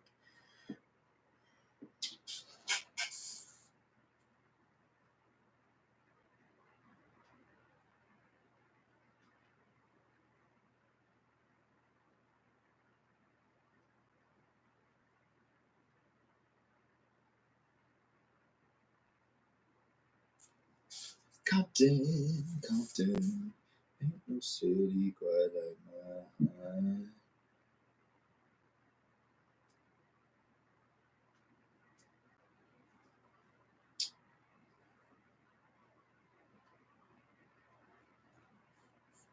Gloopy, Gloopy, ain't no kitty quite like mine.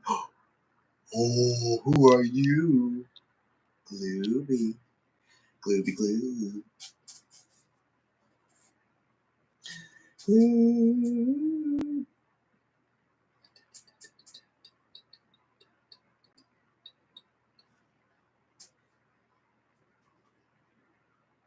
It's not delivery, it's Dijon.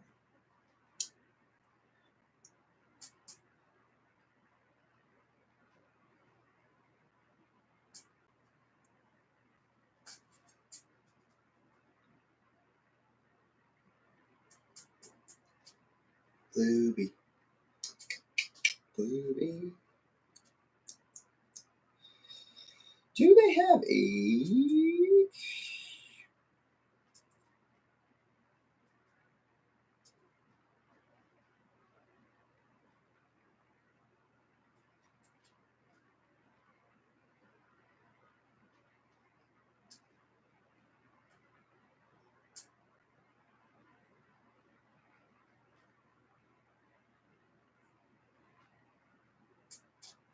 Gloopy, gloopy, ain't no city quite like mine.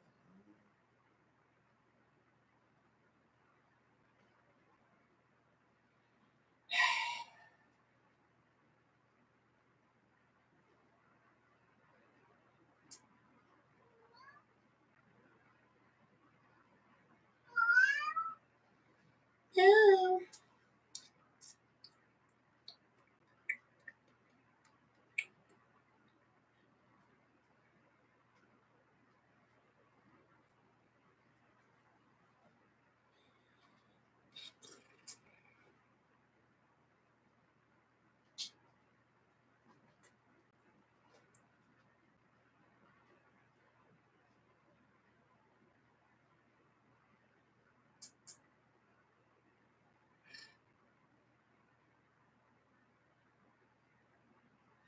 Compton, Compton, ain't no city quite like mine. Where is he? Where'd he go? Glooby. It's like his little jungle castle. He's such a crazy guy. There we go.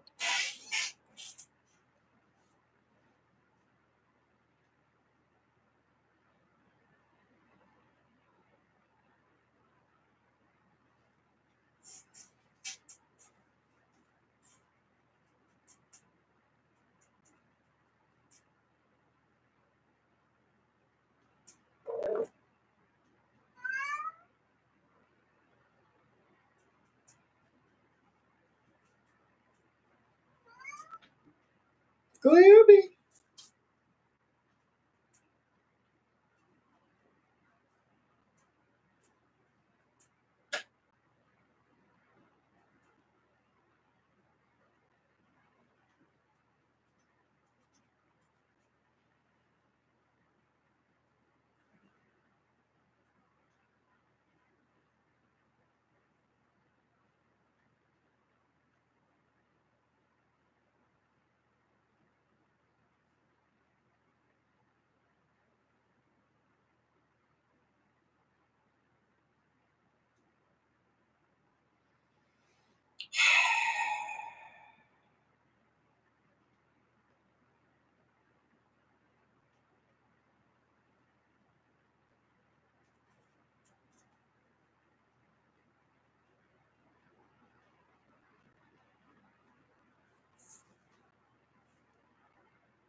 Compton, Compton, ain't no city quite like mine.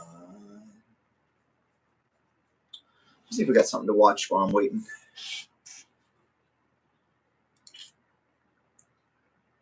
Welcome to the stream. We just got done interviewing a guy from Ukraine who goes to NYU now and is a classmate of Barron Trump's, which is pretty funny.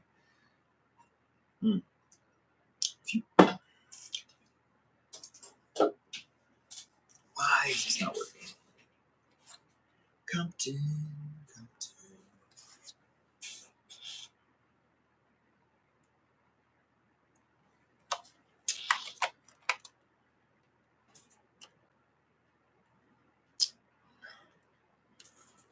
We had a little beef on our Instagram story because I was criticizing the tactics and the strategies of the pro-Palestine leadership of our protest and how they failed, both not just to achieve divestment, but build a big enough coalition that the pressure is inevitable. So that was our disagreement. Also, if you just joined the stream, if you want to join, all you have to do is literally Instagram, email, whatever. I'll give you a link to get on. You can ask me anything. You can debate me. You can talk about sports, talk about where you're from. I'll interview you. I don't care.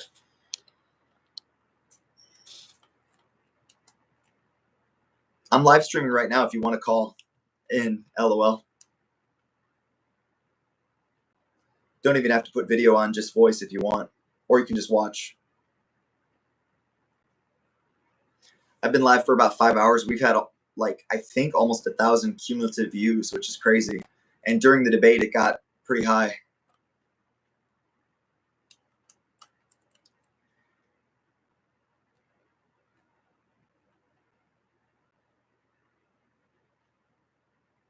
Welcome to the stream. If you just joined, I'm Tyler Fiorito. I'm the campus section editor for the Michigan Review. We actually had, I would call it an interview, but it was more of a debate between Kashaba, who is the most prominent politician on campus that is pro-Palestine. He had 2,200 votes in the last election. On top of that, we debated about protests and things, some other stuff. It seems like I need to stream at night since people work during the day. That is what I'm learning.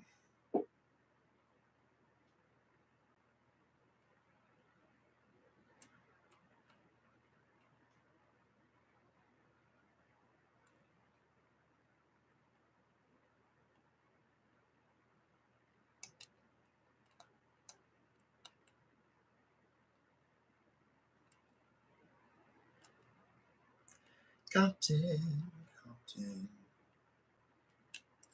Ain't no city quite like mine.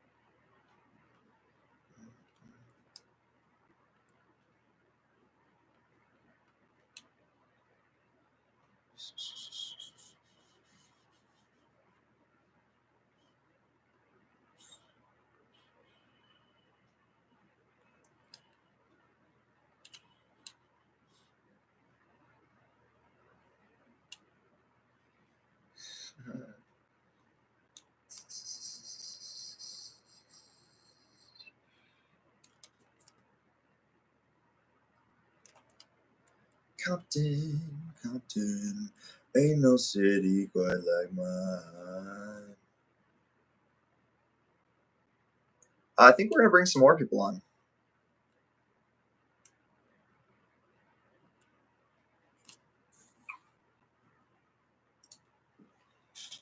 Just make sure this is safe for work. It is. Okay, thank God.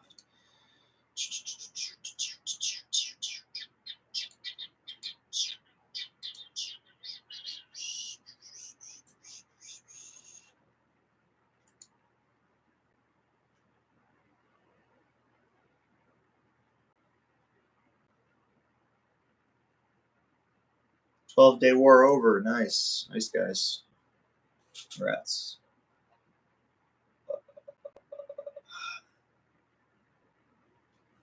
Let me see if I can get someone on stream. I'm bored anyways. Why not?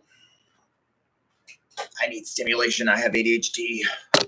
Well, I've been trying to stream on computer, but the thing is, YouTube is really stupid. Like, it doesn't detect vertical streams always on computers. Like, if I'm streaming, I don't get recommended in the algorithm as much. It makes no sense. So, anyways, let me see if we have anybody here.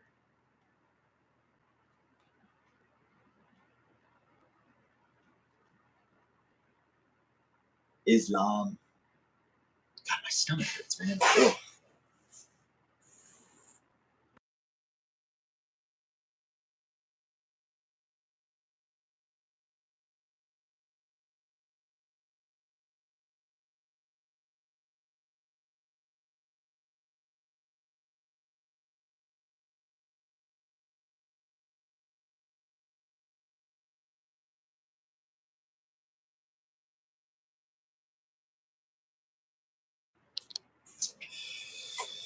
Let's see what I got.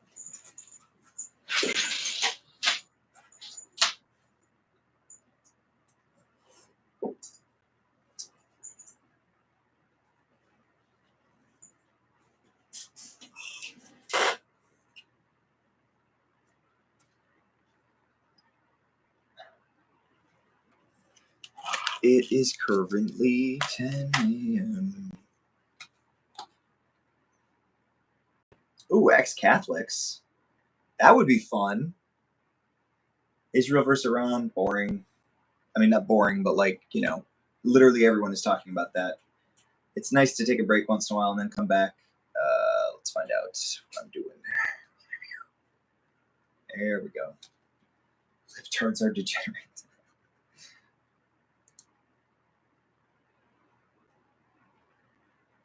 Let me figure this one out. Hello?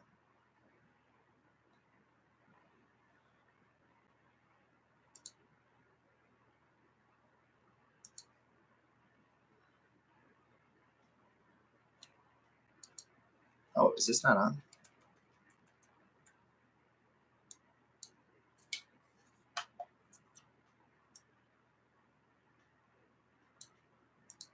Hello?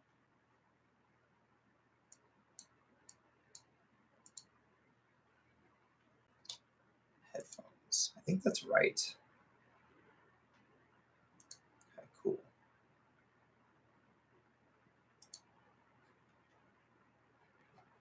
Let me see where I am.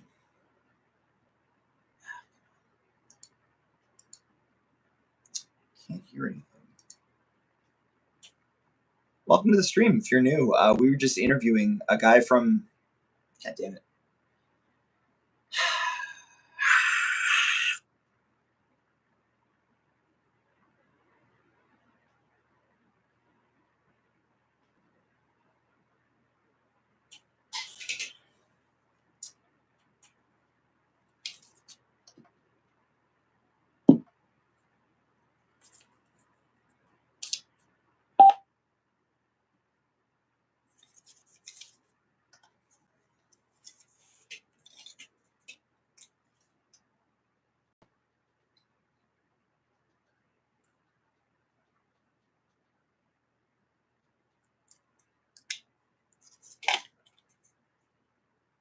Welcome to stream. We just had an interview with somebody from Ukraine. On top of that, we were talking to the biggest pro-Palestine activist on the campus of Ann Arbor. What does double dash mean? Does anyone know anything about DoorDash? What does this mean? Double dash. That's just like Super Mario.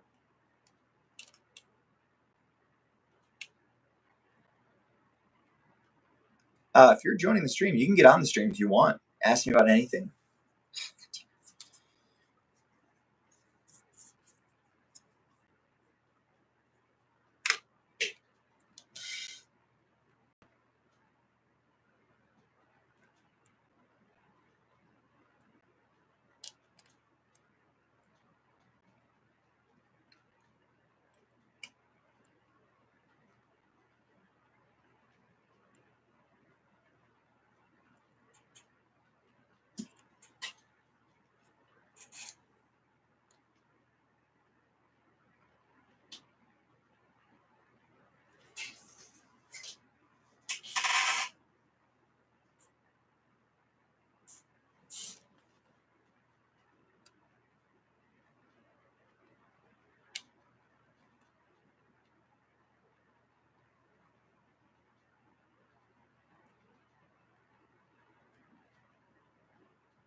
Welcome to the stream. Sorry, I'm fixing my hair. My hair was crazy today. I was looking extra libertarian.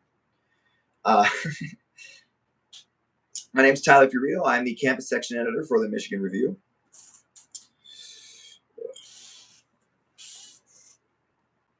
Have you applied for Wayne State yet? Or any other community college that's online? Question mark.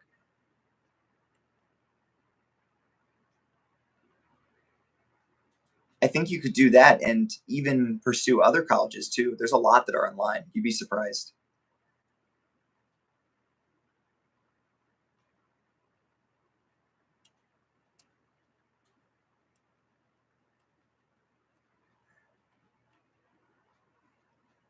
Oh, sorry. I got distracted. I was trying to fix my hair. It's kind of crazy today. I'm the campus section editor for the Michigan Review, and this is my show. I sit here and I mess with my hair for about 6 hours, and yeah.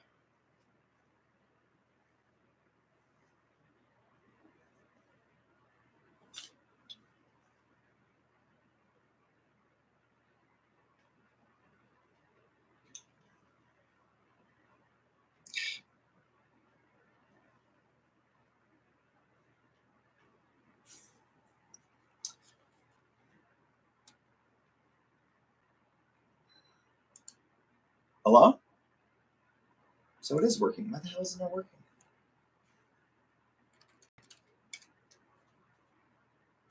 Hello? Hello? Hello? Can you hear me?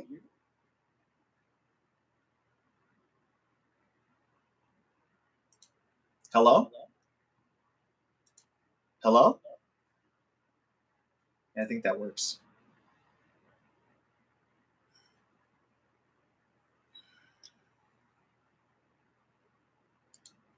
Okay, perfect.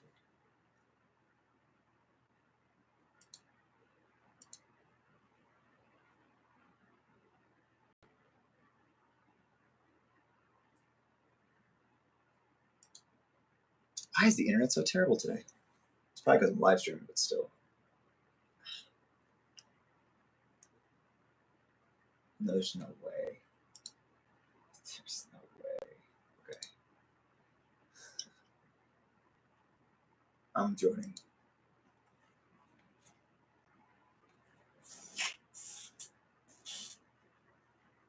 And these guys have trolled me the whole time.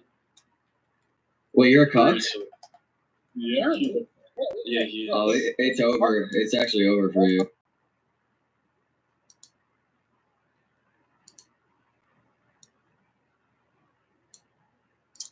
I was aggressive. Welcome to the stream. Sorry, I'm redoing my hair because it started to fall apart there towards the end. I am Tyler Fiorito. I'm the campus section editor for the Michigan Review. I'm looking a little more disheveled than usual. We had 2 interviews earlier today. One was the biggest pro-Palestine politician on the Ann Arbor campus, and the other was, what is he, a Ukrainian international student at NYU. He's literally classmates with Barron Trump.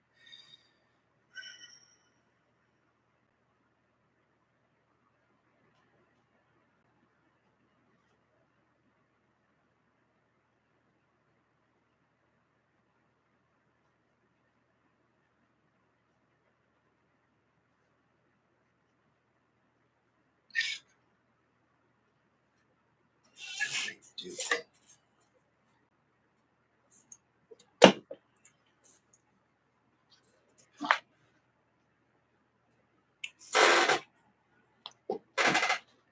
Sorry, I got really close to the camera. That was an accident.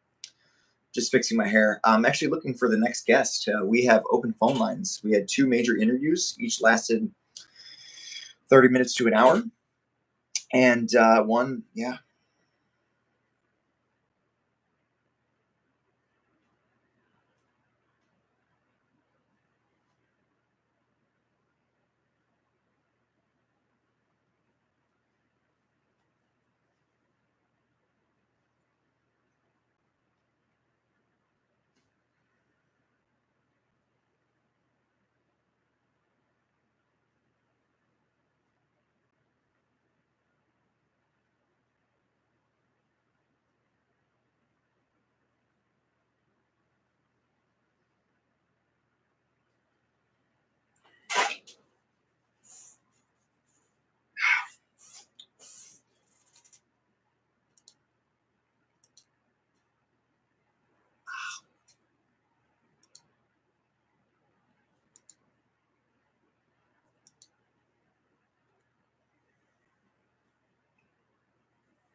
Welcome to the stream. Sorry, I'm fixing my hair. It's looking crazy right now. But yeah, we're just interviewing people. My name is Tyler Fiorito. I'm the campus section editor for the Michigan Review. Basically, we talk about everything here. There's no off-limits topic. University of Michigan is one of the largest public universities in the entire world. And there is such a unique convergence of cultures here at this university. And I think that we got to talk about world news, local news, United States news, and the state of Michigan news, but from the lens of the University of Michigan and our very diverse student faculty population. And I'm not just talking about identities, also ideas. Like we have a lot of diversity there, which is good. It's good in academia. There should be disagreements. So if you just join the stream, just tap that little button in the chat, say hi, and feel free to subscribe. Or right now we have open phone lines. So if you want to get on the stream, all you have to do is go to my Instagram at Tyler J. Fiorito, and send me a follow request. It's not even a request, just follow me, and I'll give you the link to get on this broadcast. So we were talking about, we had 2 interviews earlier. One was actually with a prominent pro-Palestine politician at the University of Michigan. He had 2,200 votes in last year's campus-wide election. On top of that, the second interview we had was with a Ukrainian international student who goes to NYU and is literally classmates with Barron Trump. So we had some interesting interviews there, and we've had open phone lines since.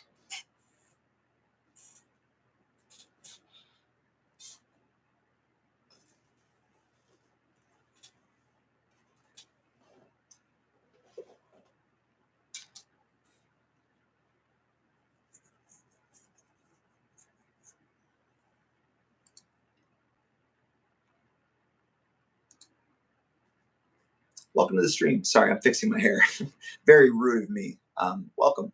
My name's Tyler. What's your name? I'm like a chat bot at this point.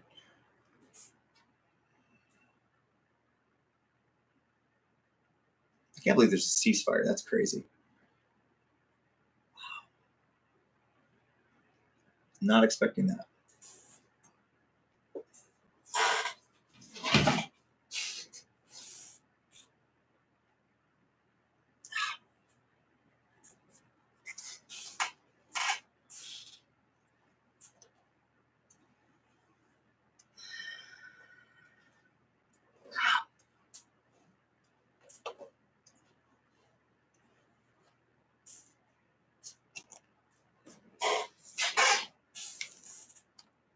Welcome to the stream. I'm Tyler. What's your name?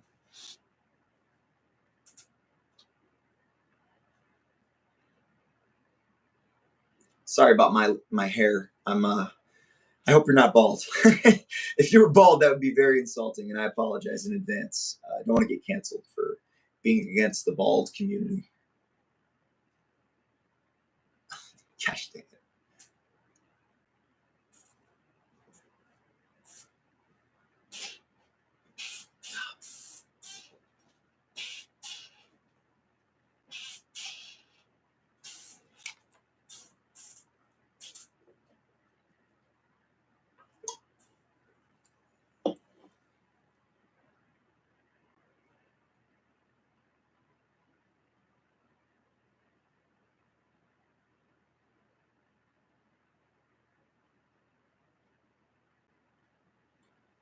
I also got you a little surprise miso to make it a meal with rice. So you have that coming too.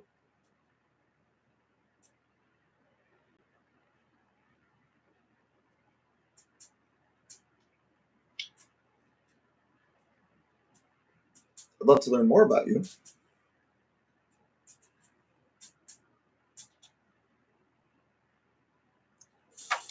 There it is again.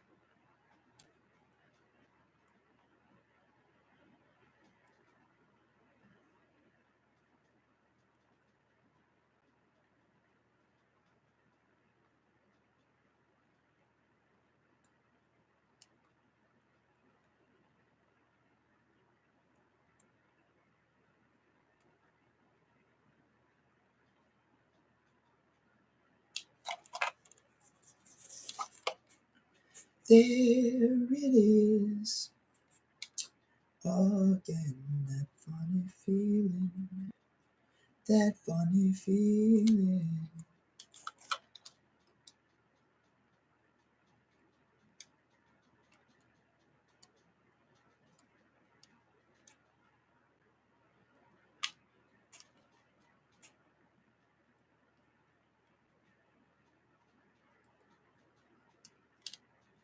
My stomach has been crazy all day.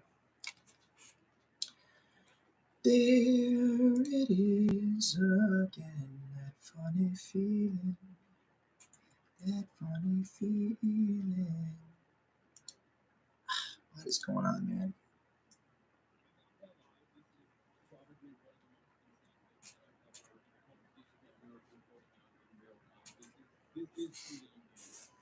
Trump announced this ceasefire between Israel and Iran. Oh my God! I wonder if he just told Israel this and then tweeted it out with the hopes that Iran will say yes, because he knows Iran will most likely say yes. Update: Iranian sources confirmed that the ceasefire with Israel has been agreed. According to one source, the truce will go into effect at 3:30 a.m. Jerusalem. Is this not a big Iran area? They held out against nonstop strikes and did a significant amount of damage to Israel. I think it's not as bad for Iran as what could have happened. So yes, it is definitely I think they're decently positioned now. People that say no are not factoring in Israel's ambition here. I don't think this is over. I don't think this is over at all. And if it's actually over, it's only because Iran actually depleted Israeli air defense, which would be a pretty solid W. Chatters are saying this doesn't seem like it's real. It seems so sloppy. Yeah, that's the Trump administration. It's the most administration, dude. What is your expectation from these guys? This is how they operate. This is who they are. It's an incredibly impressive operation. We'll see. It leads to what President and you hope for in the days and weeks ahead. Much more helpful. We appreciate you. Thank you, Phil. Take care. And up next, we'll continue to follow the breaking news. President Trump just announced a ceasefire between Iran and Israel. It will begin in the next 6 hours. I've been watching from the General States.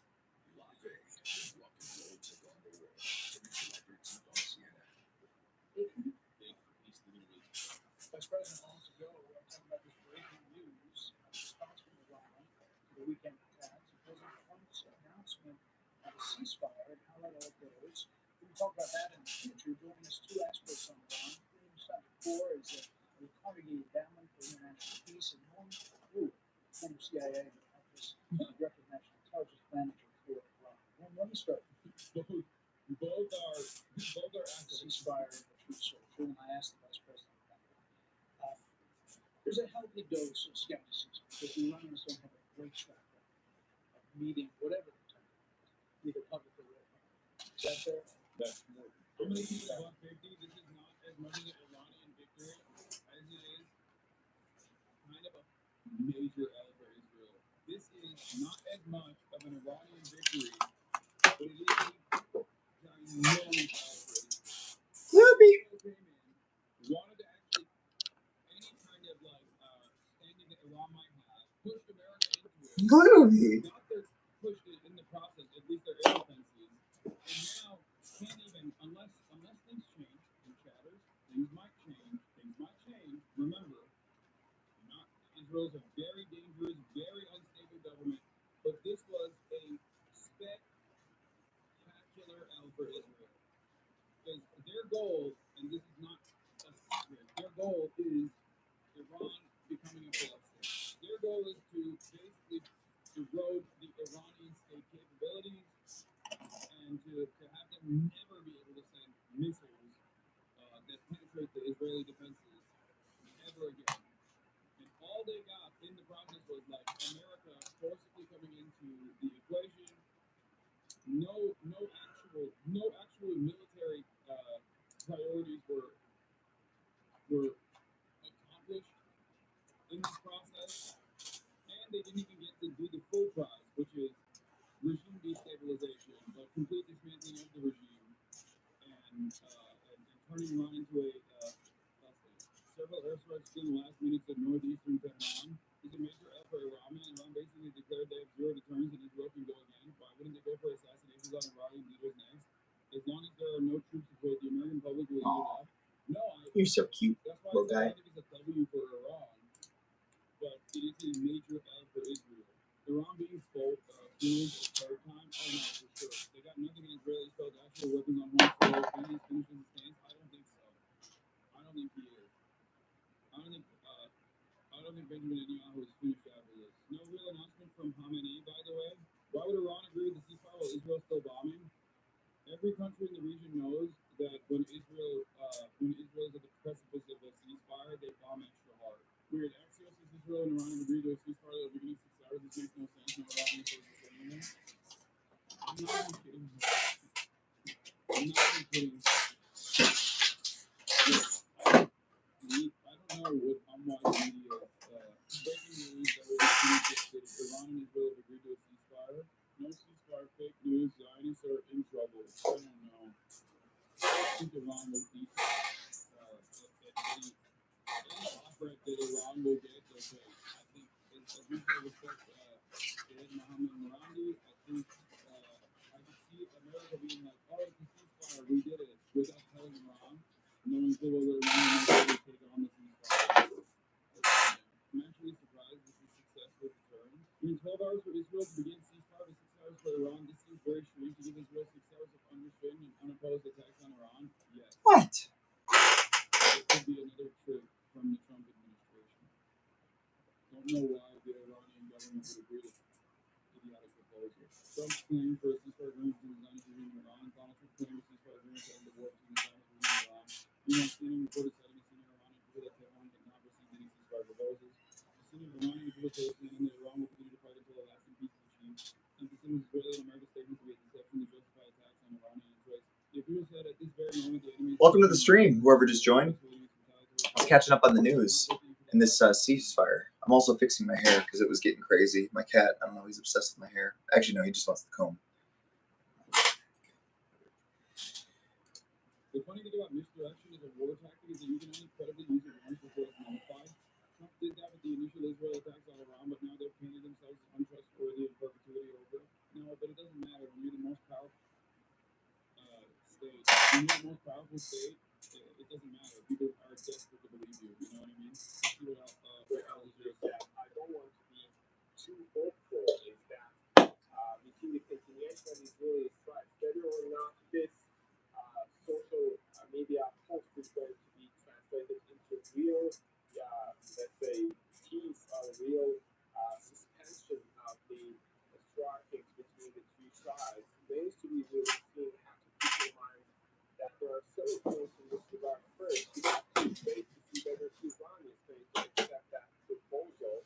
Second, we're not sure if the Iranians are going to accept that proposal because of the very fact that we see the continuation. Also, by nature, this is not a fair proposal. You just give some time for one of these sides to continue their strikes, ask the other to keep silent, and go on with just being silent and then receiving more and more attacks targeting your territory. That doesn't seem fair. And of course, this is going to be something that should be taken into consideration when it comes to Iran's calculations. And at the time being, Iran is trying to use the most possible amount of strategic precision when it comes to the next steps down the road. And also, there is one important point that also still we have to keep in mind. The Iranians are saying that they're going to continue to strike back as long as the Israeli strikes continue. The reality on the ground is far from that point that we can see a ceasefire at the time being, since they are continuing. And also because the Iranian Supreme Leader, Ayatollah Ali Khamenei, a couple of days ago, coming out to say that Iran is not going to accept any imposed peace. If this recent statement by U.S. President is going to be considered as an imposed peace, the possibility is very high that statement because Iran may not accept it. But still, we don't have any official statement. We don't have any official. What if this is a way to be like, oh, Iran just lie and say Iran told us that we accepted a ceasefire, and we would continue bombing Israel, so we have to actually do this. I don't know anymore. This is not a normal state. America, I'm saying this with 100% sincerity. I know this is probably shocking for some people to hear, because your expectation is that like the United States of America is supposed to be this like honest actor here. But I can't trust America's statements. I definitely can't trust Israel. And I 100% in this process at least trust the Iranian side and their assessment of the situation or what they are saying a lot more than I do America. They're not the ones who are like, oh, let's do a negotiation and then attack. I mean, we're doing a war, but it wasn't a war with doing a war. It literally wasn't a war before Israel decided it is supposed to be a war. Breaking CNN citing an Iranian with Tehran is not resisting a proposed war ceasefire. The statements of Israel and the United States are a trick to justify attacks on Iranian interests, and at this moment, the enemy is attacking Iran. I will say, Israel does actually increase the intensity of the strikes right before, and they have increased the intensity of the strikes today. The right before a ceasefire happens, Israel notoriously will blow up way more than they normally do. I don't know anymore. I don't know. They're incredibly stupid. An incredibly stupid spectacle. Iran semi-official mayor's new agency casting doubt on compilation of the ceasefire between Iran and Israel proceeding the publishing of the text that was announced with the headline Liar comes from imaginary planet that started with ceasefire. Iran says Iran issued evacuation warning for Tel Aviv residents. Okay, that means that they're still striking Israel. Iran has issued an evacuation warning for the residents of Israel's Ramat Gan district in Tel Aviv. The news comes shortly after an Israeli military spokesman issued a seasonal warning to residents of an area in the Iranian capital Tehran, saying the army would be launching an attack. Bro, what is happening? I don't know anymore. I'm sorry. This is the stupidest. What? Scroll down. Keep reading. Why are you saying scroll down? There's nothing else. It's like older. There are no barriers for Iran as long as the U.S. would like to do shocking off. Air superiority warfare. U.S. will have favorable trades when it comes to exchanging bombs. It will only escalate the normal escalating Iranian generals and calling it a special operation. As if it's not escalating a war, why wouldn't U.S./Israel push it further in a month? They will. I think they will. That's why I'm saying it's not a W for Iran at all. People who say this is a major W for Iran are coping. Iran is weak. In 2020, when Donald Trump executed Qasem Soleimani, Iran was still weak. And it didn't show any significant retaliatory measures to any surrounding nations that played a role in this actually suffer repercussions for doing such a severe escalation of violence, for withstanding such a severe escalation of violence from America. Israel flew into Iran amidst negotiations and assassinated multiple IRGC commanders, basically brought fresh faces into the IRGC. Iran's Foreign Minister Abbas Araghchi said Tehran's attack on Al Udeid Air Base in Qatar came in response to the U.S. aggression. He said Iran will be ready to respond again in case of further action. By the U.S. according to a statement posted by the Foreign Ministry's account on Telegram, that this is meaningless. Okay, yeah, they'll do another symbolic retaliation. Great assault. Victory. We don't know if it's total victory. It's a theory. Here's what I'm saying. There's just a lot of detail. Yes, decades of failed negotiations, pulling out extremely long. Just these particular players and actors in this particular region. Here's my insane conspiracy hour. Are you ready for this? We insane conspiracy alert. Let's say Mossad is actually deeply penetrated IRGC, and they assassinated the top level leadership, the highest level of loyalty, and actually all these other people that are in the IRGC that are now taking their places are all. I think we're gonna call it a day here. I mean, literally, we did 5.5 hours. So, thanks for everybody tuning in. Peace.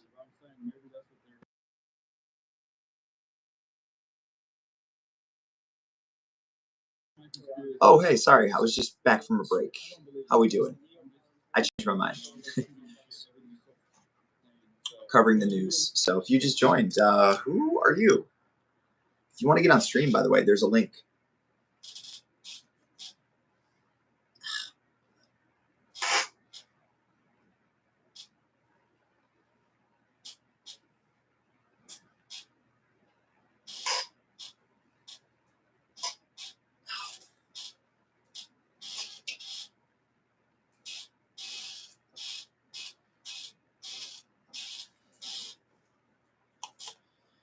Hey, what can I say? It was overdue. But it'll be over soon as you're away.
Welcome to the stream. I'm Tyler. What's your name?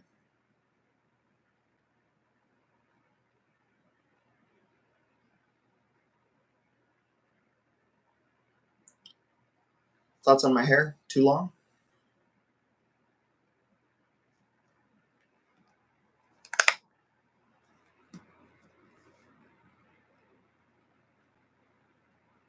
God, this is the worst fan ever.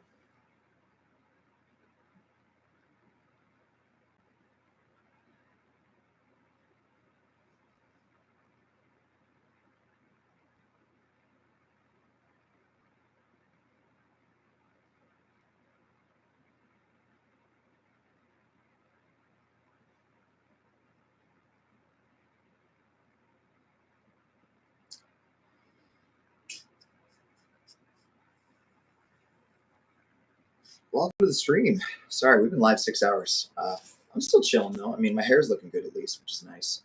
My name's Tyler. What's your name?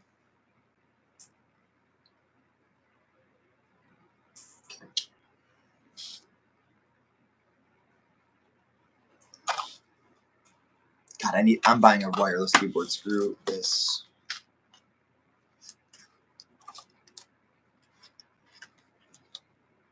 I hate wires so much.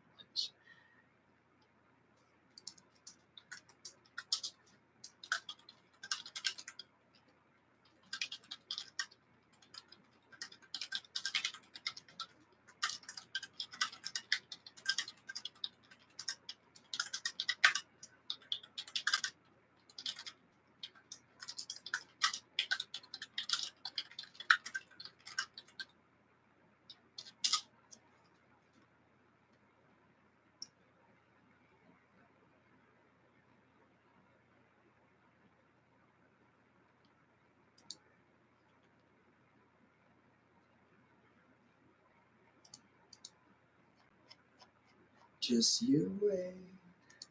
Ba-da-da.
Welcome to the internet. Have a look around. Anything that brain of yours can think of can be found.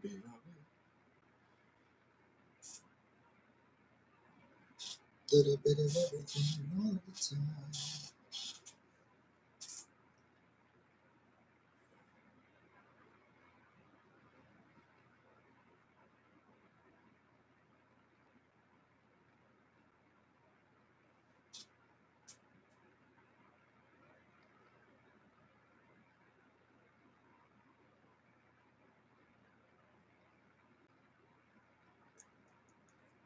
Fighting so long and so hard that they don't know what the fuck they're doing. You understand that?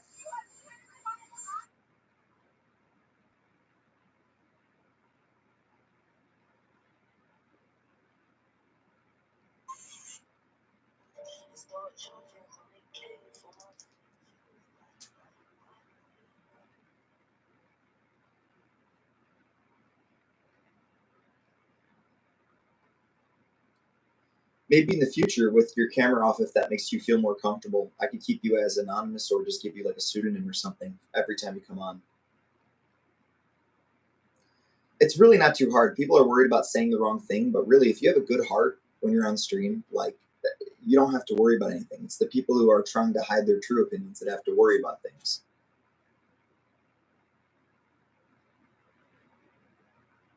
Hope you've been well. Are you back from Georgia? Question mark.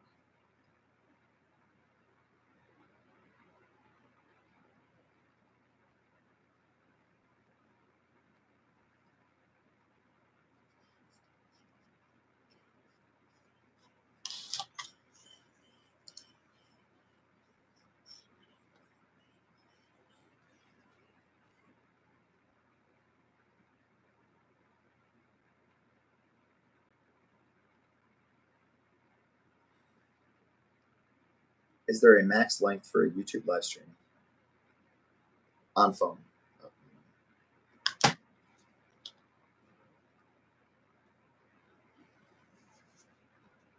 4.9. Yeah. That looks like the one, bro.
Open phone lines, by the way. I interviewed Kishava earlier and debated a little bit.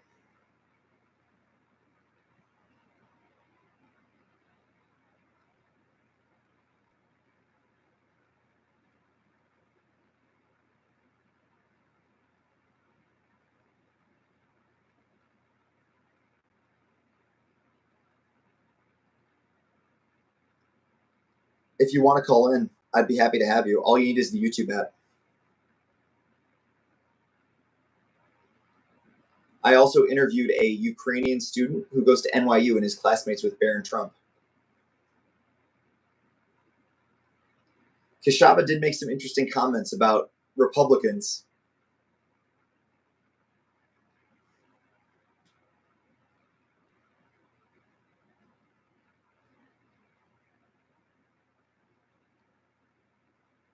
Welcome to the stream.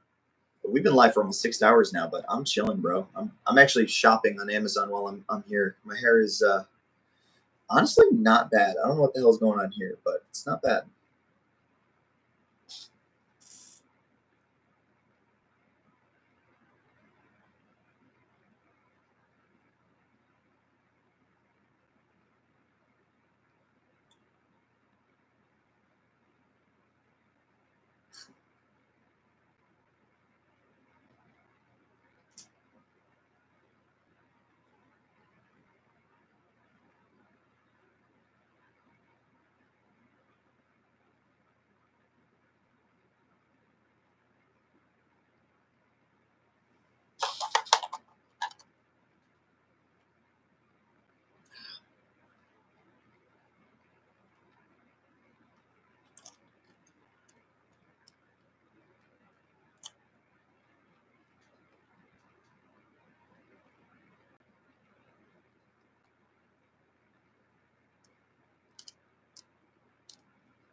Wow, it is windy outside.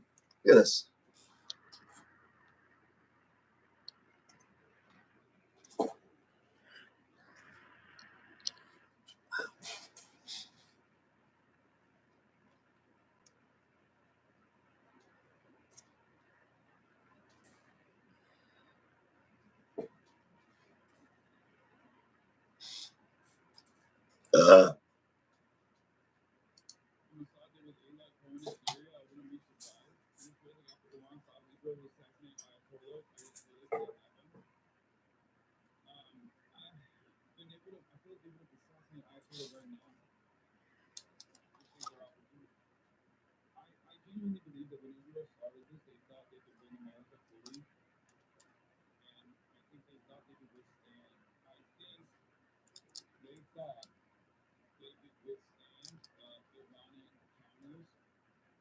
than they actually did.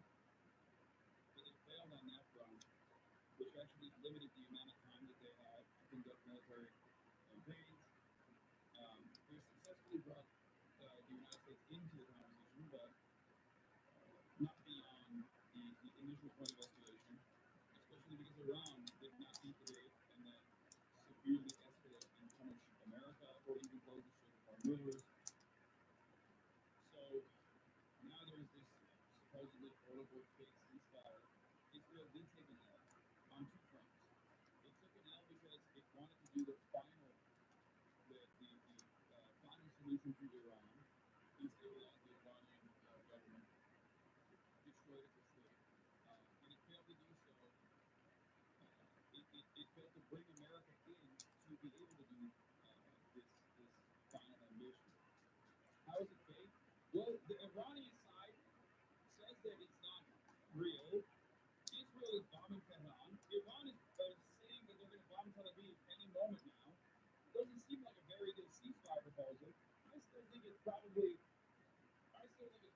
real, but I don't know. I think you're wrong. Israel predicted they would lose about 4,000 to 5,000 people in a war with Iran, and they only lost about 6. Are you insane? You think the Israeli government was willing to kill 5,000 Jews in Israel so they could bomb Iranian military positions? Do you know how much of a destabilizing force that would be for Israel? Israel would be over. They might as well end the government right then and there. Yet what they say and what they actually believe is crazy. Brother, who would you ever be able to prove to you? Who would you ever be able to prove to you that television is the safest place on the planet for Jews ever again? If Israel's actions amounted to 5,000 Jews dying in the process, because they literally decided that they wanted to go to war with Iran, and then Iran just pummeled the residential buildings and pummeled neighborhoods and even the bunkers, and it would be over. The Israeli government was done. America would also join the. I think America would probably join the fight the moment that more than 25 million Jewish people died. They also felt that keeping the war going on for longer, so attention came back to Gaza to some extent, if this report is true. 50 civilians sitting here were massacred earlier today, as in many other days, but it got negligible media coverage. Usually this would be on the front page of Haaretz, but everything is full of Iran now, and I'm sure this is true to an extent internationally. Absolutely, no one is even remotely talking about Gaza. I have here, but I have yet to see any serious coverage being talked about in Gaza. The one senator, most props, is given here, is Chris Van Hollen. Chris Van Hollen tweeted yesterday, released a statement saying 400 plus Palestinians were slaughtered on their way to receive aid, to get aid, since the beginning of Israel's strike on Iran. Very little attention has been given to Israel's conduct in Gaza. No, this is the same article that we saw. This is the only article that we've seen that confirms. Yeah, did Iran actually agree to silently absorb Israeli power for 12 hours straight? What a strange agreement. I don't think it's. Kyle calls it a fake ceasefire. Okay, well, Kyle Kulinski is even less of a direct party. I would rather listen to Yashar than Kyle Kulinski on this. I'm not even kidding when I say this. I love Kyle, but what does he know about what's going on internally in Iran? At least Yashar has relatives and can sometimes break news Iran related. Taking shots at Kyle to pick his dumbass uncle? No. No, I love Kyle. And the only reason why I couldn't watch Kyle destroy Uncle Chunk Bikers is because I could have stand to watch him get eviscerated. Kyle's just speculating like you, bro. Relax. Yeah, that's what I'm saying. Guys, you're misunderstanding what I'm saying. I love Kyle. And I respect Kyle's analysis. But he knows just as little as I do about whether or not this ceasefire is real. I'm looking for primary source here. Okay? I'm looking for even the Iranian news agencies are not a primary source in this situation. I need the foreign minister to say something. Or I need Ayatollah Zakata to tweet something. This way hour and Israel would start the ceasefire on the 24th hour, it would be the official end of the war.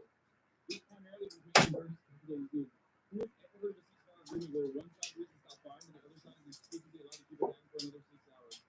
And as well, what does it mean that there's an official end to the war 12 hours after the ceasefire?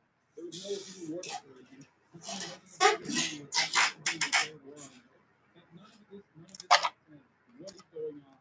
God damn it, this government is so stupid. I'm sorry. We have shredded every single I don't wanna at the risk of sounding like a liberal, I do wanna say there are some rules and some norms that are important to abide by so that we can make sense of events that are unfolding, so that we can have a sense of stability. Okay? Welcome to the stream. That's my cat cam. I was just watching coverage of the event from Hassan's stream, or I guess Hassan stream. Okay.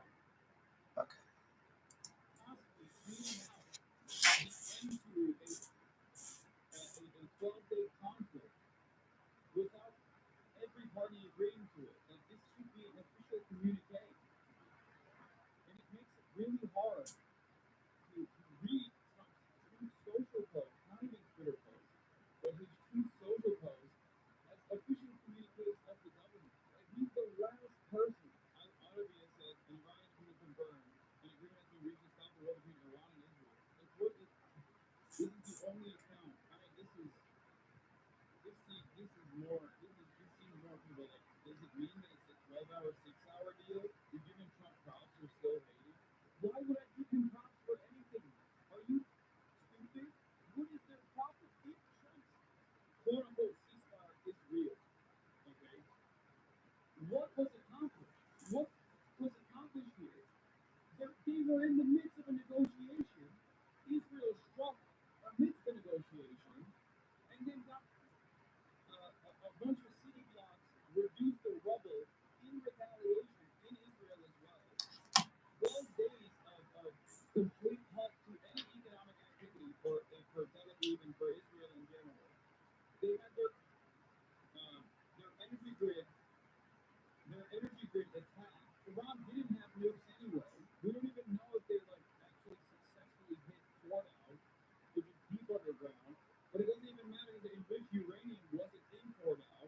Iran had revealed that far before America came in and struck Fordow. So what happened? Also, of course, with the Nobel Peace Prize talk, starting a war right now with a choice right now with Trump and Iran. He then set a risky new precedent of direct U.S. attacks on Iran, which would be called upon in the future, and dramatically hardened sentiments in Tehran. We're about to see an avalanche of this again. Note that U.S. and Iranian officials and experts are clear. Iran's nuclear program face limited damage, which means the root of the current crisis is yet to be tackled. Doing so peacefully was always hard. This war likely made it harder. I don't understand this at all, man. Iranian state-affiliated media, yeah, that's Mer News, which is what is happening. And now the Israel Defense Forces have released 2 more evacuation orders for both Mehran and District 6 in northern Tehran.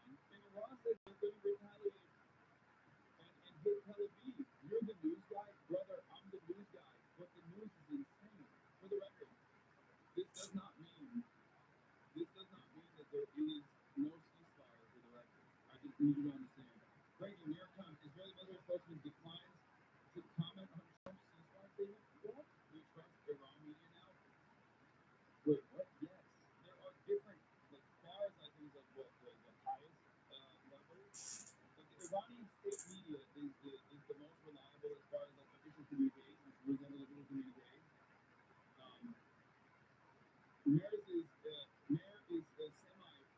semi-reliable. It's a state-affiliated outlet, and the highest degree of reliability is directly coming from the Ayatollah account or another official like the Prime Minister or something like that. This does make me think that there may be something happening that Trump jumped the gun with their refusal comment because they have no idea what's going on. Iran's New York mission declined to comment for France 24 when asked if they have received a ceasefire proposal from the U.S. whether or not Tehran has accepted it. This was all just war propaganda for Israel. JDB started calling it a 12-day war now, and they're going to say this was the war that Israel obliterated Iran's news. It was never about news. That doesn't mean anything. What the American government said about how successful this was means nothing. lower than dirt. Nobody